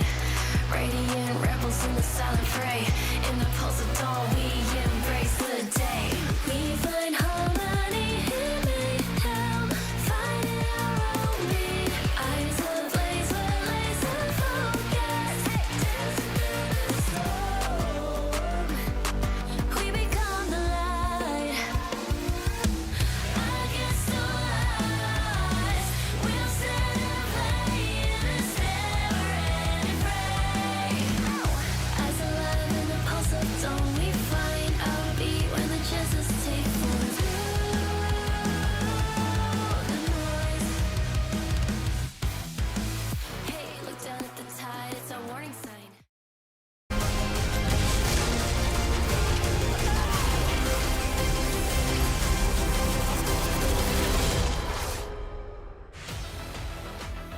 Welcome back to LEC. Gina here standing by with Oskarnen in the Marriott Bonvoy post-game check-in. Honestly, what was that game? Because I felt like every single person in the audience watching at home and you guys on stage has probably felt every single emotion known to humankind. Yeah, I mean, it was for sure a roller coaster in game 2 for us. I think we were not in control in the last game for sure, but we really wanted to win, we believed, and we were looking for ways to come back. So yeah, we made it, but it was really stressful, honestly. Like, I don't know, I just don't know how to feel right now. I don't know how I feel. It's okay, take a deep breath because you did win, so you're still in running for the competition. But I want to talk about what you just mentioned, where you're saying it's really stressful, you're not in control, you still want to win. How do you, as a 5-man team, come up with a plan under so much stress to actually be able to close out the game? I mean, I think you always depend a lot on the enemy's trolling for you to come back. Are you saying they trolled? I mean, in the last game, I think a bit on the bot T2, and they have to make mistakes. We were mega behind. Like, I could feel it in game. So yeah, I think obviously they have to make mistakes, but we were also looking for them. I think we were in positions to punish them. So yeah, I think also the most important thing is to believe, because at some point maybe you can lose hope because we were really doomed. But yeah, I think we just looked for our way to come back and we made it. Don't let your dreams be memes. That's like the takeaway I get from that answer. But you still have another team to play, and it feels like every time Fnatic goes up against G2 and doesn't win, there's a little bit of a mental boom. You guys were able to bring it back. I don't think a lot of people expected this series to be as close as it was. So heading forward, heading into the next games that you have going on, what's going to be your approach? I mean, I don't know. Like today, I felt like we played really bad, honestly. I don't know what's going on today, but for sure we didn't play well. I didn't expect it to be close either. But yeah, it was. So we have to fix whatever we are doing and come back stronger against whoever wins in this match. Because if we play like this, we are probably not winning against either of these two teams. So yeah, we have to fix our problems. Yeah. Okay, going back to the drawing board, mental reset. I appreciate you for taking the time for the interview. That's enough from us over here. Let's head to a quick break, and then we're going to be back with the second series of today. MKOI going up against GX.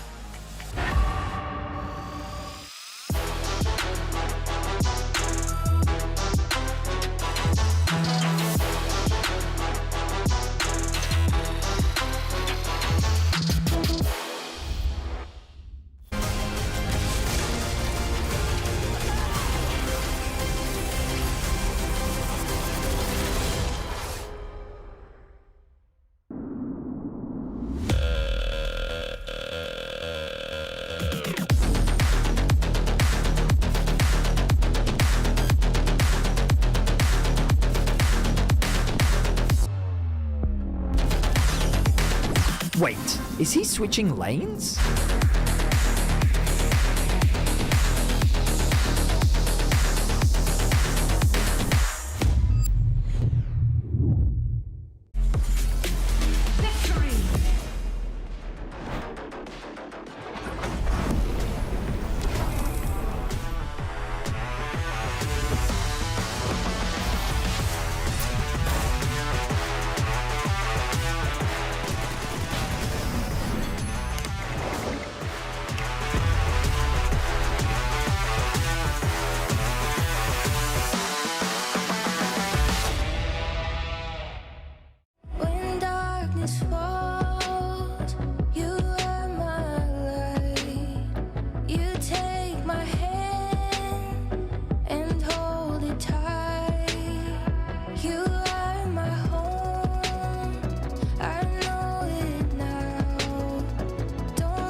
Vale, pues nada, soy un puto desgraciado, o sea, en serio.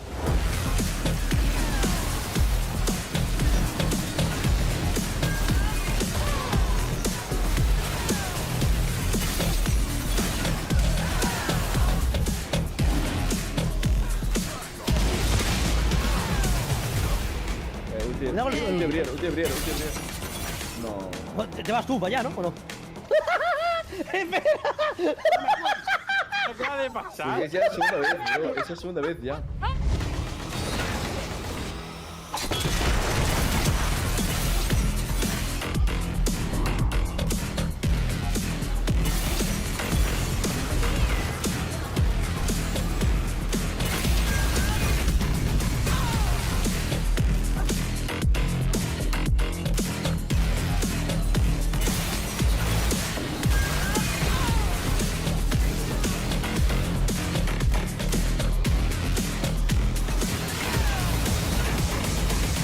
I'm ready to show you what I've learned.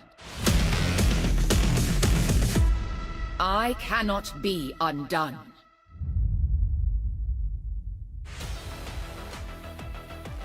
Amazing video showing us that even if our pro players cannot manage to have kills on Mel, the community can. Great video from our players here. We're back after this first series with Humanoid. Thank you for joining us. Thank you for having me. You had time to breathe a bit, but we're still gonna cook you. What the hell was that?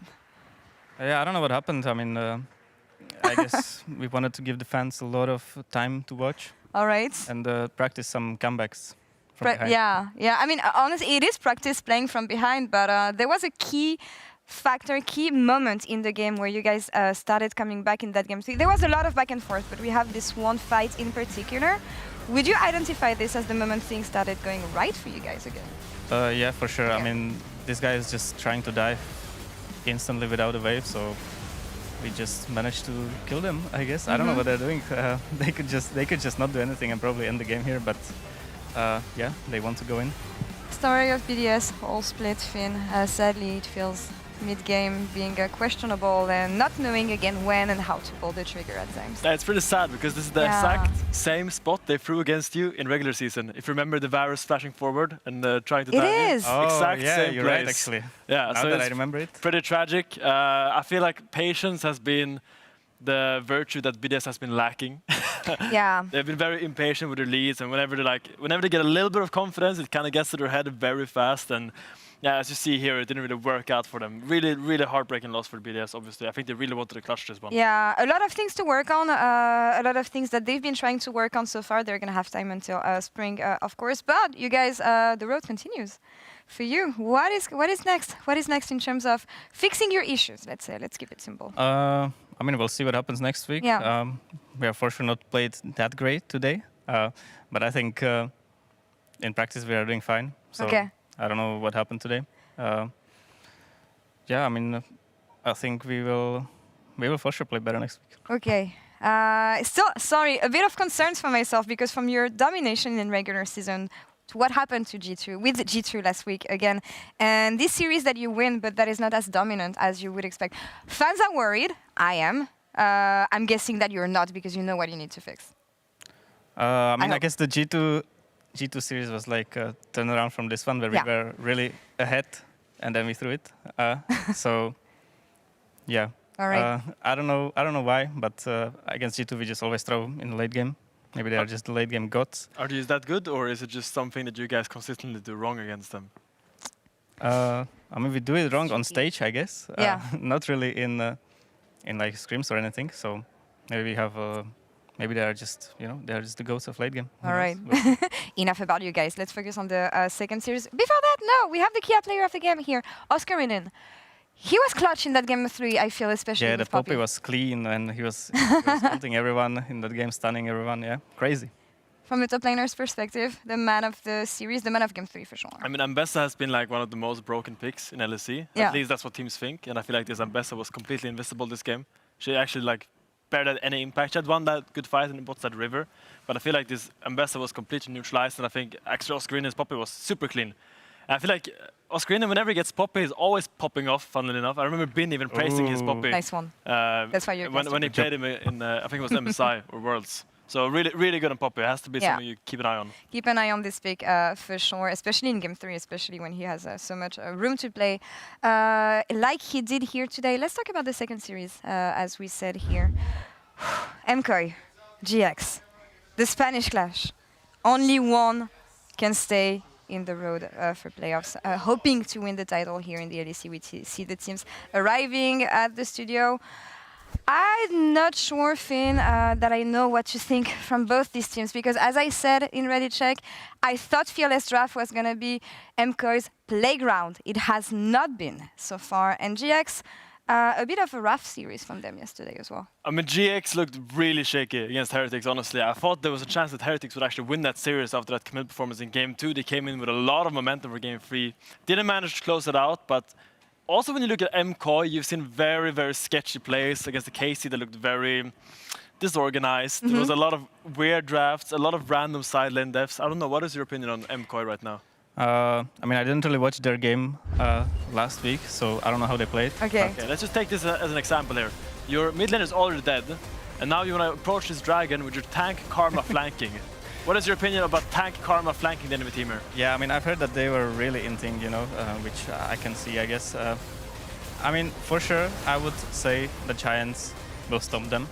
Oh, that's a pretty bold take. I think most people actually believe that MKOI is the stronger team. Yeah, that's going to be interesting.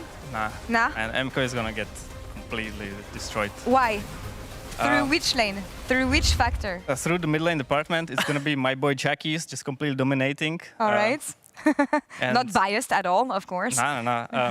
I mean, we can see it in the stats as well. Way better stats, you know, 0.2 more KDA. Yeah. Crazy. That's the difference maker that you need in a series like this. 0.2 KDA in the long run can actually add up to a lot of kills. I know there's been a lot of expectations on Jojo Pune. I know that he hasn't quite delivered so far. I think it's it's fair to say this.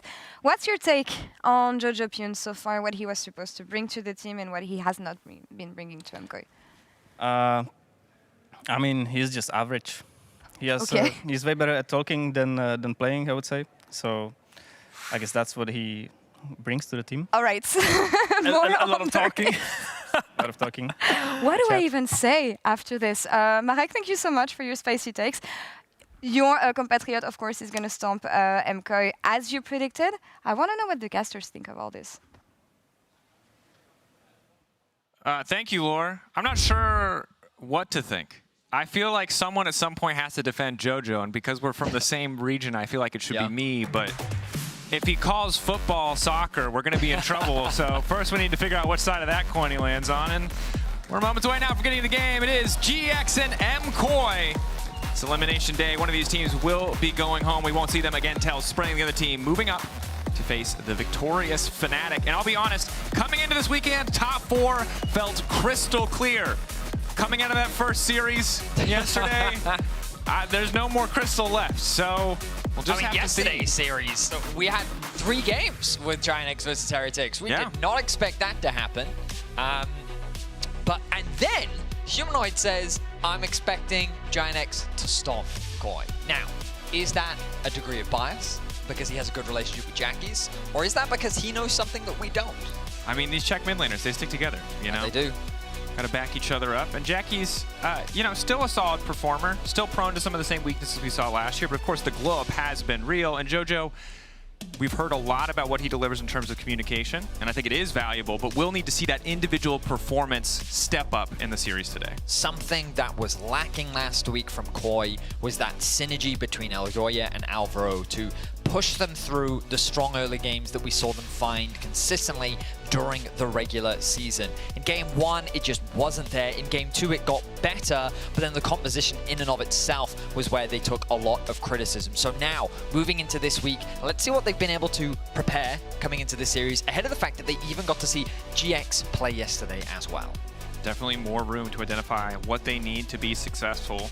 Whenever we talk about MKOI, it's easy to focus on the Mirwin unique picks or JoJo being from NA, but I think that jungle support that you highlighted is the key to MKOI pulling out the win. That Poppy ban, very indicative of what is likely to be a Vi and Bessa priority. Now, that isn't too surprising, especially in the LEC where we've seen these champions heavily picked within the first few rotations. But yesterday, Giant X put a high priority on grabbing the Poppy for themselves against Heretics. So there's some of that prep from yesterday coming through from Koi. You have to imagine that this Ambessa is going to be picked away from you. So what are they going to look to pair up alongside it as the Sejuani already coming in for closer? Sejuani in general, a champion that just provides that immediate engage option, synergizes nicely as you already have a melee champion in Ambessa. So MKOI probably aware that the Ambessa was going to get taken away. This is where Mirwin does have the opportunity to show us a creative counter pick. But, I mean, so far in playoffs, at least, he's only played Karma and Cassante. I wouldn't be surprised to see Cassante.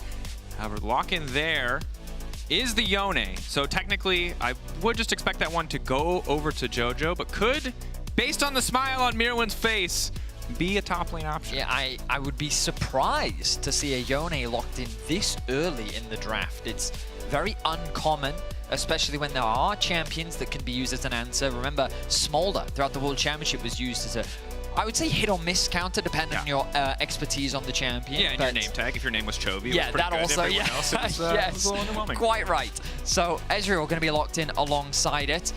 Relatively safe AD carry in the current meta. Super. I mean, he's showcased a plethora of different AD champions so far this split, but a bit of safety, good scaling, and the Kai'Sa answer should come as no surprise, especially when it's one of historically Noah's best champions. Yeah, has that mobility, has that individual safety, which can allow Jun and Closer to potentially link up more in some of these team fights and let Noah just dive in when he sees fit. But the thing I'll call out on the side of MKOI, a lot of physical damage. Yone does a bit of magic damage, not enough to make up for any kind of other deficits. So we'll need to see where the rest of the magic damage comes from on this composition. As with Sejuani already locked in, there is a tank health bar you're going to need to get through at some point.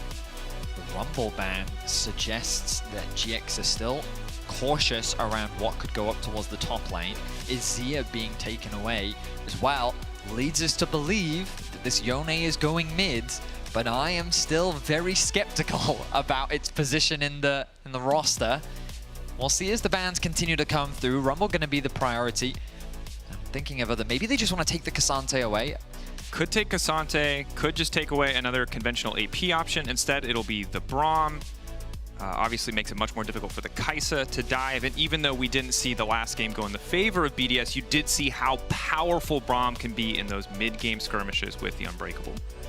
Final ban, Akali coming through from Koi. So again, bans do suggest that this Yone is going in mid. The Rel hover right now coming through from the side of Giant X should come as no surprise for any long-time Jun fans. I just like the deep mistrust you have for Mirwin. You're just like, at any moment, like, I want you to be clear. You played Forest top last year, okay? Right now it makes sense that the Yone is going mid, but I don't want to promise you anything because I've been burned before. I remember we spent this whole time talking about, yeah, Varus makes sense there. Yeah, we didn't look at it, and then another AD carry gets locked in. Never again. Yeah, after that, Mirwin lost all my trust. But look, if we do get the Rakan locked in here, you have an immense amount of playmaking for jungle support, which is something that we talked about. Ezreal, an AD carry who can just kind of chill on his own to a certain degree. And now, that's an immediate Vex lock. That is locked in. Shout out, is that top though? Shout out to Dayor.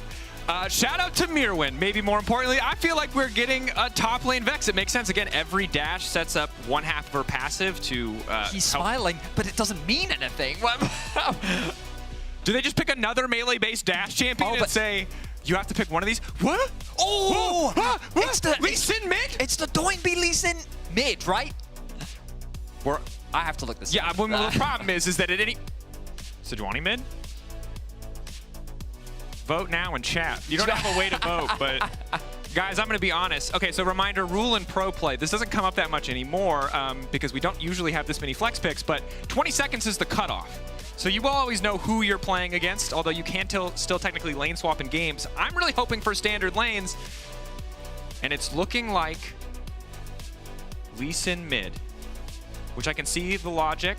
Again, you can follow the E on the snapback. Got the slow. Sejuani I could also see being really boring to watch. Maybe not so viable, but I'm willing, I'm willing to...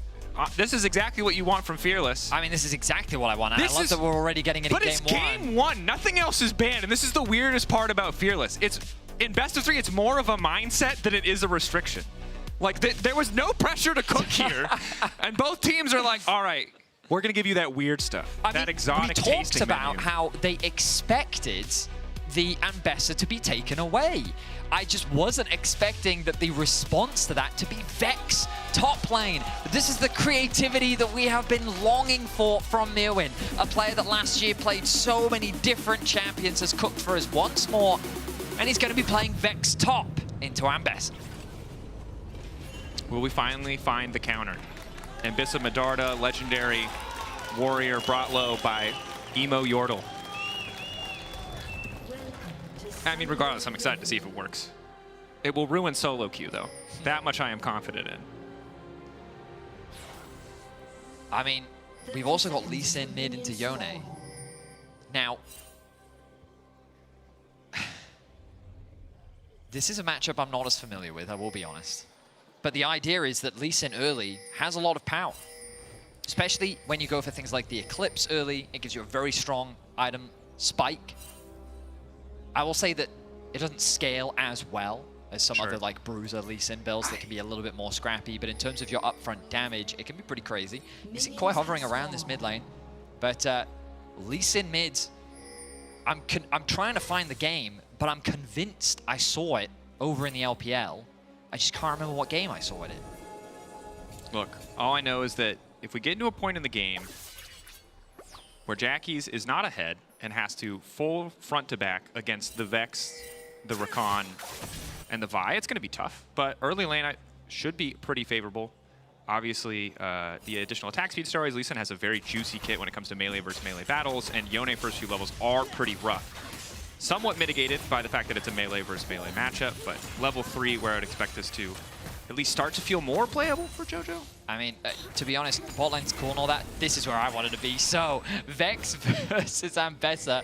He started with the W, providing that shield, and for those unfamiliar with Vex, when she has that meter underneath her HP bar filled up, her next ability will apply a fear. But also, every time a champion in front of her dashes, she can basically extract an essence from them to do an extra bit of damage. Yep. And that only applies whenever the dash comes through, or also she can apply it from some of her abilities. Sure. I mean, the big thing is every time you dash, right, she gets that proc, extra damage, also makes the fear come back up that much quicker, and the fear is also technically a knockdown. So if you are trying to dash into her and she hits you with the fear, it will interrupt your dash, which is a big thing. Obviously, it doesn't work against the Unstoppable, but for Lot, this is just going to be a very annoying lane phase. And I mean, just look at the damage there. So he starts with the W when Lot tries to go in with his mobility, immediately gets feared, gets punished, and then you can use the E to reapply the passive, and now he's got the fear back up again.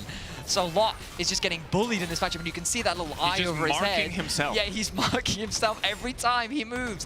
And so that passive that so many people thought was mega broken and annoying to deal with, which to be fair, it still is. It's just like, to Vex, it's like, wow. This is free damage. This is free damage. And this is where we see if Ambessa players are ready to adapt the way Kalista players had to adapt when Taliyah became meta. Ooh, Q could be a kill here. Q3 though on JoJo. Jack doesn't want to overcommit. You can already see the trading power of the Lee Sin. I mean, we saw Lee Sin top in the meta for quite a while. They did end up nerfing the champion to push him out of lane. But that doesn't change the fact that against melee mid lane matchups, as you were highlighting earlier, it can still be very effective in the trading pattern. I mean, you have lifesteal innately, right? And Yone gets a little bit of sustain back from the W. You have the shielding to make trades easier. But early on, it's just going to be miserable. Like, the reason Lee Sin's an early game jungle powerhouse is his kit is just so stacked. This is such a hard champion to duel against, and Yone is not great the first few levels. Oh, no, he's like, not. You're just praying your opposing laner does not murder you. But usually it is against ranged champions, so JoJo, you can see, at least isn't falling too far behind in terms of CS. He's staying relatively even. He's just losing out in terms of pressure overall. Yeah, and he, gets a slightly light. He's putting points in his shield, I should say, for Lee Sin. So just so that he can have that extra bit of durability, and as you already mentioned, the life still offering a lot of value in those early extended trades. Yeah, 14% at second rank. It's just a lot of sustain, and it does go a long way. Although you can see the difference in early itemization, attack speed for JoJo Hyun, also cooldown reduction, going to make this easier. For Jackie's, can always Q back through, but one of the problems in any Yone matchup, right, is that he just has damage amp on that E. So still have to be careful about the conditions in which you take a trade. It's tough to DPS check a Yone. All right, checking out across the rest of the map. Lot still hates his life. Karma, I think, for all the solo queue players out there. Don't really know what the break points are here, and I don't think Ambessa is a champion that can function without her passive, so he's probably always going to be marked up. So we see a bit of action in the mid lane. Jojo going to be forced to go back in a second here. Alvaro tries to make the play happen. Jackie's losing flash. So overall advantage to the side of MKoi, potentially a lot of setup for future plays. Jackie's does not quite have a ward yet, but will always have the ward hop as an out. So being flashless isn't the end of the world. Okay, so I couldn't remember the game, but I knew it happened. It was Doinby yesterday that played, and he went for very much of a bruiser build. That's what I was interested in. His itemization when he played on Lee Sin, it looked like it was very traditional with the stride breaker into the Starax. I'm curious if Jackie's goes in the same direction, so that you are more of that bruiser rather than kind of the assassin that we sometimes see. I say in solo queue, we don't really see it in pro play. Yeah. I mean, to be fair, we're in no man's land right now. Vex top is 1.2% of all Vex games according to LoL Analytics. Like, we're in the deep parts of cooking. I mean, and so far he's built an advantage for himself. I'm somewhat surprised, like we didn't talk about it at all because we were so excited about the picks, but a lane swap is kind of what I would expect, you know? Like to try and get the Ambessa out of the matchup, bully the Vex in the early game, but when you go for these standard lanes, you can see that Lot is struggling on the top side of the map, and slowly but surely MKoi, they're building up advantages, and this counter pick from the Lee Sin, I mean, to be fair, I thought that it was going to be more of a difficult matchup, but so far, I mean, Jojo is playing the matchup well. He has a nearly 300 gold lead. Yeah, I assume that at some point Lee's going to have a little bit more kill pressure here. Level 6 is there, but it just has not found the angle. Did lose Flash because of the earlier ganks. And this is the other thing we talked about, right? As flashy and interesting as some of these matchups are, key for MKoi is still usually jungle support. Elyoya already on the grubs. Going to get traded for the dragon here as Jackie's trying to go at least a little bit all in, but it's Alvaro who's just been free to go mid on cooldown, leaving kind of Supa and Noah isolated. Objectives will be secured, and so far a pretty safe and standard early game, I would say. I was expecting, you know, after the excitement and the hype of our first series that, you know, maybe we'd get a little bit more bloodshed in the early game. Sometimes you see a counter pick in pro, you're like, yes, blood. But then you remember Vex is like, nah. Mirwan's not killing Lot unless Lot, you know, sticks around too long for farm. It's going to take a lot. So Mirwan's just pretty content to just keep pushing. Just have cryo at first. Okay. I mean, it's nice for MKoi. Given the attention they put mid lane, they've been able to secure pushing lane there. They have basically perma-push going in top lane. Jungle has a bit of an advantage too. I mean, so far quite comfortable with the lead that they have in this early game. Nothing too dramatic though. Objectives, as we mentioned earlier, evenly traded. Now Jack's going for a bit of information gathering as they walk deeper into enemy jungle territory. This is an ambitious steal from Closer. I think he's super confident he's going to get away with this. Elyoya does not have smite though. Closer doesn't know it. But will just be a bit of a leash. Nice attempt here now trying to cover into mid. They know Elyoya is on red buff, or at least they can safely assume. Jojo holding the Q3. Know that he's not too safe there, but as Alvaro starts to walk up, he now knows that he has the room to start pushing, to play a little bit more aggressively. So it looks like a similar build to what we saw from Doinby, Stride Breaker. Early Tiamat for the extra wave clear. Yeah. Helps a lot. But yeah, Jojo is already getting to a point where he's feeling a lot more confident in terms of the extended trades. Getting points in that queue is extremely valuable. Keep my eyes on Closer, hovering around the top side of the map. Does leave the bot side susceptible. Elyoya stealing away the blue buff. Jun, late Aftershock proc means he eats a lot more damage than he would have liked. Flash came out from Mirwan on the top side of the map there to avoid the ulti from Lot. Closer, we just talked about how he was on the top side, securing his Raptors. This does leave all of these bot camps susceptible to be taken. And Elyoya will pick them clean. Interrupt onto Noah. I don't know if a dive can happen here. Noah now ulting. Thought he might be making his way out to safety, but it's just a clean setup. Jun on the way. It's too late. Noah taken down for first blood. 1/3 of the way to the warfare. Some extra plates going over as well. Gold split between Alvaro and Supa, but a nice start for MKoi. Nice roam from Jojo as well. Leveraging the fact that his team had control over the bot side. He just sacrificed a mid wave. He is going to lose, I mean, honestly not that much off the back of it. Hopefully he can get this cannon. He gets it as well. So he ends up only losing, I think, well, he definitely lost quite a few CS, but ultimately because the advantage is already built, it's not really going to affect him too much. So they find a kill on the bot side of the map. He doesn't lose too much mid.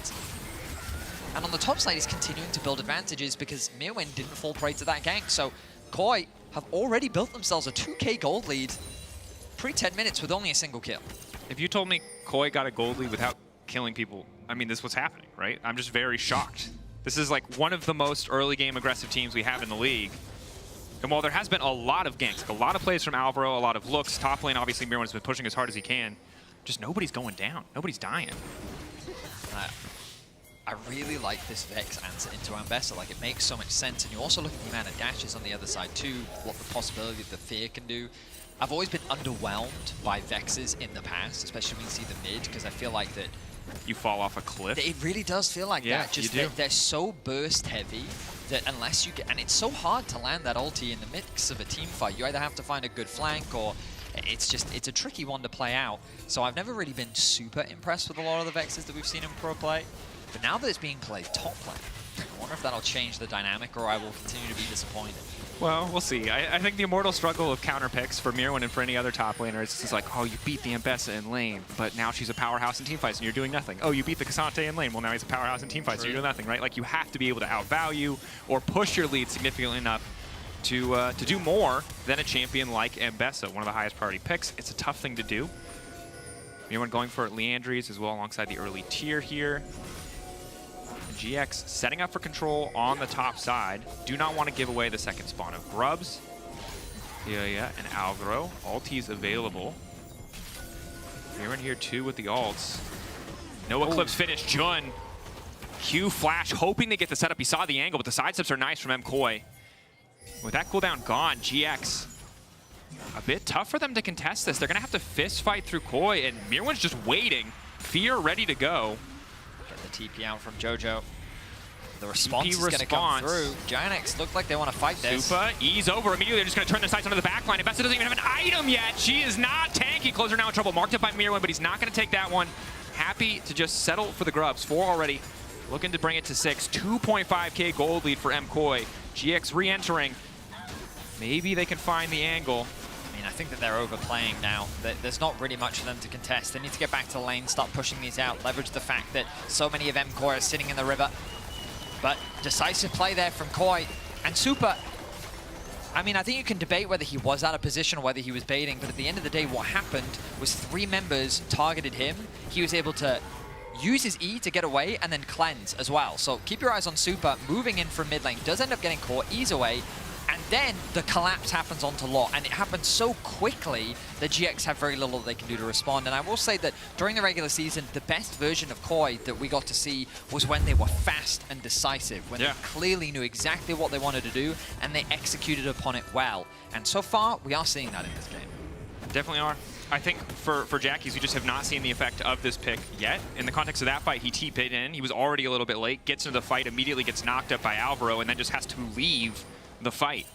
No angle to follow up, no angle to continue, and when we've seen solo lane Lee Sin in the past, oftentimes it's been a lane bully when it was really OP top lane, and sometimes, you know, when it's been a more damage-focused build, it's been that one-shot flank machine. I really don't know what Jackies is going to do here. Maybe he can win in a side lane. I don't really think he can. I feel like there's no one who beats really Yone. Like Blade of the Rune King Yone is... I could see it maybe one item, maybe after the nerfs to Blade. Maybe Lee Sin can win out in a 1v1. It's really hard. But it's possible, for sure. I mean, it all, like, right, there's a lot of outplay potential. But I mean, the thing about Yone is he's designed to 1v1 you. That's just what he does. He just has a built-in damage aim. He's got lifesteal. Well, I mean, he doesn't have a built lifesteal, but his itemization gives him a lot of lifesteal. He has a shield, gets the knock-up every few seconds. When Lee Sin used to have an attack speed slow on his E, he was a lot better in these matchups, but they took that out probably 8 years ago. It's hard for me to keep track. So, yeah, it's a little bit tougher. Yeah, I remember that. Remember when Ezreal's W used to be an attack speed steroid and an attack speed slow? Yes, I do. It was a bad time for champ design, but a very fun time to play Ezreal. Yeah, it was. All right. I was just going to say, I seem to remember Ezreal being used into Jax back in the day, just because of how annoying it was for the Jax. Just random side tangent. In any case, Dragon is up. I imagine that'll be the next point of contention. As I say that, it looks like it's going to go completely uncontested, as Aljoya is soloing that objective right now. Koi have control over the mid wave. Giants have their numbers on the top side of the map, and Mirwan, he respects it. He knows that he's the weak side. He's not overstaying his welcome.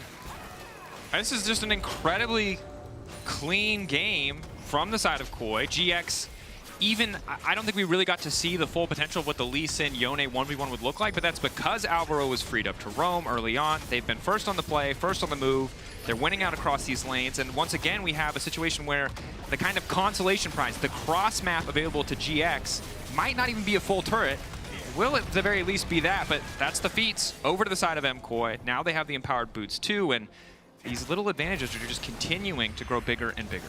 They certainly are. I mean, I know that it's not as bloody, but one of the things you said earlier was that KOI is one of our better early game teams in the league, and they're demonstrating why now. They know how to play through winning lanes. They know how to push their advantages. Sometimes they just get a little overzealous. Alvaro caught out here. Chain CC good thus far. Quickness trying to backstep.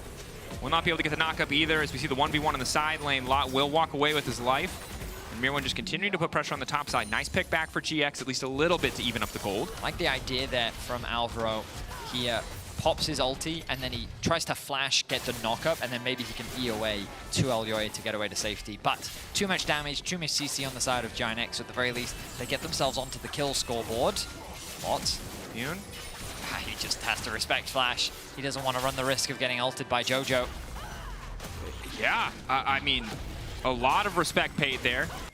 Having faith in at least the very least a TikTok combo. JoJo Pune just all chatted choker for those curious, which is pretty ruthless to lie. You know, it's like his first split. Like, he didn't talk trash to you. That was humanoid, but hey, he's got a brand. He's going to stick to it. Yeah, I mean, when you're winning a game too, getting in the heads of your opponents in an elimination match. I mean, it matters.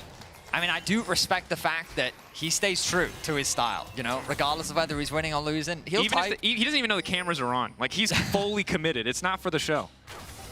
Face check from Lot. No flash, remember? This might turn bad very quickly. None of their damage is actually here. Follow-up CC there. Closer, Heartsteel, not really enough to finish a kill.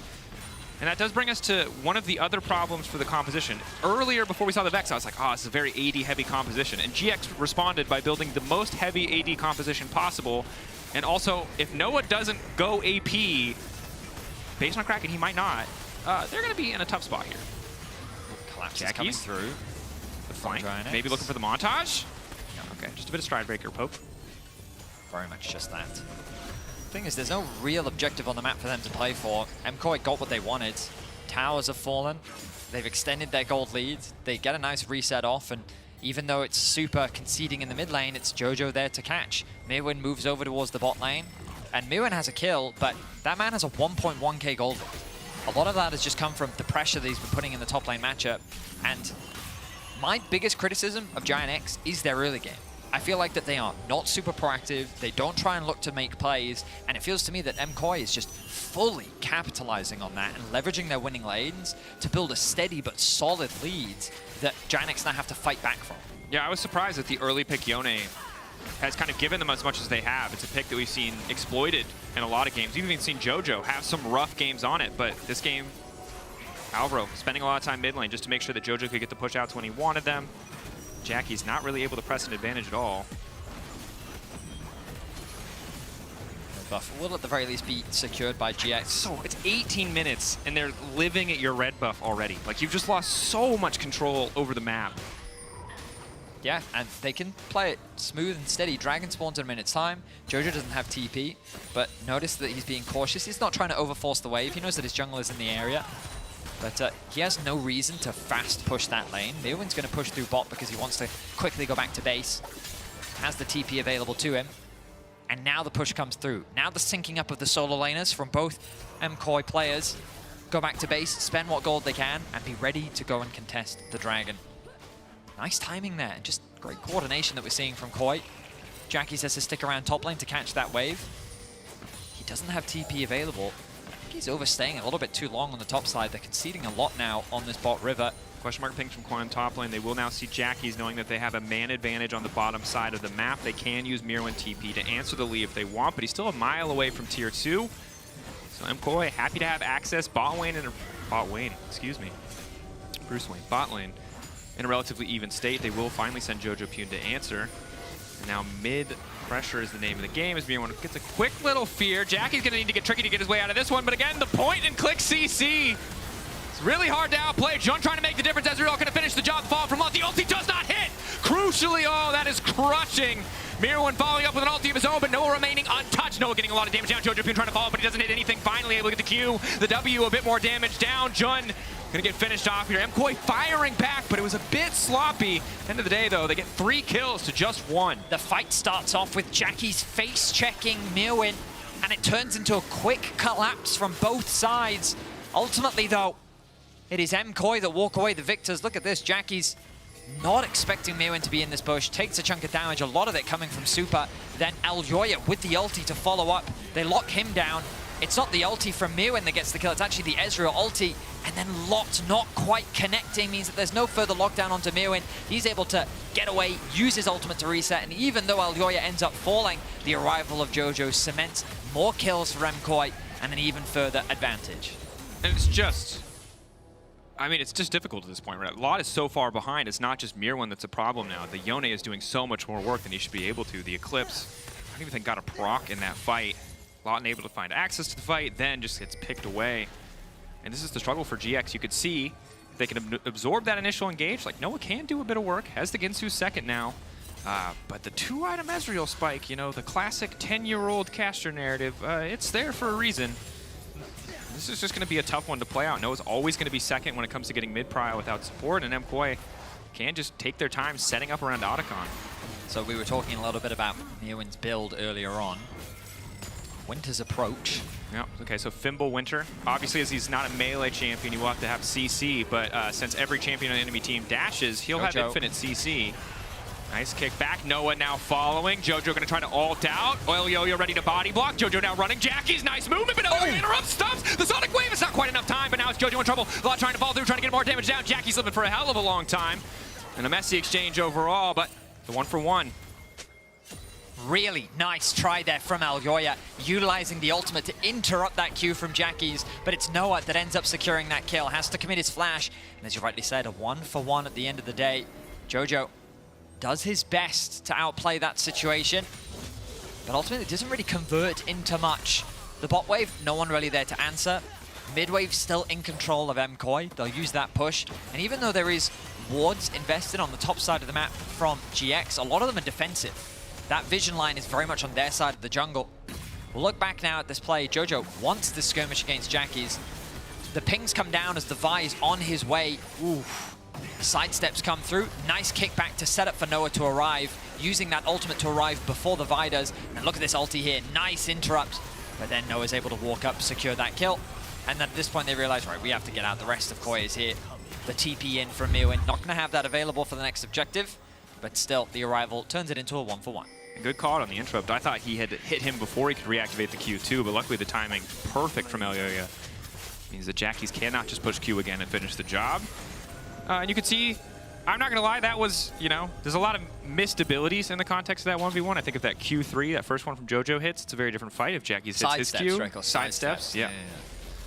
So it's clearly a battle of movement. We might get a rematch. More great dodging. Look, it's hard. The problem is, if players are good at League of Legends and not CC'd in any way, it is really hard sometimes to just raw hit Yone abilities. True. Most of the Yone's montage moments come from Fog of War or someone else getting the fight kind of kicked off, or people with no hands. Like, look, it happens. Some people not as good at dodging skill shots. I'm certainly amongst them. But Jojo has a lot of setup. He doesn't need to be the one to kick the fight off. Mirwan, Elyoya, Alvaro. It's a nice spot to be. The 1v1 will still be a struggle. Now, I will say, I think Giant X have shown to me that they can be a very good team fighting team. And Koi do have a tendency to overforce. Sometimes they're not always on the same page. Sometimes we see Jojo trying to make those hero plays. Sometimes we see players go a little bit too deep. And so what I'm looking for Koi is to show restraint, nice setup, calm composure when going up against Giant X. And for Giant X to turn this game around, it very much is in the team fighting. You highlighted a great point around the damage profile, but you can see that AP finally starting to come through from Noah. So he's going to be a little bit more diversified in terms of his damage output. And I definitely think that GX have an avenue back into this game. It's very much down to how well they can execute on the team fight, which is why this patience is so important for Koi, because their setup has to be proper. They have to clear out the vision, don't give Giant X that opportunity to find that nice dive onto Super or a nice flank angle. I mean, it'll certainly be really tricky for GX. Again, the AP optimization that you highlighted, I think one of the big advantages is the poke, right? How low that cooldown can get, allowing you to pressure a little bit more, allowing you to poke, allowing you to threaten. But gonna need a bit more time before that third item is completed. GX control. Kind of through mid, although now someone is going to have to catch that wave. They're just cheating this play entirely. They think they're stronger in the fight. They see Yone bot lane. Jojo TP is going to take a lot of time. He's recalling before the TP comes through, so he's going to need like another 5 seconds. It's a little bit awkward. Desperate to complete that item, and that item's going to cost him a whole hell of a lot if they're able to finish this one. Ulti in from Jun, massive. Alvaro trying to interrupt the entire fight. Everyone is turning away from Otacon. Supa already about to fall. Noah now chasing, looking for the follow-up. Jackie's in the back time in the mean line, but it does not matter. Jackie's getting cut down, taking their time here. Q3 comes through from Jojo Pune. MKoy taking the fight. Reset from Mirwan going a little bit wide. GX the right idea, but couldn't quite finish the objective. The initial engage from Jun looked so promising. Lot there with the follow-up, but Supa lives. He lives a lot longer than Ginex need him to, and because they have to commit extra resources into getting that shutdown, across, Koi ultimately are able to turn the fight around. Great coordination. Supa does end up dying, but they get themselves 3 kills. They get themselves the Otacon. We'll look back at the fight, and again, look at this engage from Jun. Connects onto 3. The follow-up from Lot is promising, and then the dive in from Noah, but then the flash comes in from Supa. Noah and Jackie's tried to commit onto him. They commit a lot of resources, and the rest of Koi follow. They turn the fight into 2 parts, and the fact that Koi had the numbers advantage on the left side of the fight made it easier for them to clean up. 9-4 is now the kill score. 4.7k the gold lead. Koi clearly in the driver's seat. And I think at this point in this kind of deficit, it's so hard for GX to play the game, right? You can see how squishy Lot is with this kind of individual deficit. Jojo Pune has the false life, can just step up whenever he wants. Pressure on 2 lanes, leaving top lane unattended as Lot does what he can to push that wave out. GX looking to hold the line, maybe pick up a couple hundred extra gold if MKoy overstep, but this tier 2 is just going to fall. There's nothing they can do about it. I mean, with the way the game is going, GX are going to have to think about how they adjust their draft moving into game 2, because at the end of the day, this Lee Sin really didn't offer a lot. It's just a tough situation because if you're playing a control mage there, right, obviously the entire game is different, so it's a bit of an unfair comparison, 100%. But when Jun goes in, you can just push your buttons, and that AoE means that a 3-man stun will do a lot of work. Instead, what you see is you push your buttons, Jun gets all the CC, but then the follow-up's a little bit scattered. It's not as simple as just push your ulti to finish the fight, and it's just so hard to play this composition, even in an advantage state. But at a deficit, it's starting to feel pretty impossible. Yeah, but I mean, the biggest thing was just the fact that Koi had winning lanes across the board. Yeah. They had pressure. I mean, bot was relatively even, but the fact that they got that first blood onto Noah basically gave them pressure on that bot side of the map. So they had control over bot. Jojo was winning out in the matchup in mid, and Mirwan was just smurfing on the top side. And it's very understandable why this matchup would be so difficult. And Ginex could have considered a lane swap, maybe an earlier gank investment. Got to turn our attention to the play in jungle. Oh, yeah. Multiple members collapsing here. Alvaro holding onto his cooldowns as long as possible. Content with just burning the Gleaming Quill, and Mirwan ready to go over the wall. At this point, we're kind of looking for Noah to be the hero of the team now. 3-item Kai'Sa. He's able to do damage. The question is, can they get a fight that allows him to dish it out? Supa, level 15. Noah, not far away from that upgrade either, but Jojo about to take over to level 17. Just the experience gap very much on display as well. And it's just a tall task for Noah, right? We know the perfect world where he gets on top of Supa after Supa's E'd, using his ult. He can just burn through that health bar. But again, if Mirwan's standing next to him, you get the instant fear. He doesn't really have, he's running away from Jun, he's not gonna have access to any of that defensive itemization, and Barrier, while it probably did feel really good for the lane, is gonna feel a lot worse in some of these teamfight circumstances. Yeesh. It's tricky. This is a puzzle I don't know how GX solved. And I imagine, you know, we heard this a little bit from Oscar in his interview after the last series, it will take MKoy making some mistakes for GX to solve this particular puzzle. But as you highlighted earlier, MKoy, a team that has not had the cleanest closeout. Alvaro going in, ulti going a little bit wide initially, but manages to charm up 2. Ulti from closer, used to disengage as Jackie's now fishing for the kill, trying to lock down Elioni. Will be a successful shutdown there for GX. May want to keep this momentum going. They have a man advantage. Enemy team has no jungler. This has to be the time if they want to go for the Baron. It's a crucial call out, Dracos, because no smite available means exactly that. A Baron is on the cards. GX can put the pressure down. They still have Jun's ultimate. They still have Noah's ulti. There's the top side lacking there's still tools. The GX toolkit. Keep your eyes on Jun. Lock up, looking to catch out Jojo. Pune Jojo flashing away. The stun, the chain CC doesn't stop him from ulting. Crucially, he manages to get that off, but Jackie's is relatively untouched. Mirwin still trying to peel as best he can. Supa caught up, but not locked down. Jackie's ready to activate the Q2. Not quite in range. Bit of a scrap there. They'll get one more kill. GX chipping away, but the respawn timers aren't long enough. The health bars aren't high enough. They cannot convert it into a Baron. Nice outplay in the jungle from GX. I say outplay, I mean, look at the target focus. It's Closer that they actually throw so much into. They don't have the resources. Meanwhile, the TP is coming in from the flank. They don't actually connect it onto either carry. Noah is free hitting onto whoever he can. And then a nice kick comes through onto Jackie's. The follow-up from Lot. The single target lockdown of this composition is lethal. And after finding that pick, they put that pressure on. They force Koi to make a decision. And then Jojo, he just fake checks Jun. Makes it so easy to set up the play. The rest of the team is quick to follow through. They get that kill, and while the damage looks pretty good for Mirwin, it's just not quite enough. I have to be careful, though. The fact that Jojo's still able to ult there almost spelled doom for the side of GX. But getting a couple kills back is big. Red pot in the inventory of Jojo has not popped it yet, but will have that much more sustain in these fights. And again, the big damage source on this team is Noah. Jackie's and Lot, if they find an angle, might be able to get something done, but the pressure just continues to be on him. He's now gotten the Seeker's arm guard, so a few more defensive tools in the fight to come. Looks like that Newman's going to go back to base. I imagine he has... Oh, Alvaro. I should be fine. But there is the Riftmaker now completed as well. So not quite the burst builds that we've often seen from Vex. A little bit more damage over time, helping to get through that front line, chipping away at the HP of his opposition. Means that when he does get that big wombo combo, it's not going to be quite as explosive. Yeah. But when it comes to the battle of poke, the war of attrition, that's where you're going to see a lot more value come out of this build. And this champ can definitely offer a lot of poke thanks to how low cooldown that Q can be. Yep, and as long as you hold on to that fear when you're protecting the backline, you don't have to worry about too much. Of course, you don't have a choice when you activate it. Similar to the anti-passive, right? Once it's stacked, your next ability will pop it.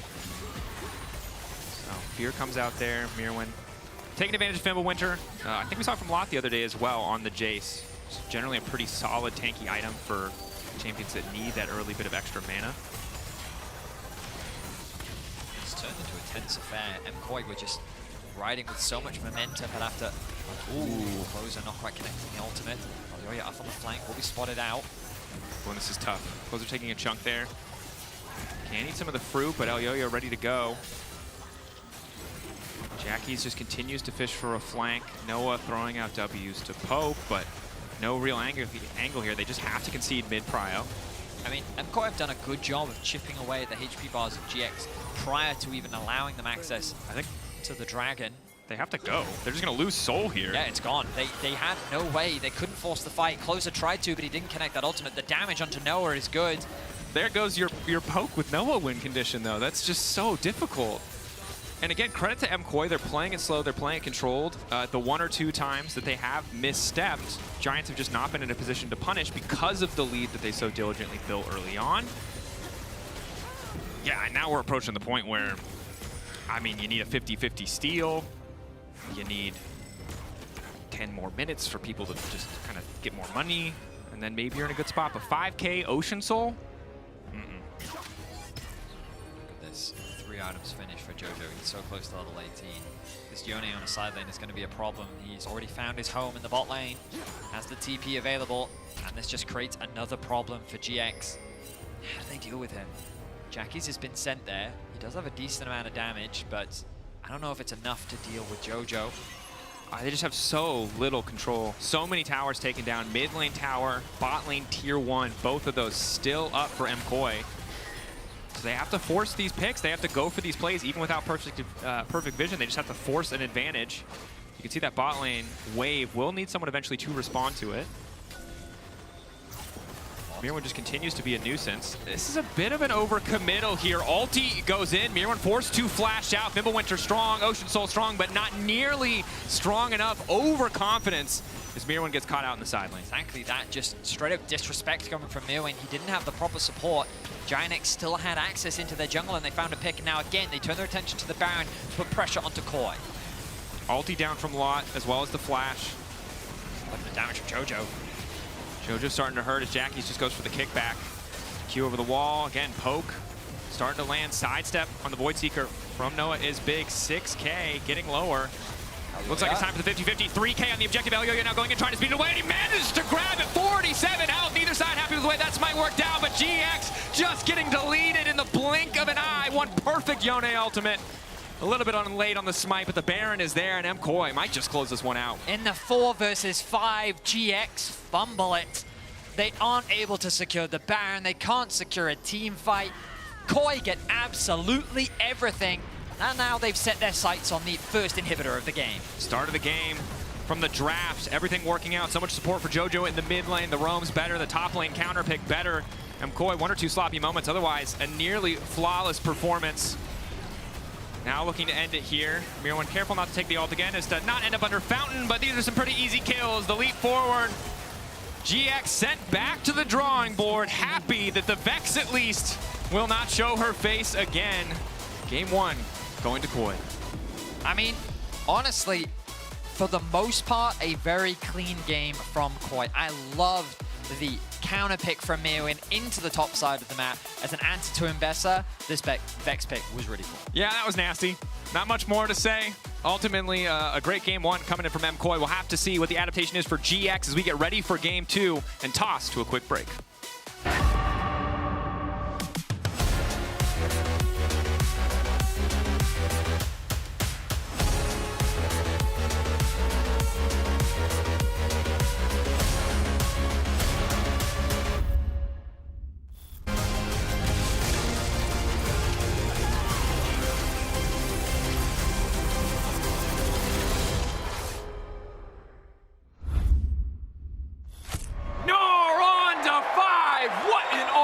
What an incredible play there from... Oh, that was incredible. You love to see it. Right, yeah, let's really What get into... a move! He's just so good. I mean, the persistence, the patience to find the angle. You just don't see that from rookies. I think he's got it all. He's got the bad. Have a break. Have a Kit Kat. Ooh, that looks good. Do you want to maybe share a little bit? Yeah. What a move!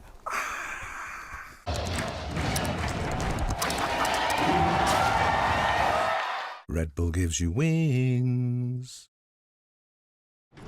Welcome to Marriott Bonvoy. Where can we take you? From Berlin to the finals, Marriott Bonvoy will be your check-in at every checkpoint.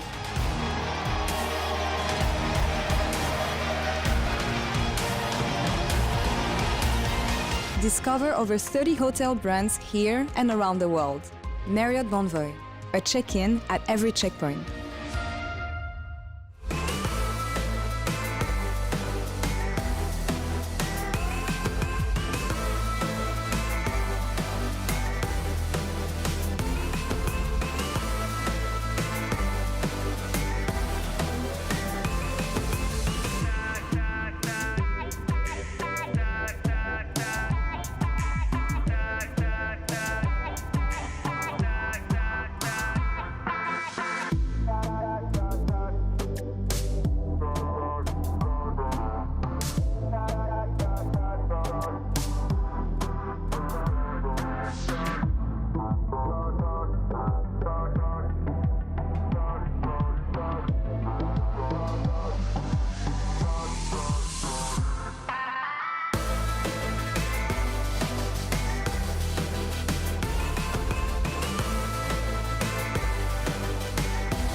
sometimes they just get a little overzealous.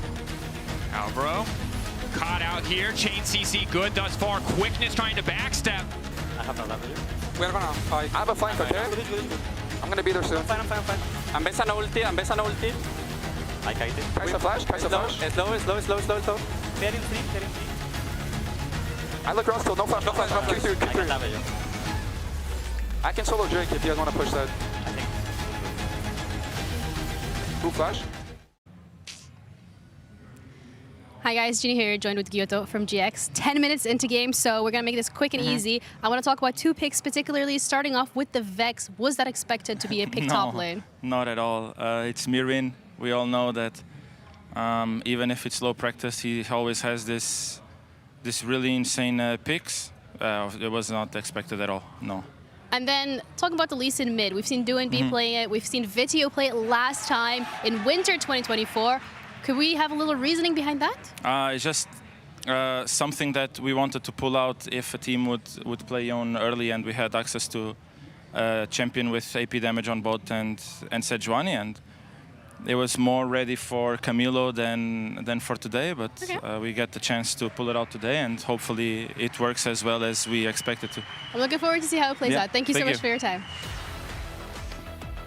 Always interesting to have these insights, especially when you look at both compositions here. And something that surprises me is when coaches say, we did not see this one coming. Usually everything is planned, everything is read through scrims, drafts, solo queue scouting and everything. Mirwin is cooking once again. I genuinely think at this point, Mirwin is the closest thing to Darian we have had since Darian. That makes so much sense, actually. I've never seen a player like this. I mean, Darian, for those of you that don't know, back in Season 2 was the Gambit top lane in Moscow 5. He would actually not practice things at all and pull them out in professional games, and he'd still make them work. That doesn't happen normally. It's not okay for that to happen. This is the closest I've ever seen anything to that since. Well, we had a discussion yesterday about Fearless Draft, which drafts make sense, the fact that you want to draft around a specific element in draft. GB, your take on these 2 compositions here? Yeah, I mean, if the only thing I really want to look at the beginning is honestly just the Vex and then into what it's playing into. And I think it makes a lot of sense. Obviously, you got a lot of dashes of the Ambessa. The Vex is taking... Exactly, you're getting a lot of utilization of that. And honestly, I feel a bit bad for Lot now. He's blind picked Ambessa, who's supposed to be one of the S-tier top laners he can pick. Against BB, well, here's a Warwick. Against MDK, well, here's a Vex instead. So yeah, it sucks a bit. And then the other nice new pick we got was the Lee Sin. Which I think was quite useless. It was like, if this over here was fantastic, this was so disappointing. They obviously had an early game plan with it. They just couldn't do anything with it. I have a question though, because the way you describe Vex and its utility in game reminds me of Puppey. I know it's something we've discussed during the game. Why would you go for Vex and not Puppey then? I think it's because you do more damage and you have a better pushing lane early on, at least. Poppy can sometimes struggle by being very low range and having to use wall stuns and stuff like that. And yeah, it is a good comparison to say, well, if you're going to be a dash disruptive champion, and especially with the build that came through as well, like there's a whole bunch of stuff happening here. Yeah, we see a tankier build, we see Grasp, we see Shield Bash, and we see the W max as well. Now, what Mirwin is banking on is that the passive, which applies the gloom onto people as they dash, has really good base damage. Alongside Grasp and then Shield Bash, you make up the damage you need. You don't need to max out your Q or go towards QE. You can max your W straight up, which means you get really good shield value. If they close the distance onto you, you're actually quite tanky at that point. You've got a bunch of HP in your build, so you can be disruptive, you can still have range, and you don't have to play to just dive in like the Poppy. You can actually stand on top of your own team and use your own range. May I ask you what it looks like in-game and the application of this composition? How are you supposed to play around a composition like this, GB? Well, it's kind of like, well, from whose point of view? MDK's point of view here, or if you're let's look at the winners. Yeah, let's look at the so I think with MDK, like it is sort of a semi-dive comp as well. You already had the Vi, you had the Yone. You're just diving in with members that already wants to go in. So it fits that description perfectly. And it's not Galio, right? But it a little bit is with the amount of CC that you apply when you dive into them and you just go out afterwards. Alex had a good description of the build as well. So yeah, I think it fits the composition very well. Yeah, and that's the fun part of the aggressive part. Yeah, you've got Vi Vex, which is when Vex was played, very simple stuff to what you could do. And you can just stand on top of your own team as well. If you get your passive charged up and you have the 5 dash champions going at you, you stop their dashes as they fly in. There's multiple different ways you can play this. I think with the extra tankiness you have, you are allowed to play a little bit more bold and just stand in front of your teammates. Use that anti-dash like more of a tank. So you have a lot of tools, especially to plan around objective setups, I think, when you have this champion here. Not a lot of recovery, though, on the side of GX with the tools that they had. Yeah, I mean, they had to get the ball rolling from the get-go with the composition that they had. And it's not like it wasn't playable, but the mechanical prowess you have to have on, for example, Lee Sin and make this work into champions who's already suppressing what your composition wants to do. I mean, in my opinion, it was just extremely clever prep coming in from MDK, and I don't think with what GX drafted, there was anything they could do about it. And the only fights we really saw GX win were when they took fights when the Vex was on the other side of the fight. Dive onto the Yone when they're slightly out of position, get some CC, right, throw all the ults into them before the Vex starts to disrupt those. It's actually kind of incredible how Mewin pulls out this pick and just says, well, the whole game's changed. Yeah, and I want to follow up on something that I said yesterday when it comes to Fearless Draft. I was like, if you're not him, don't try to be him. Pick something easy to execute. Pick standard compositions. How much do we appreciate teams making those kind of bets in first game of best of 3 Fearless? Okay, in Fearless, so there's two things I want to get into, right? In Fearless, Mewin, first of all, Mewin has always been him when he came to these picks before we even got to the LEC, right? In Fearless, this is what we're expecting when we're coming down a bit towards the game 3 and the game 4, maybe the game 5. This is where you're picking out the picks that's not S tier, where what have we got left in our pocket picks? Not in game 1. Why am I seeing Lee Sin from the get-go? I understand that it might have been a Yone counter. This is the only Lee Sin I've seen into Yone. Was not impressed by it, so from that sample size, doesn't look too good. Yeah, and I haven't really seen it in other regions too. We've seen the Pantheon try stuff like that, which I've seen to be a bit more successful. Obviously, it doesn't work out, and it kind of really left Noah and Lot to do just Herculean stuff in teamfights, which they couldn't end up doing.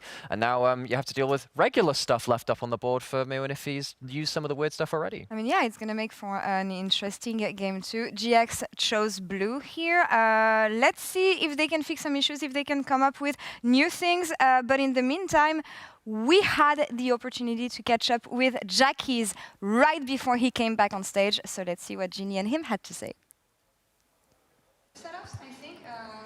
Hi guys, Ginny here, and this time I'm joined with Jackies from GX. That Lee Sin pick maybe have not necessarily gone the way that you wanted it to, but heading into the next game, what's your approach going to be able to lead from the mid lane? I think from mid lane, this series doesn't look like from mid lane, to be fair. I feel like we will just trade off picks and we see what happens. I think it's just going to be team fights, so something like a stronger team fights, I guess. Is that going to be from the draft perspective or just in general as a team? I think both, 100% both. Like, they are drafting for team fights, then we have to match it, right? Or we will see. All right, we'll see indeed. Thank you so much for your time. Good luck. Thank you as well.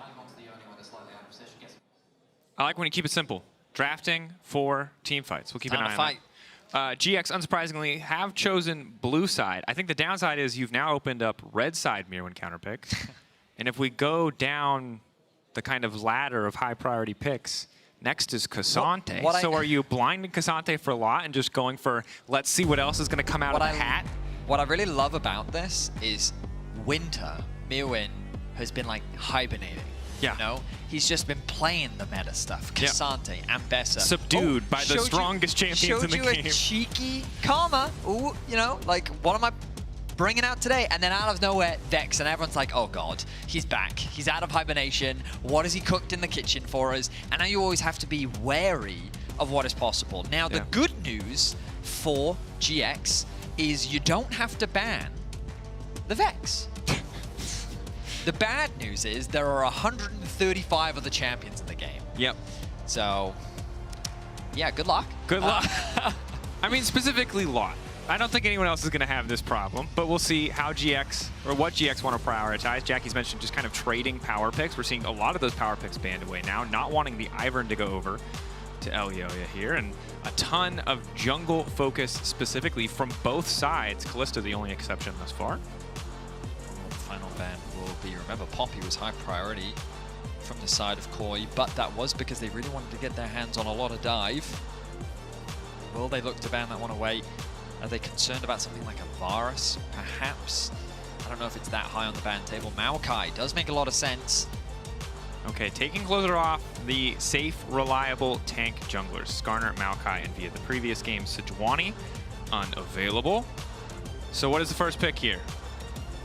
Bot lane would make a lot of sense. I was about to say, I reckon it's just Cassante. It's still, look, it's still objectively the strongest blind pick you can get. Poppy.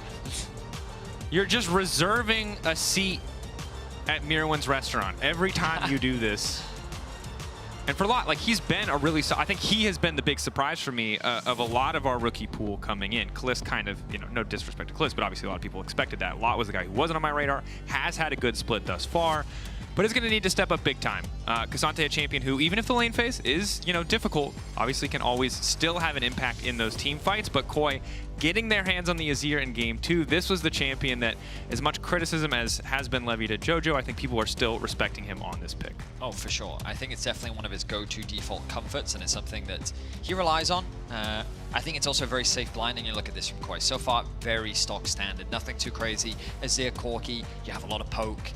This could be a very traditional front-to-back team fight, and we just heard it from Jackie's. He said himself that if they're building for team fight, then we need to do the same. And so matching with the Varus, strong laner that can match up against most AD carries in the game, gives you a prevalent 2 versus 2, and you can pair that up with an effective engaged support. And if they do pair that up with the Nico, something that Jun has defaulted to, even if they want to save it for later in the draft, it's just engage tools, and great team fighting starting to be built from the side of GX. Yeah, and I like seeing the Xin come out at this point. We saw in the BDS game from 113 earlier just how annoying that champion can be for picks like Azir, like the Corki, who are just going to have a hard time getting inside that circle of that ulti. It's Poppy, man. It's such a good pick. They banned it in the first game, they're bringing it out here, and they can flex it too. They can put it down to the bot lane. I think they're more likely to send it top, though. There's the possibility of it going jungle, even though domestically, we haven't really seen it jungle for a while. Yep. There was that meta of Poppy Trundle, where it was pretty much only those two being played in the jungle. But aside from that, it's primarily been played in the top lane, and it is a pretty good matchup into the K'Sante. And in general, right, it's not like every single game Mirwen logs in, he has to pick a flashy counter pick. And this flexibility was something we used to question in the past when he wasn't as comfortable on the meta champions. But it's something, the evolution that we have seen this split is if he does play the Poppy, is fine. Maybe top lane won't be the center of attention. Then the question is who on MKoi is going to step up, is going to help them find those early advantages. Corki certainly a powerful pick early. But what will the support option be? Wukong taken away, team fighting picks denied, GX staying true to the commitments that Jackie said earlier on, not wanting to give any more teamfight angles away. Supports are my big question. Jun had a lot of good engages, just lacked the follow-up from his remaining teammates. Alvaro had a lot of great engages, but you know, Rakan, Rel, the poster childs of cool engages. Everyone else after that falls off a bit. I was about to say, the Ahri might follow up from this Talia, just 2 comfort picks for Jackies that especially pair up nicely with the Xin Zhao, the Pantheon, early game agency. Like, we've been seeing this a lot where you kind of, on paper, the Pantheon plus the Azir doesn't make a huge amount of sense because one's very aggressive in the early game, one's a lot more about getting their itemization and scaling. But Pantheon does a great job of bridging that gap. He's someone that just provides great early game power and damage when paired up with a nice playmaking support is good. But we're going to get the Nidalee coming through from Aljoya. No stranger to the pick, of course, but now you can see a lot of poke on the side of Koi. My sweet summer child. But who else plays Nidalee? And who do they have? Oh, you're right. This is the problem. And I'm telling you right now, that's an Azir in the mid lane. You're right. And pro players hate drafting similar damage types jungle. I could be wrong, but I smell a Nidalee top lane. Yeah, I think I was listening to Kadrill's stream the other day where he was talking about how like Mirwen has so many different accounts, and he has one account where he's got like 70+% win rate. Yeah, okay, so shout out to Molecule, who does our stats for us, who tried desperately, I think last week when we were coming into Fearless, to track down all the Mirwen accounts. I do not think he was successful. Every pro player, list of what they've been playing, Mirwen, you know, it was kind of just gobbledygook. He does keep it a secret. That he is very good at. We'll find out where this Nidalee is going because, of course, Poppy Nidalee, a lot of flexibility here, but the round out from GX, very much about that team fighting. Varus, Nautilus, a long-standing, present, and powerful 2v2 bot lane, of course, can be interrupted by the Poppy still. With the Braum locked in, it now becomes a debate of whether that Poppy is going in the jungle. I think jungle. I think you're right. I mean, on paper, I've unsettled you. Yeah. I've reminded you of the path. Yeah, you did. I was really confident in where these picks were going, but you've definitely made me doubt. Right now, the negotiation is happening. Mirren's like, come on, we'll just talk about it if we hit it. I will say GX, look, they said team fight was important. They have made that clear.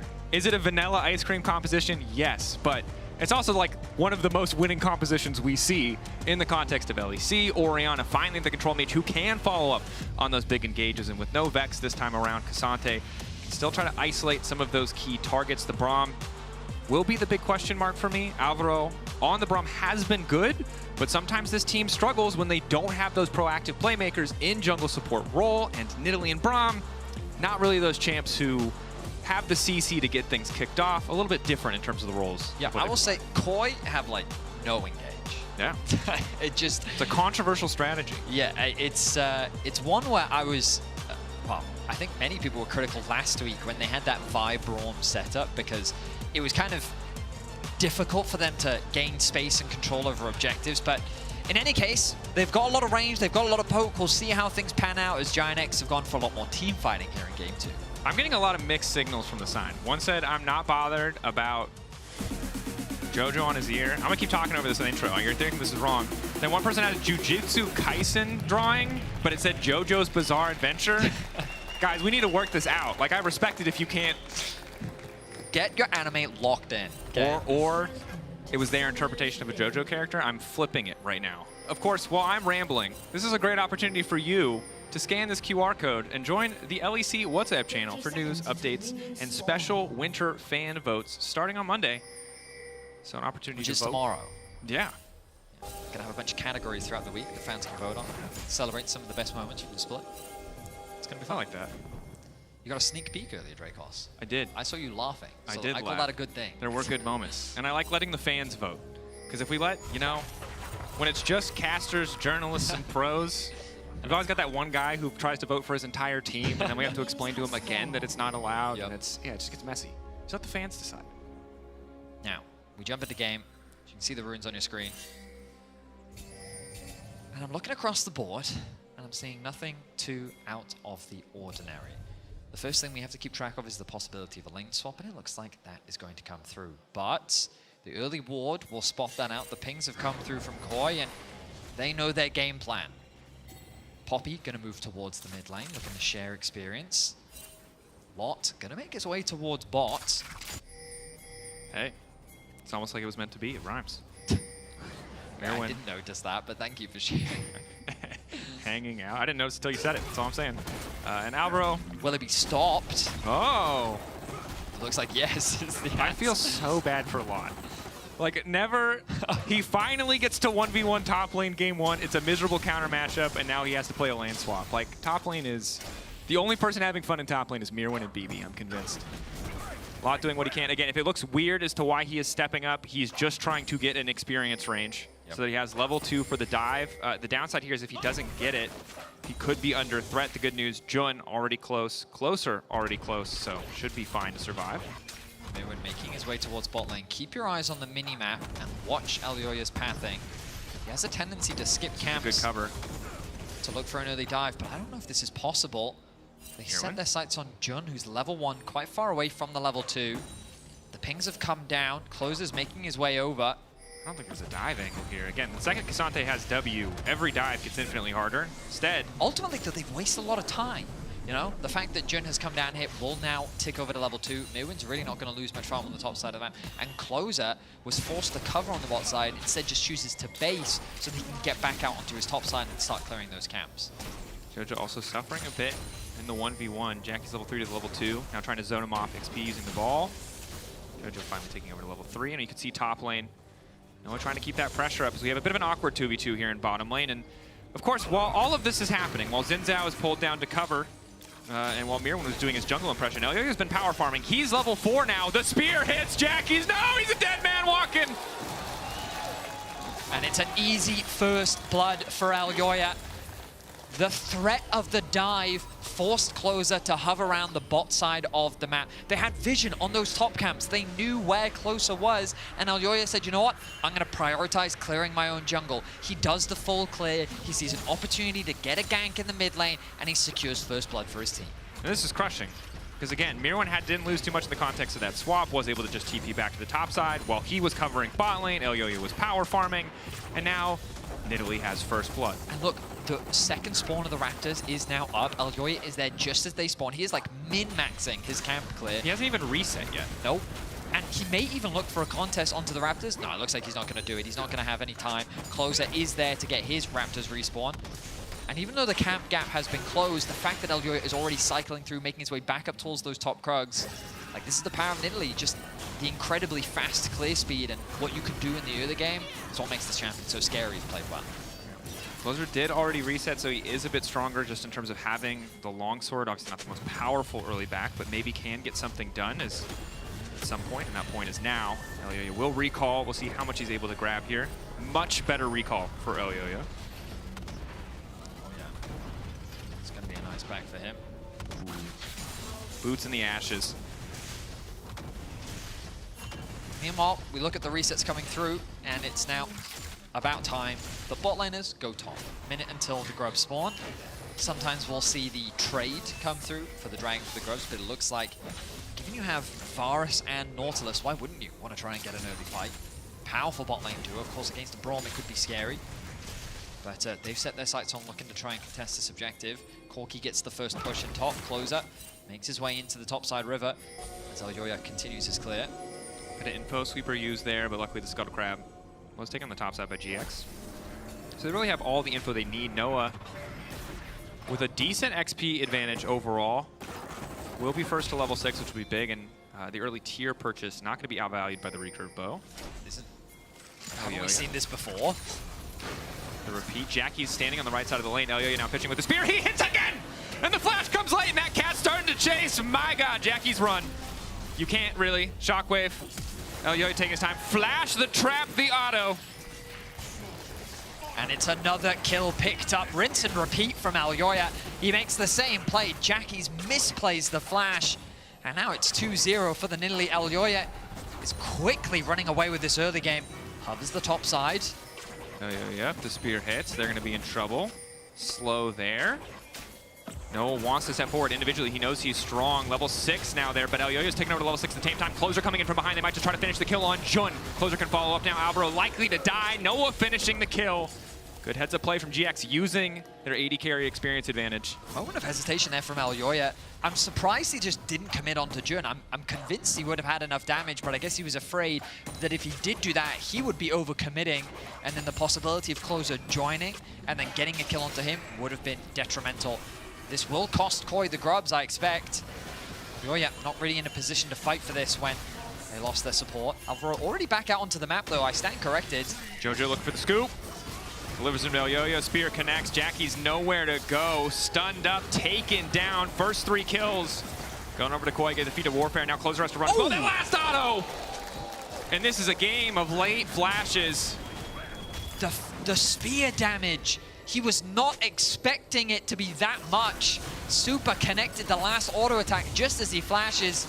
And that's another kill. 4 now for Koi. 7 minutes in, they're going to get all the grubs.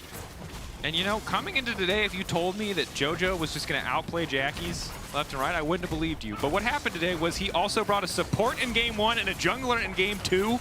And Jackie's is having a terrible day, man. Was not able to do much in the Lee Sin game.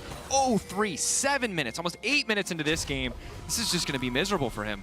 I mean, of course, many were excited for the arrival of Jojo to this roster, but you can never take away the heart of this roster, which is Elyoya.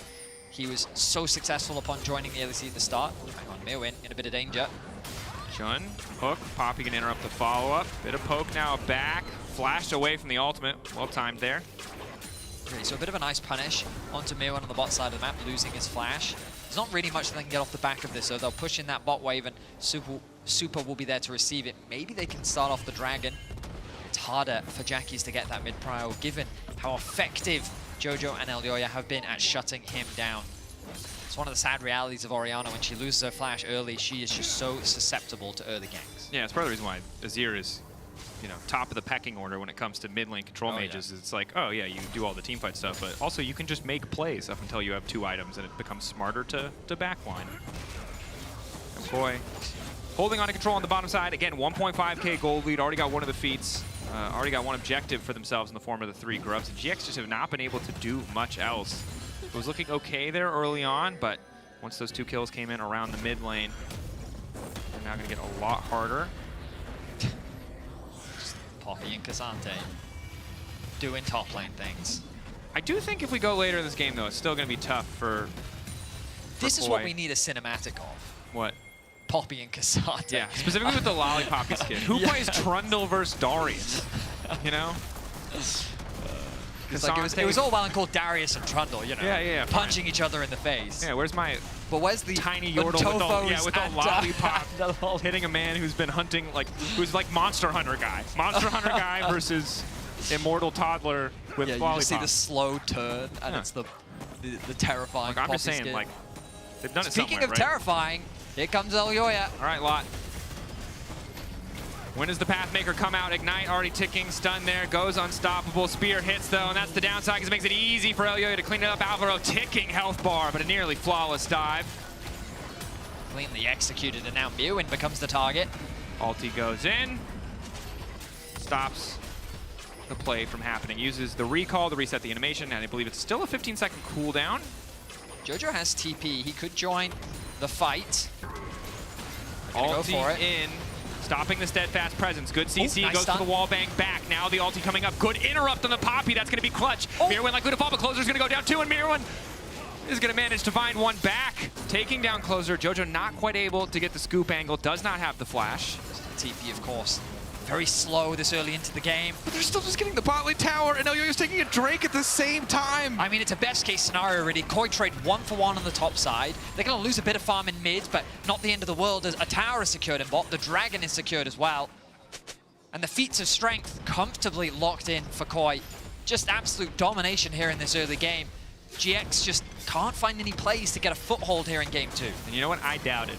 When Koi said, we don't need hard CC other than a Poppy and a Zeralt and a Braum, I was skeptical. Many teams have gone down that path and they have not been successful, but Elyoya 4-0-1 on the Nidalee, showing why you'd prioritize the champ. Hang on, because what I will say is I've seen this team run this type of comp before, and they did throw. Yep, and I look forward to people flaming me for cash cursing them if they do manage to throw. Because, I mean, GX do have a very straightforward composition. We talked about it in the draft. We heard it from Jackies himself. They wanted to go for more of a team fight direction. And so, yes, they're falling short here in the early game. But the goal deficit isn't insurmountable just yet. They're in a dangerous position, and these early objectives are scary, but a single misplay from the Nidalee, she can get wombo comboed. And that's where a lot of the gold lead is sitting on MKoi. Mispositioning from Jojo could turn the entire game around. So GX, they're just looking for that good fight to give themselves that foothold that they desperately need. Oh yeah, starting grubs. They already got 4 though. That's mostly what they wanted, as Jojo's just threatening the ulti. Jackies is able to use the dissonance for a bit of extra movement speed and walk away. Closer's still in the area. I guess they just want to deny 6 or try and force the fight. Q does manage to land. Closer now ready to follow up. Ball not really in good position to force the fight. Mirwin zoning Jackies away. That's going to be crucial. Alvaro forced to flash out. Good ulti from Noah, but a better ult from Mirwin, and now he's in trouble. Jojo on the hunt. Jackie's looking for the angle. Lineup is there. 2-man. Alvaro ticking, but still alive. Flash forward. Wind becomes lightning. Closer manages to find the kill. Jojo is able to take down Noah in the meantime, and GX trying to hold on to a bit of control here. So far, 1-for-1. Support for AD, but GX a lot of loss of damage. Mirwin remains unconcerned. Flash back from Jackie's just in time, but does manage to get hit on the trap on the way out. Mirwin covering, frontlining. This one's getting a little bit awkward as it continues on, but MKoi will grab all 6 grubs. A scattered fight better serves Koi, as they can choose to disengage and re-engage at their leisure, leveraging the poke at their whim. The engage comes through from Jun, but it's unfortunately onto Braum. He tanks up a lot of damage, and Koi are able to dish it back equally. Closer uses the ultimate to buy a lot of time, but then the ulti comes in from Mirwin, and Noah's left completely isolated. He puts good damage down onto Super, but he has to flash away. The shockwave comes through, connecting onto 2. Jackies doesn't quite have the damage, so Closer has to flash in to secure the kill, and then Jojo ends up securing that kill onto Noah. This is where things get a little bit chaotic for both sides, really. You can see that Koi don't really have the numbers as Jojo is pushing in the top wave. A flash trade from both Mirwin and Jackies means that no one really dies here. But then again, look at the poke coming out from Super and Elyoya, means that Closer and Lot can't really commit to this fight. It's so hard, right? If that initial commit doesn't work out, in this case, Jackie's zoned away when he finally does already. He still doesn't have an item completed. Level 11 will give him a bit more damage. Completing this first item will also be pretty significant for the fights to come. You can see how it could work. You can see what it could do, but the money just not in the favor of GX, nor was the positioning. Jojo is able to slide out of that one. We see, once again, a situation where MKoi are trying to keep pressure up in all 3 lanes. Koi in a comfortable position for the time being, especially when sieging. You can see that their poke is ruthless. Noah finds himself at 50% HP, going for the on-hit build so that he can, at the very least, try and get through some of the front line. But Koi, I mean, they're going to do their best to avoid teamfights as much as they can. They want to set up around these objectives, force you to face check into their Braum, into their Poppy. They want to pick apart you one by one, chip away at your HP bar, and make it too difficult for you to find these engages, or if you do, at the very least, you're going to be at a disadvantage.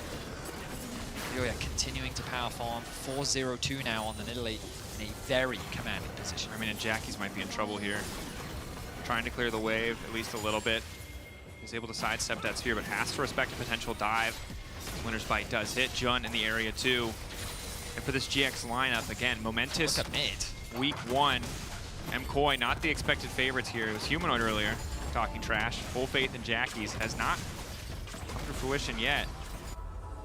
MKoi just using the Azir turret to keep pushing. Those are now following up. Alvaro in trouble, managed to get the 3-man ultimate. Jun following up with an ulti of his own. Jojo poking a bit over the wall, but that is going to be just a free kill.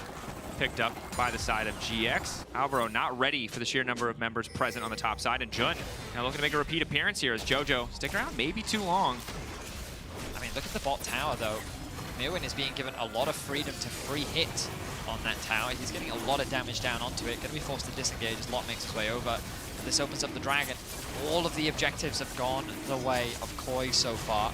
Herald is going to be spawning, and you imagine that this is what GX will try to contest next. Bro, that Charizard is going crazy right now. He needs to calm down. He's doing some long jumps. Yeah, some long... That man should join the Olympics. Nidalee thinks she's got a lead. Yeah. Jojo going to lock in this tower in the top lane. GX are losing more and more ground by the minute, and it's just the tower falls. In game 1, it felt so stifled, and it's so easy to put it on the draft, right? In game 2, you had better tools, but the early game just so heavily favored for MKoi. And for a team like this that showed so much promise early on in the split, it's such a crushing way to go. Sent down to the lower bracket, only then to be immediately eliminated. They can't find a way back in this one. Mental fortitude has always been kind of the story haunting Noah and Jun. See if today can be a day where they triumph over that. I mean, it's a battle. The top 4 right now, an opportunity to face Fnatic as both teams square off in the river. They're looking for the fight, the hook. Manages to connect. We need heal up. Primal Surge comes in from Elioya. 3 stacks on Jun, but he will be able to walk away. GX don't really have great control over mid. They will fight their way in. Man advantage here. Mirwin on side, Jojo on side, GX. They're quite happy with this type of stalemate. Gives them a lot of opportunities to just keep farming up. 2.2k the gold gap between the mid laners. What is that, a 25, nearly 30 CS advantage in favor of Jojo just because of how he's been playing the side lanes. And that's the other thing about Orianna. She doesn't quite have the same side lane safety. She often needs that coverage. We saw it from Jun earlier. But Jojo has so much freedom on the Azir, and he's leveraging that to its full extent as Herald now looking to be uncontested as Koi play the patient game. They chip away at their opposition, they control the side lanes, and now they secured the next objective. And what are GX's options? Because with this comp, they want to try and teamfight, but the way you do that is through these neutral objectives. And I think the step that they're skipping is by playing through a lane. You need to have control over either mid or top so that you have easy access into the objective that you can push Koi off of. If you're just kind of awkwardly matching them in this 3 versus 3, then Koi, you're going to chip away your HP bar, leveraging their poke, and they're more than happy to play at arm's length and just frustrate you over time. It's really tough, though. Elioya clears the jungle way faster. Jojo pushes way faster. Supa pushes pretty damn fast. It's not the poke Varus, so MKoi, not only do they have the advantage in terms of towers taken, that passive vision control, they're also just going to be first to the play more often than not. It's tough for GX, right? They're hoping that someone on MKoi, when they send those 3 members, that someone oversteps or makes a mistake. It's not happening. And again, I think the discipline from MKoi has to be praised. Again, not a game where it's you know, completely flawless, and we saw in last game 1 or 2 hiccup moments, but overall, a much more disciplined Koi than we saw last week. 100%. I mean, at the start of the series, this is exactly what we wanted to see from this team. Good early aggression, great at playing through winning lanes, and they know how to set up for these objectives. It's just sometimes they overforce, they overstep, and there isn't much to play on the map is when we see them kind of overplay their hand and fall short. But so far, they are showing restraint. Good side lane control, keeping the pressure up, forcing GX constantly to respond. And I mean, look, this tier 2 in the mid lane, this has largely just been done by Supa. Walking down mid, chipping away at that tower, doing very good damage. Now the crowd rallying behind Koi. Yeah. And I love the enthusiasm, but at this point it's just like, y'all are adding fuel to the inferno. Like, which I'm sure they love. But GX gonna need a little bit of that back. They want to try and mount a comeback here. Harold's gonna get popped mid. It's just casually gonna wander down. All right, guys. Like, look, okay, I get it. You're rich. But you don't just need to, like, buy the Versace shoes and then throw them away. You know, that's a bit too much of a flex for me. Threat of the Herald. Not going to gain much value as Poppy finding the flank. Noah, Jojo going for the knockup. Mirwan finally gonna find the angle to Noah, just one-shots him, that's so much damage. Shutdown coming through those, they're at least able to take out the Azir. Closer now trying to fall off, Jackie's looking for an angle as well. Good fight so far, bit of a back and forth, but MKoi with more members. Elyoya untouched on the backline, and he's the real threat. Finally, they're able to find a kill for Jackie's, but it cost him just about everything.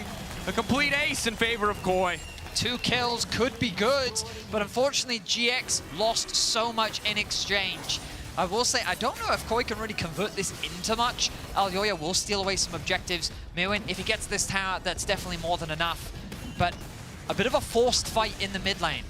The Dragon spawning at about 20 seconds. Koi will obviously be up and ready to set up for that objective as they secure another tower. But you can see now with the gold advantage that they have, even if this comp isn't designed for full-on 5v5 team fight, they can still make it work. Jojo goes in for a play, he gets initiated on, he gets stunned up, he gets rooted, and he gets clapped. Nice flash onto the backline from Mirwan to just lock down the AD carry of GX. Jun tries to go in on the right side of the fight, and it just turns into a numbers disadvantage. And again, the damage looks pretty promising at the start, but it's just not quite enough. They're just so far behind. And I gotta say, Mirwan's having an all-star performance. That fight does start with him whipping an ult, but he gets the angle to Vars into the wall. He W's the all-out Cassante W, that Pathmaker that would have done a ton of damage, stopping it from hitting the rest of his team. He's just making this series unplayable for Lot. Certainly is. Gold gap is now 6.5k. If this was a best of 5, he would just play Talia top next game into another Dash champion, just to remove any last light of hope from this man's eyes. I mean, they found the answers to the most prevalent top lane meta picks, and this is really what makes Koi so scary the later you go into the seasons. They've made many deep playoff runs before. Also, this is the last of our best of 3s, right? From here on out, it's full best of 5. We get to go much deeper into the Fearless pool. Tomorrow, we'll have our first best of 5 between G2 and KC. Right now, Koi and GX are fighting for an opportunity to fight against Fnatic next week. TP comes in from Lot. As Koi chip away. No poke quite connecting just yet. TP topside, Lot caught out, a lot of damage going down, is unstoppable, but gets blocked by Mirwan, nowhere for him to go. Does manage to find a quick little sneak out, but godlike 7-0-4. He is absolutely dominating on this Nidalee pick. With the top laner gone, that should be an easy objective secured. I mean, what options do GX really have? The gold gap is now so colossally huge that comes back to this whole idea of they're going to have to find some sort of miracle to turn this game around. I mean, the miracle is becoming progressively less intense, or more intense, you know? Started with like a face on a piece of toast, and now we're going all the way to like, you know, locusts or something. I don't know. My biblical knowledge is limited, right?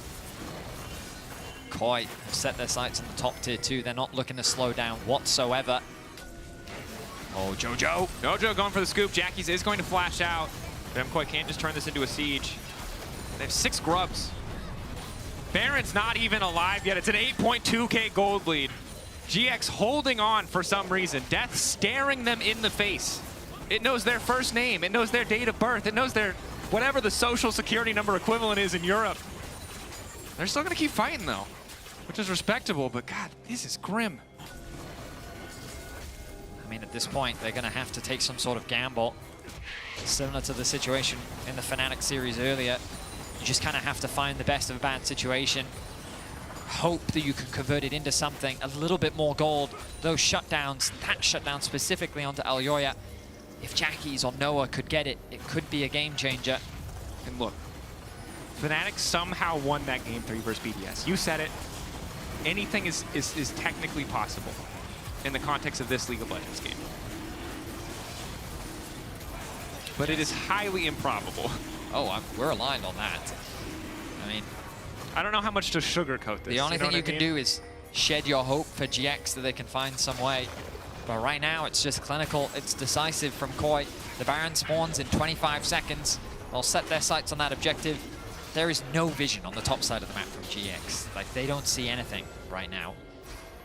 And Koi is going to set up that vision. I mean, if there's a world, like 2 item bars is really strong. Yeah, it's 3 item Corki. Assuming you can hit them. Assuming you can hit them. I'm just trying to assemble the pieces in my mind, right? What's the perfect way this could go down? And it does involve Noah getting to auto attack for 10 to 15 seconds completely uncontested, and it certainly does not involve this. They have a sweeper. Oh, this is gonna be rough. No, maybe not. You're just gonna hit him with the buckler and walk away. A little bit of chocolate.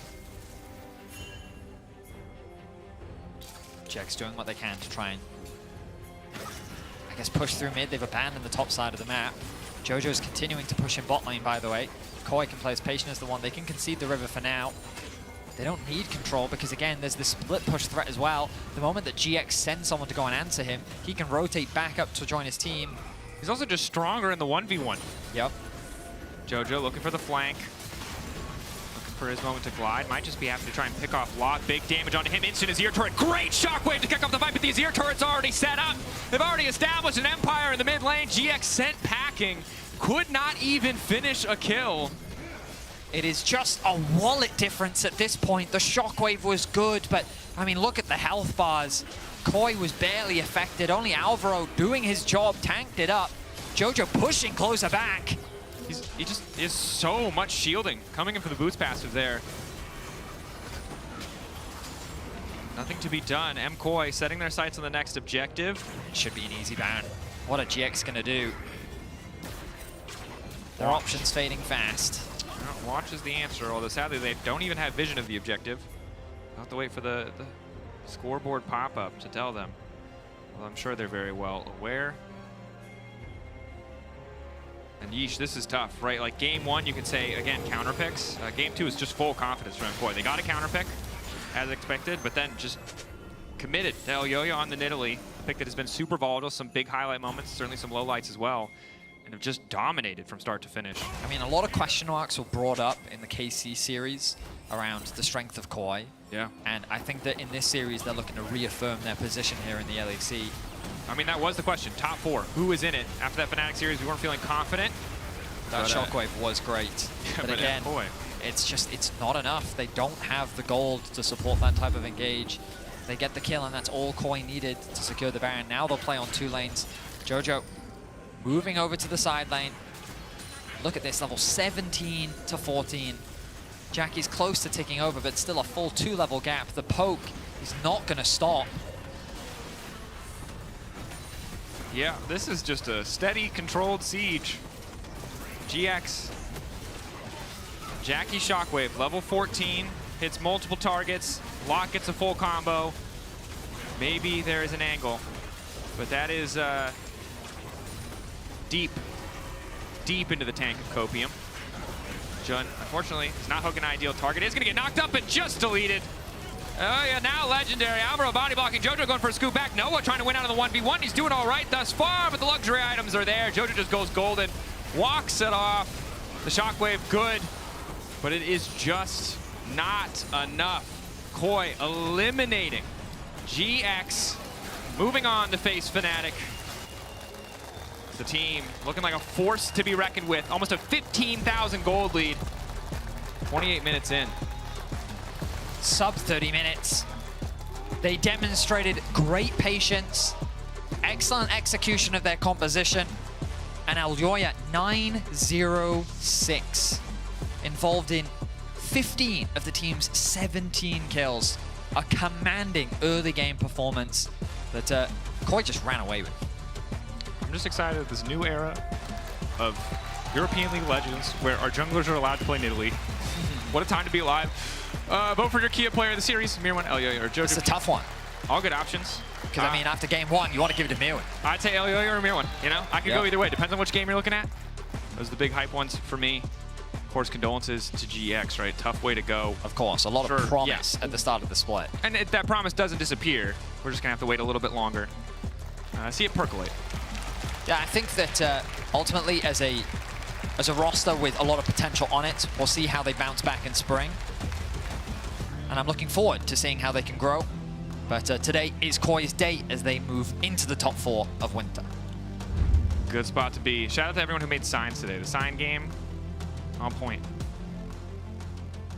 Oh, I was just gonna, I thought you had more there. I didn't have more there. I was just going to toss it to you. I'm thrown off by how fast and convincing that series was. Yeah, I mean, I was expecting a little bit more, especially after Humanoid said that he was really confident that GX was just going to smash. Look, all I'm saying is Humanoid's reads on many things. I definitely don't think we can trust Humanoid. Have been questionable. He seemed very confident in the first question of his post-game 1 interview with Ginny, and then progressively got less confident. Yes. We've had multiple interviews with Fnatic right now on a complete side tangent here, where they're like, we don't really know what went wrong. But if you'd like to know what's going wrong or right with the LEC, scan the QR code to join the LEC WhatsApp channel for news, updates, and special winter split fan vote starting on Monday. Yes, so make we sure want to know what you join. guys are excited about. There are many things to vote on. It'll be sick. Right now, we're setting up for an interview. You can see them right behind us right there. Ginny's waving at me. I don't know if that's the cue. That means that they're ready. But it looks like that they are. That is so the cue. We're going to send it down to Ginny, Jojo, go! Thank you guys. I'm Ginny, standing by with Jojo here in the Marriott Bonvoy post-game check-in. That actually was not the cue. I was just waving because I saw myself on camera. But either way, congratulations. 2-0. Quick win. You're making our day a little shorter. Thank you. How are you feeling right now? Because it was pretty good, I would say. Solid. I mean, obviously I feel pretty good since we won pretty clean, but honestly, this match, we're not really... I mean, we were kind of expected to win. We knew that if we play our game, we would win. So I think we're more focused on the next best of 5 versus Fnatic. Ooh, I would love to talk about that one, but like hold your horses, because you went up against Lee Sin mid. Was that an expectation that you ever had coming into the LEC? I mean, honestly, when he picked Lee Sin, I thought he'd be like those TikTok Lee Sins I see on my phone, like he'd make some crazy combos or something, but nah, he didn't do that. So I was a bit worried at first. I was like, this guy's cooking something, you know, so. Yeah, the Yoda game was great though. You know, you're getting better after the KC game. But let's stick to MKOI, because it feels like, you know, you guys started off really strong. You had a little bit of a blip in the road. You're coming back. What's the last couple of weeks been like when it comes to prepping for these best of series? I mean, I think honestly, I'm just getting more comfortable the longer time is going by. I felt really comfortable today versus how I've been in Europe, just adjusting and everything. So. I'm pretty confident in myself and the team going forward, and I'm pretty confident that we should take out Fnatic if we play our game. But I mean, it's been great to be here so far, so yeah. Besides like the terrible weather that we have here in Berlin, what else was like pulling you off your game? What's been like the most difficult part to adjust to in Europe? Probably the schedule, because in LCS the games start at like 12 p.m., 1 p.m., but in LEC it's so late, so I don't know what to do during the day. I have so much time before the game starts. Yeah, I sleep more, like, you know, but right now I found my routine what to do, so it's better. That's good to know. I mean, you've already touched upon the Fnatic game now, so I feel like you're eager to talk about it. We actually had a conversation with Humanoid before this game, and he said something really interesting that I genuinely think you should have a listen to, so if we could play that, that would be What's incredible. your take on Jojo Pyun so far, what he was supposed to bring to the team and what he has not been bringing to MKOI? I mean, he's just average. He's way better at talking than playing, I would say. So I guess that's what he brings to the team. All right. Average, better than talking, than playing. Wow, some really kind words that you're getting here in Europe. I mean, honestly, like, I have no words to say. I'll just play my best game and we'll see, you know? Humble Jojo, what? I mean, I'm being humble now, you know? Sit there telling you should talk some smack. I mean, to be honest, I always knew Humanoid is a choker against me too, specifically, and against APA. Like, he's, like, no joke, in NA, he's known to choke against NA mid, so honestly, I don't really care what he has to say, and we'll just see next week. So that's like your advantage, because you're coming from NA. Yeah, I think he's mental, but I don't know what it is, but yeah. Yeah, maybe G2 is their kryptonite, but for that series, do you have a prediction? Do you think it's going to be as clean as today, 3-0? Do you think it's going to be 5 games? We're going to be here for a while? I mean, to be honest, I thought Fnatic would 2-0 today, but it looked like BDS was playing better all the games, and then BDS threw, so I don't know if Fnatic was off today or if they're just not that good right now, but I think a 3-1 us, yeah. All right, well, thank you so much for your time for the interview, and congratulations. We're going to be seeing you going up against Fnatic. That's enough from us on this side of the stage. We're going to be heading over to PGL with Lore, Finn, and Mirwin. So, Lore, take it away. Thank you, Ginny. Jojo got me in the first half here. I was like, oh my god, is he gonna be humble? And then no, of course he's coming with the fire here against Humanoid. MKOI advances to the next round and they will face Fnatic next week. Mirvin, thank you so much for joining us. Thank you for inviting me. Congrats on taking this one. Clean series? Can we say clean series from you? Almost clean. Okay, almost clean. Yeah. Almost clean. Difference in preparation from this week and last week. What was different for you guys? I think our mentality, honestly, I think we got a really big change, and I think it showed today. I would say that's the main reason. Yeah, Finn, we've been talking a lot about draft priorities, fearless and everything. Did you see any improvement when it comes to off-meta spicy picks? I don't even know what's spicy in fearless anymore, but that MKOI came up with today compared The to big last difference I see is that the entire split you've been kind of trading Ambessa Cassante, showing that you're very fine playing either side of that, and I think you was like one of the first Ambessas that started popping off. But today you came in and had like the answer prepared into the Ambessa. Obviously that's super fucking hype to play the Vex into the Ambessa. And I'm excited, like what else do you look for when you look for these champions? I mean, in that draft, it was an insane Vex game, honestly. Like everyone had dashes. It was really good with our comp, so for me it was really chill to actually choose my champion. Even if they actually like counter me in top lane, I was so chill just with how the comp is. So I think these champs in Fearless, of course in BO5 it's going to be way better. Because like BO3s, you're going to play the same champs as always. Like there's not that many champs banned, so BO5 it will be more fun. Another cool thing I saw about you this series is that when you played Poppy, you actually rushed the Deadman's Plate, which I think you're the only guy I've seen do that on Poppy. How come? What made you do this itemization? Because my logic was that because of the Iceborne chain slows from Cassante, it's nice to have the movement speed and the slow resist on Deadman's. I mean, usually I love going full movement speed on Poppy. Like I think it's one of the best champs to do it, you know. And of course, Deadman's when he goes Iceborne is good. Also, I like going Swiftness, and even more with the upgraded ones. You are like so faster on the map. And this game, I was like low gold. I went use like more supportive items, cheap items. And if you are ahead when you go this build, like you are like so OP. Yeah. Like I was unkillable. I was so faster on the map. I could do whatever I wanted. Yeah, I thought it was very clever because every time you open up, you found this super cool flank on mid lane, and I think you don't get there at that same time unless you have the movement speed. So that was super cool. You were talking about your champion pool, the kind of champions you play. We asked your coach actually about you in general. Can we check what Melzet had to say earlier about Mirvin and his creativity? All right, this is the second game of the series. MKOI is still ahead. I'm joined with Melzeth because they are doing phenomenal. I would love to have an insight into how big of a cheat code it is to have a player like Mirwin on your team that can play Vex top. Yeah, it's a pleasure to have a player like that is so open-minded that gives you the windows to play creative drafts, and it's always not good because that's the downside of it, that sometimes he goes with too many crazy ideas, but I think it's a pleasure to coach a guy like him. You guys have really done a good job at harnessing that creativity and capitalizing off it on the Fearless draft now that we have here in winter.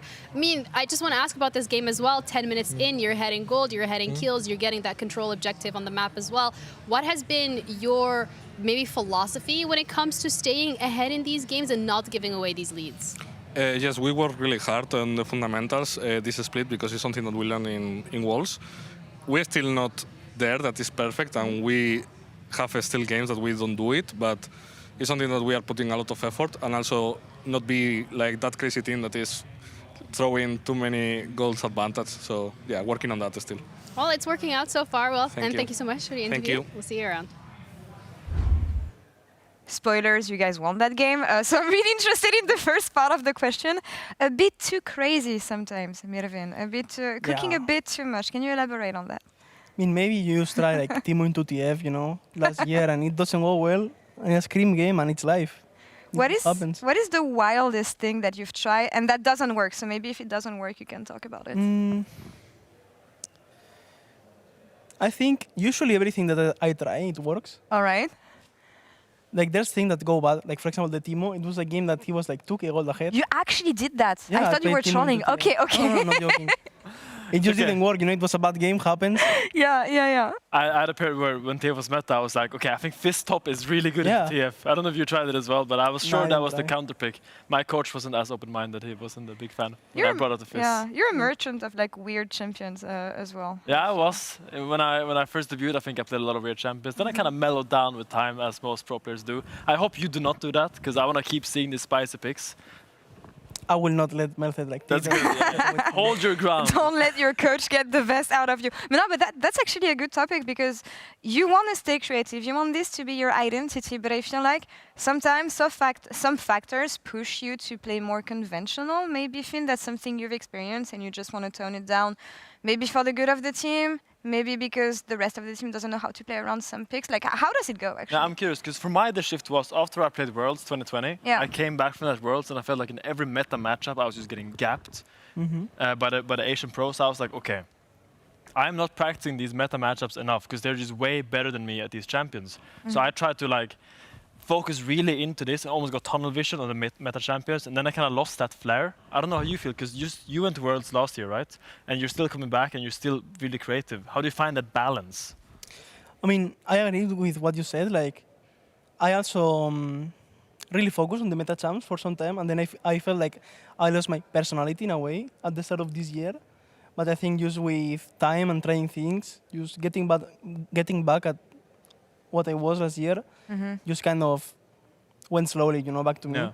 I mean, it's about finding that sweet spot, right? We're about creativity, but still being very consistent about the meta matchups. Yeah. I think that's always what you're aiming for, but it's not that realistic always to find. No, obviously. It's not easy. Yeah, it's like not easy at all. You need to train a lot. Like, for example, right now, with every meta champ, I'm so chill. Like, I play Ambessa, I Stomp, I play Casante, free win. Yeah. The sky is the chill, limit. you know? Yeah, I mean, Fearless Draft is your playground, Mirvin. I really want to see what else you guys can bring to the table. Whenever we speak to opponents, especially when they play against you, it's like, we're going to focus on our game. We don't know what they're going to play anyway. They don't know what they're going to play anyway, so how can we prep against them? How much does that help you in draft? Baiting teams into making them think you're going to do something, but maybe prepping for something else. I feel like it can be a nice tool to play with. I mean, I'm not in their heads, you know. Yeah. So I'm not sure. Do you feel it though? Like when you're going to play a champion like this, for instance, like Vex being good against Ambessa, do you feel your opponent losing it a bit, losing his League of Legends? I mean, for sure. I think last year people were actually so scared to play Rumble Blind if Varus was open. So for such a long time, we actually had Varus banned for a long time, and even Supa last year didn't even play it a lot. So it was chill, you know. We definitely banned Varus last time. I do not want to play against that on stage by any chance. Of course. Last closing thoughts on this series. Elioya was the Kia player of the series here. Any comments on your jungler? And also, the opposition next week against you will be facing off against Fnatic. Spanish opposition in the jungle. We love this matchup. And top lane. And top lane as well. Yeah. Oh my god, Spanish top side of the map. That's going to be great. I mean, Elioya for sure deserves the MVP. Yeah. He's the GOAT. We already know. I think he played really well with both Nidalee and Bai, so he for sure deserves it. And for next week, I mean, when do we play actually? Is it tomorrow? Can we look at the schedule actually? Do you guys have the schedule? Okay, I didn't even know. Or the brackets? That's good. But it's going to be a race for the Poppy, I feel like. Both of you and Oscarinian are really good at Poppy. KCG2 is going to be tomorrow. Okay. Actually, I wanted to ask you about this matchup. Yeah, that's how the bracket looks like. I'm going to try. You're going to play on the 28th, Friday. Thank you, production. Perfect. Amazing. I don't know how to count. Yeah, you're going to play on Friday, so opening match of the weekend. A lot of time to prep. Do you want to adjust some stuff from your approach? I know you can't say too much, but yeah, any takeaways from today and from Fnatic series, actually, now that you saw them play? I saw Fnatic kind of choking it, you know, into BDS. I think like they could have perfectly lost last game, but I prefer a lot more playing into Fnatic than BDS. Just like there's rivalry there, you know, I'm playing into Oscar and of course. So for sure it's going to be more fun than playing BDS. And I mean, about KCG2, I think the top 4 we are now, I think we're all good teams, and I'm really excited to see what the next week comes, you know. Give me your prediction for tomorrow, KCG2, and the scoreline, and Finn as well. I would say it's pretty close. I think they are both really good teams, but I think G2 is better. I think BB with the Warwick was scary, and I don't know, we're doing like the match prep, you know, before the game. Yeah. He ults, and he's like all the stage goes, oh! It's just so good, actually. Of the so werewolf. I think G2 3-2. 3-2. Okay. Yeah, I think in KC, I've heard rumblings of their scrim performances lately, that they're very good in scrims. And I think there's a lot to be excited about when it comes to KC. So I think they can actually come into this with a lot of momentum. So I'm going to predict 3-1 KC. 3-1 KC. I don't trust scrims, so I will trust it when I see it on stage. I just want to have 5 games. We saw how much of a banger Game 5s were in the LPL and in the LCK, and I really hope we're going to have this today. Mirvin, thank you so much for being with us today for PGL. Finn, I'm going to see you tomorrow, so see you tomorrow. I'll be back. Thank you. And I hope you guys will be back tomorrow as well. The very first Fearless Best of 5 Don't miss in the it. ADC. G2, KC. You do not want to miss it. You have to be here. You have to be here. Come back tomorrow. Have a good night.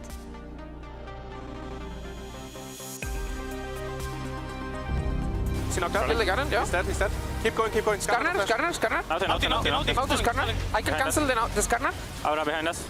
Aura. He's dead. Out is 1 HP. Skarner. Help me. I'm 1 HP. Why is it, guys? I go to Skarner. Wait. Come back.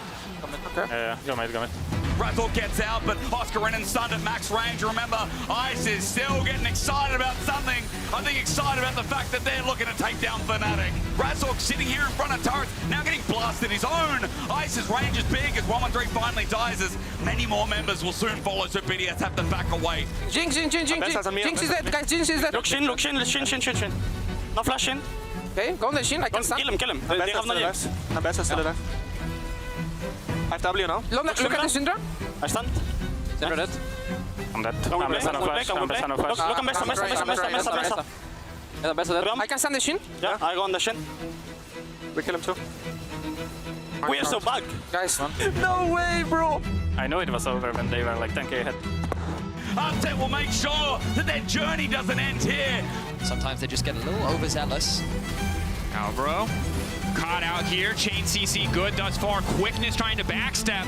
I have no W. We're gonna fight. I have a flank, okay? I'm gonna be there soon. I'm fine. Ambessa no ulti. I kite it. Kai'Sa flash. Slow. Getting free. I look Ross, no flash. Q2. I can solo Drake if you guys want to push that. I think. Who flash? Here comes Elyoya. All right, Lot.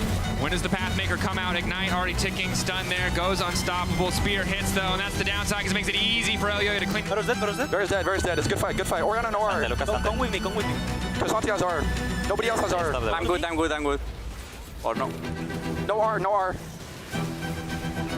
Good angle. Togoto.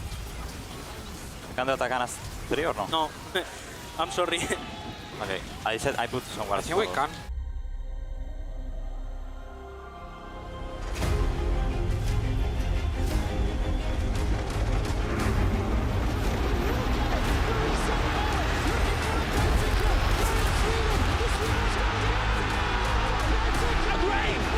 G2, the perfect teammate. They take it all.